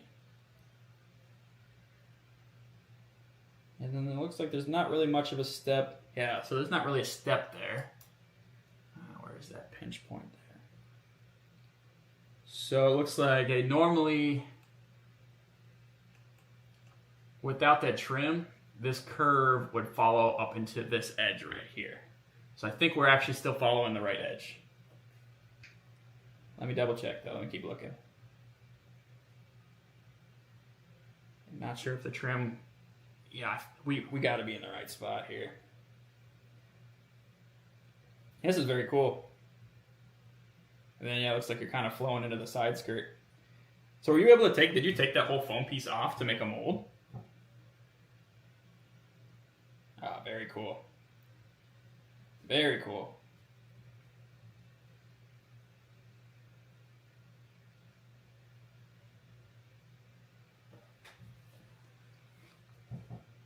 And I can tuck the wheels in a little bit more too if you're not looking to go crazy with that. But let me take a measurement from the factory wheel here, see where we're at, and then we'll scale the body and everything else accordingly. So let's see where those wheels are at. There we go.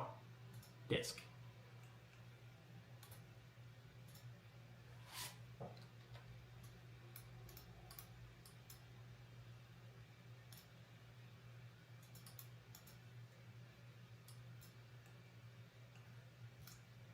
So currently, I'll do a circle.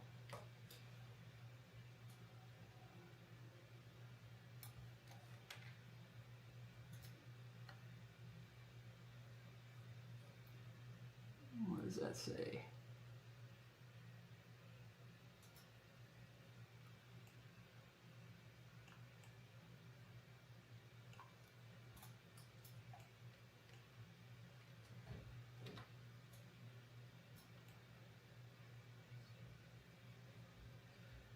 Pretty much right on the nuts there.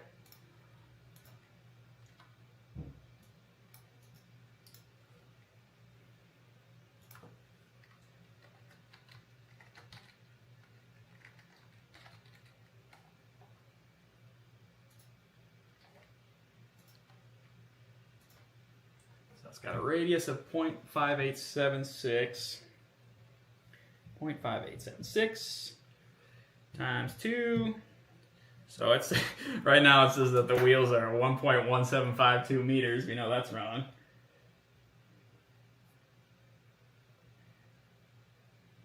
So we need to get that into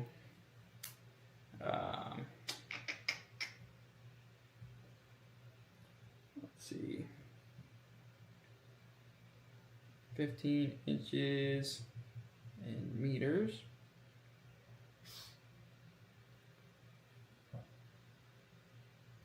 Yeah, the 15 inches is 0.381 meters. So it's a ratio of 0.381 over 1.752. So we'll find out what scale factor that is. 0.381 compared to 1.1752. Scale factor.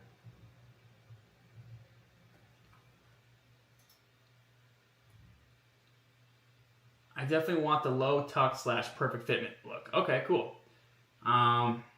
yeah, started with the passenger side, didn't like it, so I removed all the foam. What is the process for foam body kits? Very similar, so he could probably explain it too, but it goes a little something like this.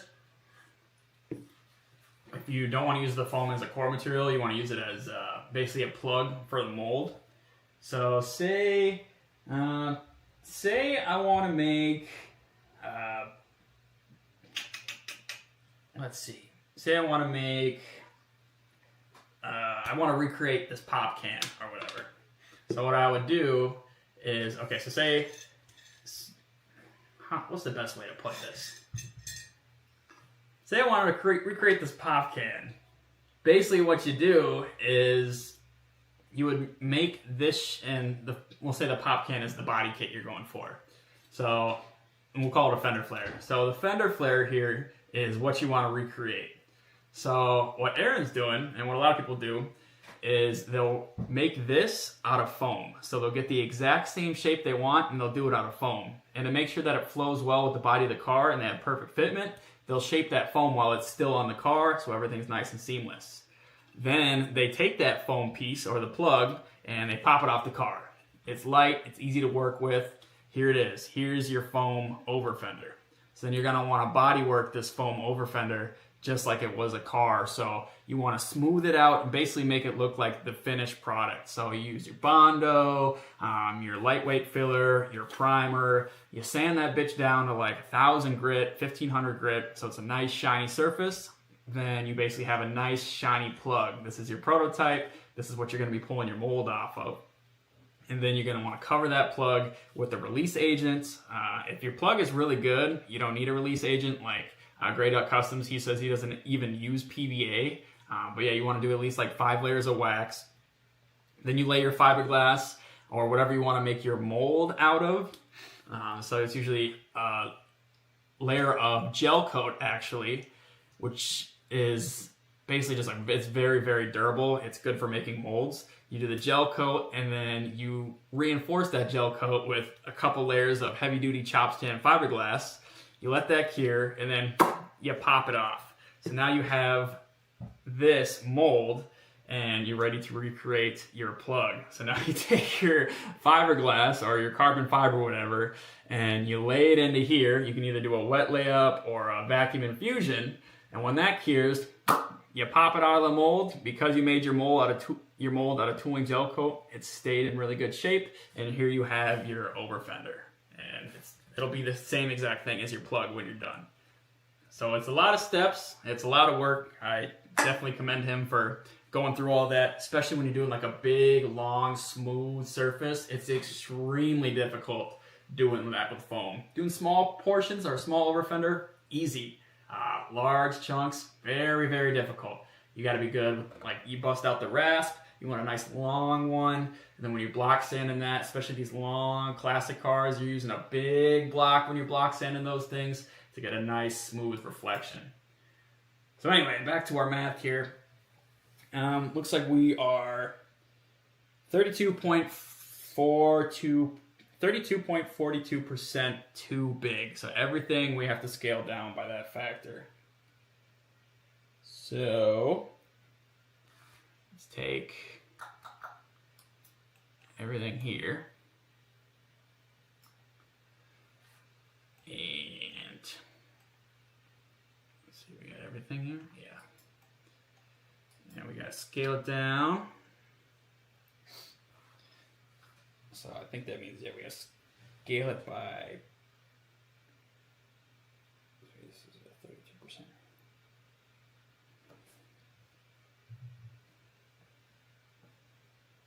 So I think that means, yeah, scale would just be 0.32 for all these. 324. Skinny car. 0.324.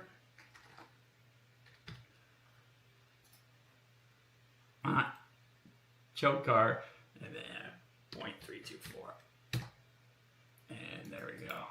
So this is more like woodwork. This is real life size here. That's what we're going to be working with. So now, I can get rid of this.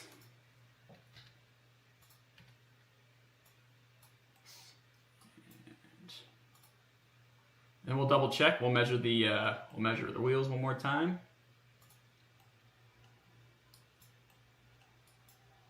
All right, we won't measure these wheels, but we'll measure the. Actually, we should be able, since we use the right ratio with these wheels, we should be able to measure these and get the right result as well. If all our math is right. It's getting kind of late, so I'm not sure. So let's get this centered. It looks like a little baby car now. Okay, now if all our math is correct, this center circle, the radius should be, or at least we'll do the rear. That's easier for me. The radius of this rim should be 10 inches, whatever that converts to meters. So that'll be a good way for us to double check. And then if it's on the nuts, then we know we're doing pretty good. And we'll do the same thing. We'll pop up we'll get one of the rims too. Or maybe we could even export one of the kits. We could export it into a different software and take a measurement as well. But let's just draw a circle here. Okay.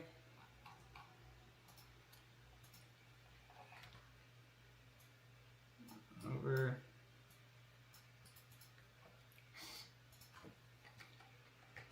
Measure the radius.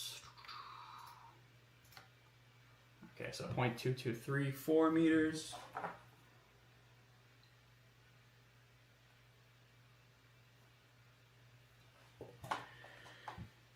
All right, and then watch this. Hey, Gemini. Hello, how can I help you today? What's 0.2234 meters in inches?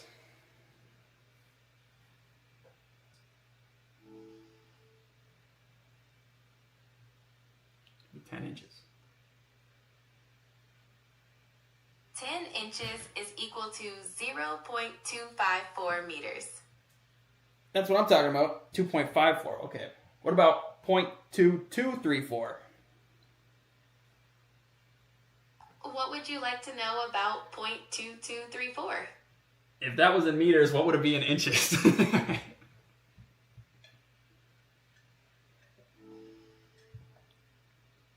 I encountered an error. Holy shit!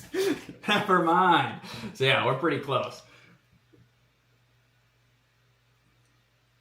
I don't like AI at all.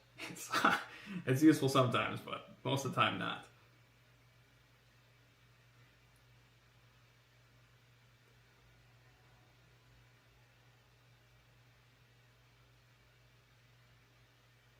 Okay, so it's a little small at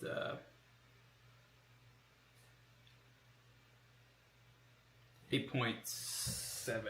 So that's a little, we did a little, math must be a little wrong then. Let's bust out the, I guess we could look at the original wheels, but at least we got our shapes right. Yeah, the scale's a lot closer now. It's just a couple inches off. So I'll double check a couple things with the customer, get a couple measurements. Maybe we'll measure like from this point to this point and then make sure everything's accurate there. But yeah, that's kind of our finished product for today. Yeah, I love it. Yeah. It gets pretty annoying sometimes. But yeah, that's pretty cool. And then I can, let's see if I can get all the wheels back in here.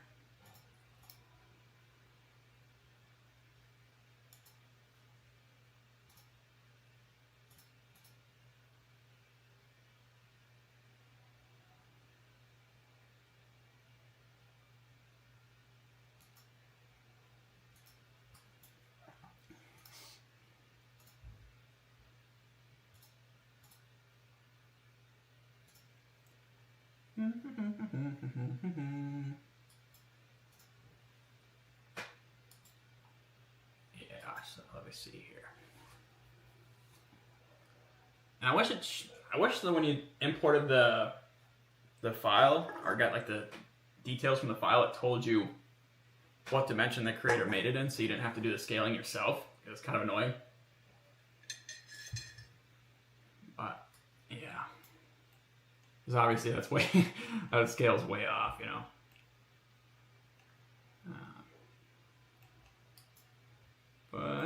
yeah. Let's see. Select these again. Oh.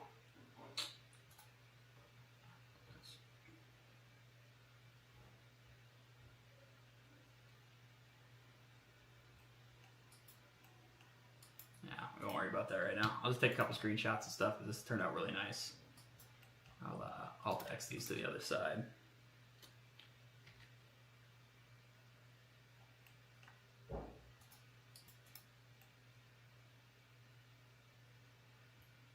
Oh. I lost my center. That's weird.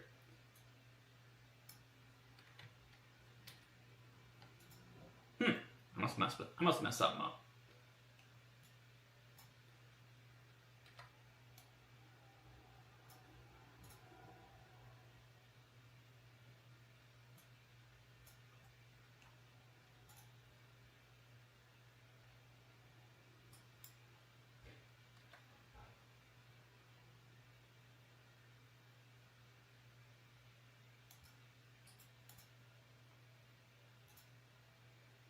There we go.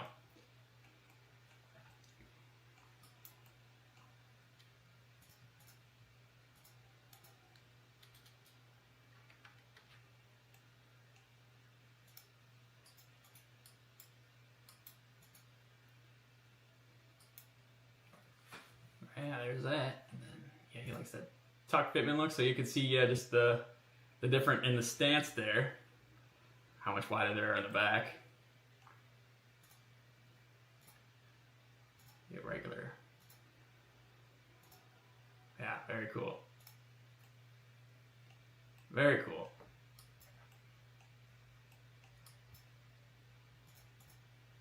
So I'll take some screenshots of this, send it to the customer.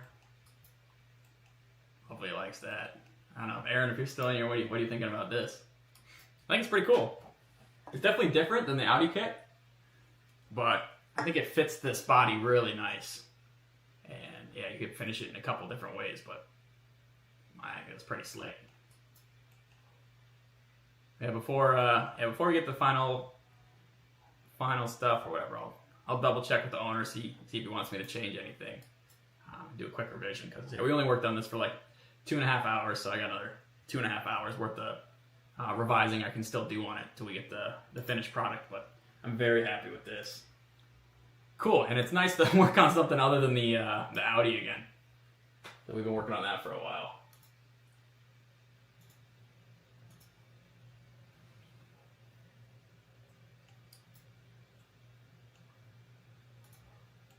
Yeah, here's it in all black. That's sweet. That flows really nice.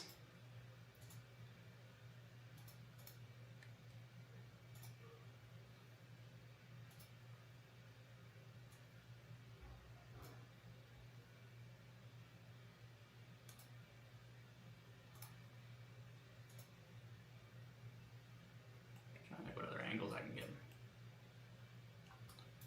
Get that circle out of there. Yeah, that's pretty cool.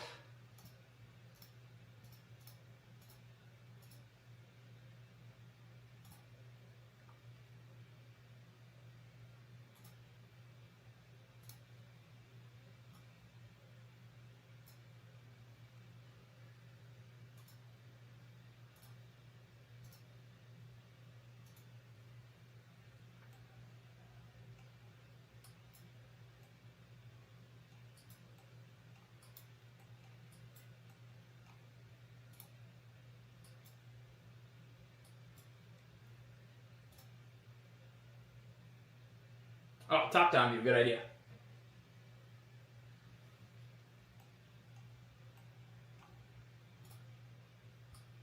Oh, that's cool. See up there would be the top down. It's nuts. It doesn't even look. It looks like it could be factory. See, I got the teardrop shaped hips there. It looks factory. Yeah, that's weird. So I'll screenshot this first, or let me go so you can see the different colors. So yeah, it flows really well. But I'll move these just off to the side so you can see the difference. So yeah, it's the curvy body versus so before it just kind of curved in towards either end, so it was actually a smart move doing the that shape. Like, wow, that's cool. Just a screenshot of that.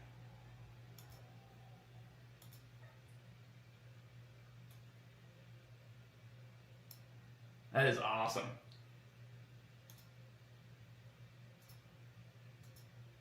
And that wasn't too bad. That was only 2.5 hours. So I figure I can bust out a pretty damn good render in 5 hours. So I still got like, I'll talk to the customer, see if he wants to make any changes. I keep drinking out of the empty one. And we'll get this one perfect, make sure the scale is on point, get a couple more references in. And yeah, but that's super cool. That's nuts. That's such a crazy difference. But yeah, when they're on the body of the car, it's so subtle that from the top-down view, it looks like, not to scratch my own balls, but it looks like something that, you know, could have been designed by Corvette or Chevy. And if we check the fitment, we'll check the other side. You can see we are right on the fucking body of the car. You can see we got a little bit clipping through, but that's because I just have this 2mm stick. So yeah, we are right there. So no fucking panel gaps. We are fucking right on it. So you can see if we get the right angle, we can get a glimpse under it. But that's pretty damn good.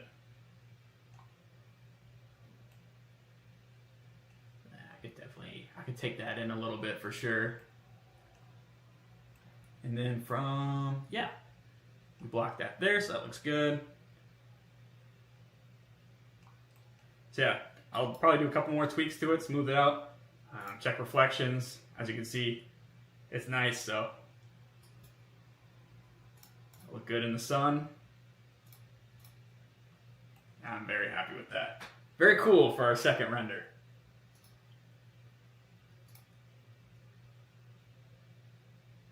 That last try, yeah.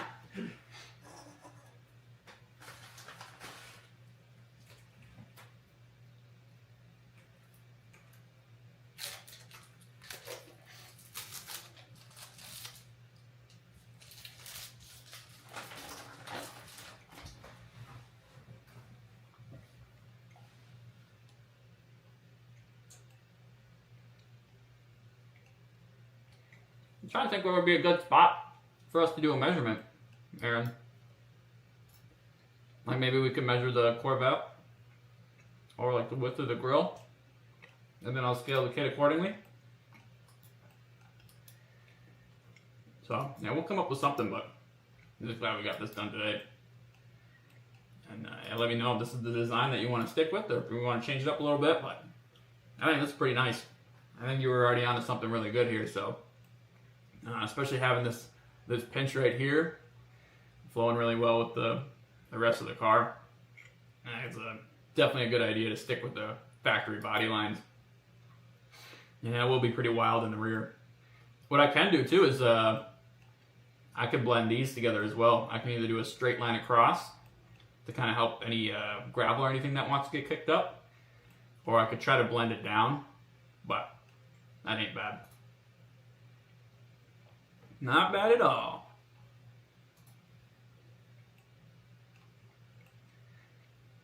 And I don't know, like, I haven't messed around with the solids enough too. I'm not sure if I can like rebuild a solid and move it around. I don't think I can. No. So I'd have to unthicken it if I can.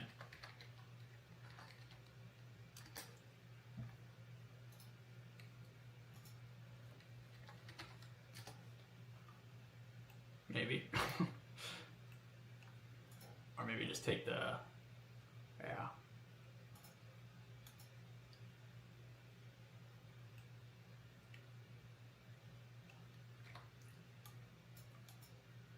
Oh. Yeah, I'll figure out something with that. But that's kind of how we save the curves and everything, so if we do have to make adjustments later on, we could just take the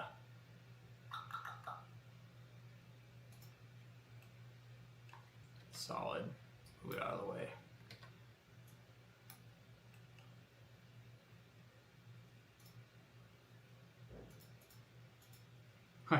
These guys. So if we have to make any adjustments, like cleaning up that little tail where that clipped, it'd be pretty easy. Just have to clip this, move it back a little bit, and that'll clean up that issue. But probably scale this down too when we get to it. But, yeah, not bad.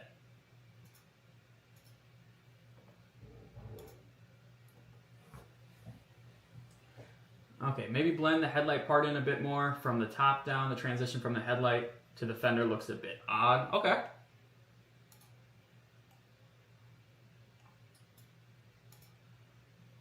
Okay, yeah, I see what you mean. So maybe we try to go. No, don't look at this side. Maybe try to smooth that out, maybe. So instead of going down and then have the headlight come straight out, maybe go all the way. And go all the way closer to the headlight lens, do you think? So yeah, if you want me to go closer to the headlight lens, I could definitely smooth that out a little bit more. Yeah, let me know. I'll take a note there. And closing in the rear gap with the flat piece across will work good. Okay. So I'll close out rear gap.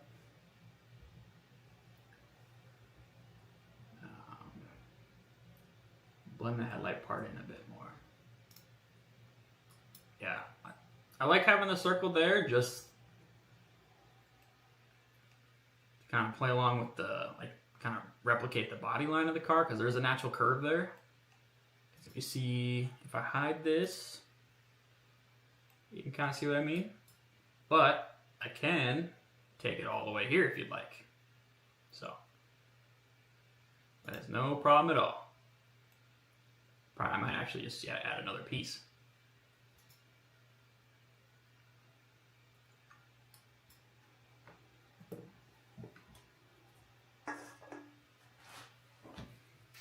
But yeah, it's dinner time for me. So yeah, any last thoughts, and we'll wrap it up for today.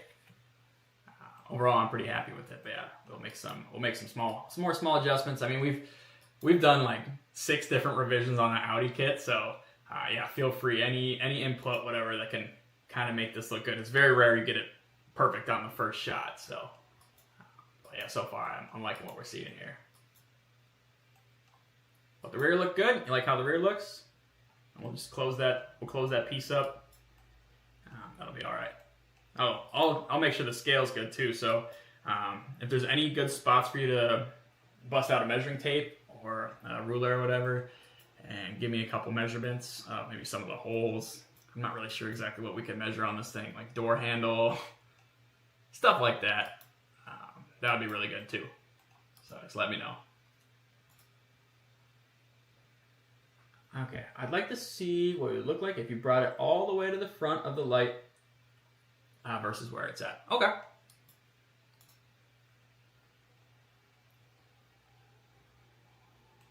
So yeah, it wouldn't be... What I could do... Yeah, here's the thing. Like, if we wanted to bring it all the way to the front of the light... So I see what you mean. So, like, we'd have a curve that would go here instead.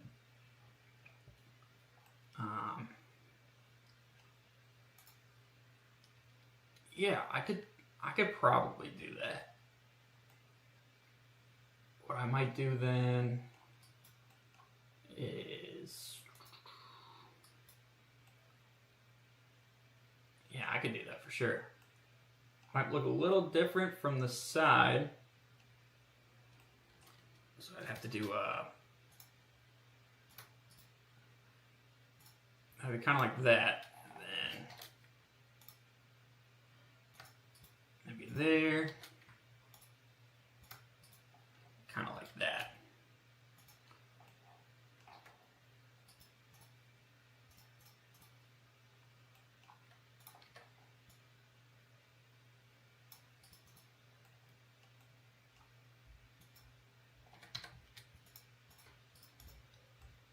So I kind of have to smooth it out like that. Hey. What's up? Then I'll be ready in a minute. All right, sounds good. man, you were stepped up. Yeah. I don't feel very good. Oh no. All right, so this is kind of what the angle would be. Yeah, I think that could work just fine. Let me take a screenshot of that just so I have a good reference for myself.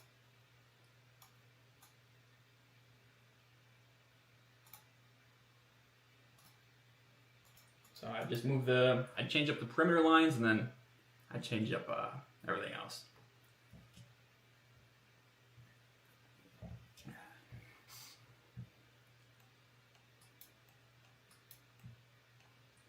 I wonder if sometimes you can take these solids and unjoin them. Not sure. Got a note for that.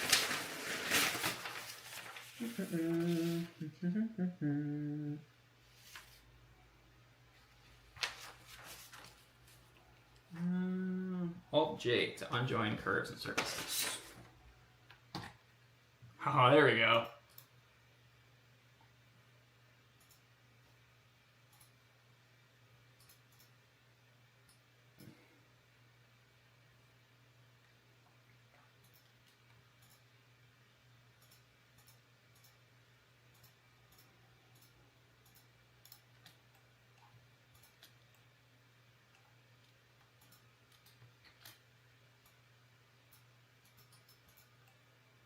So there's our cage there.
Alright, yeah.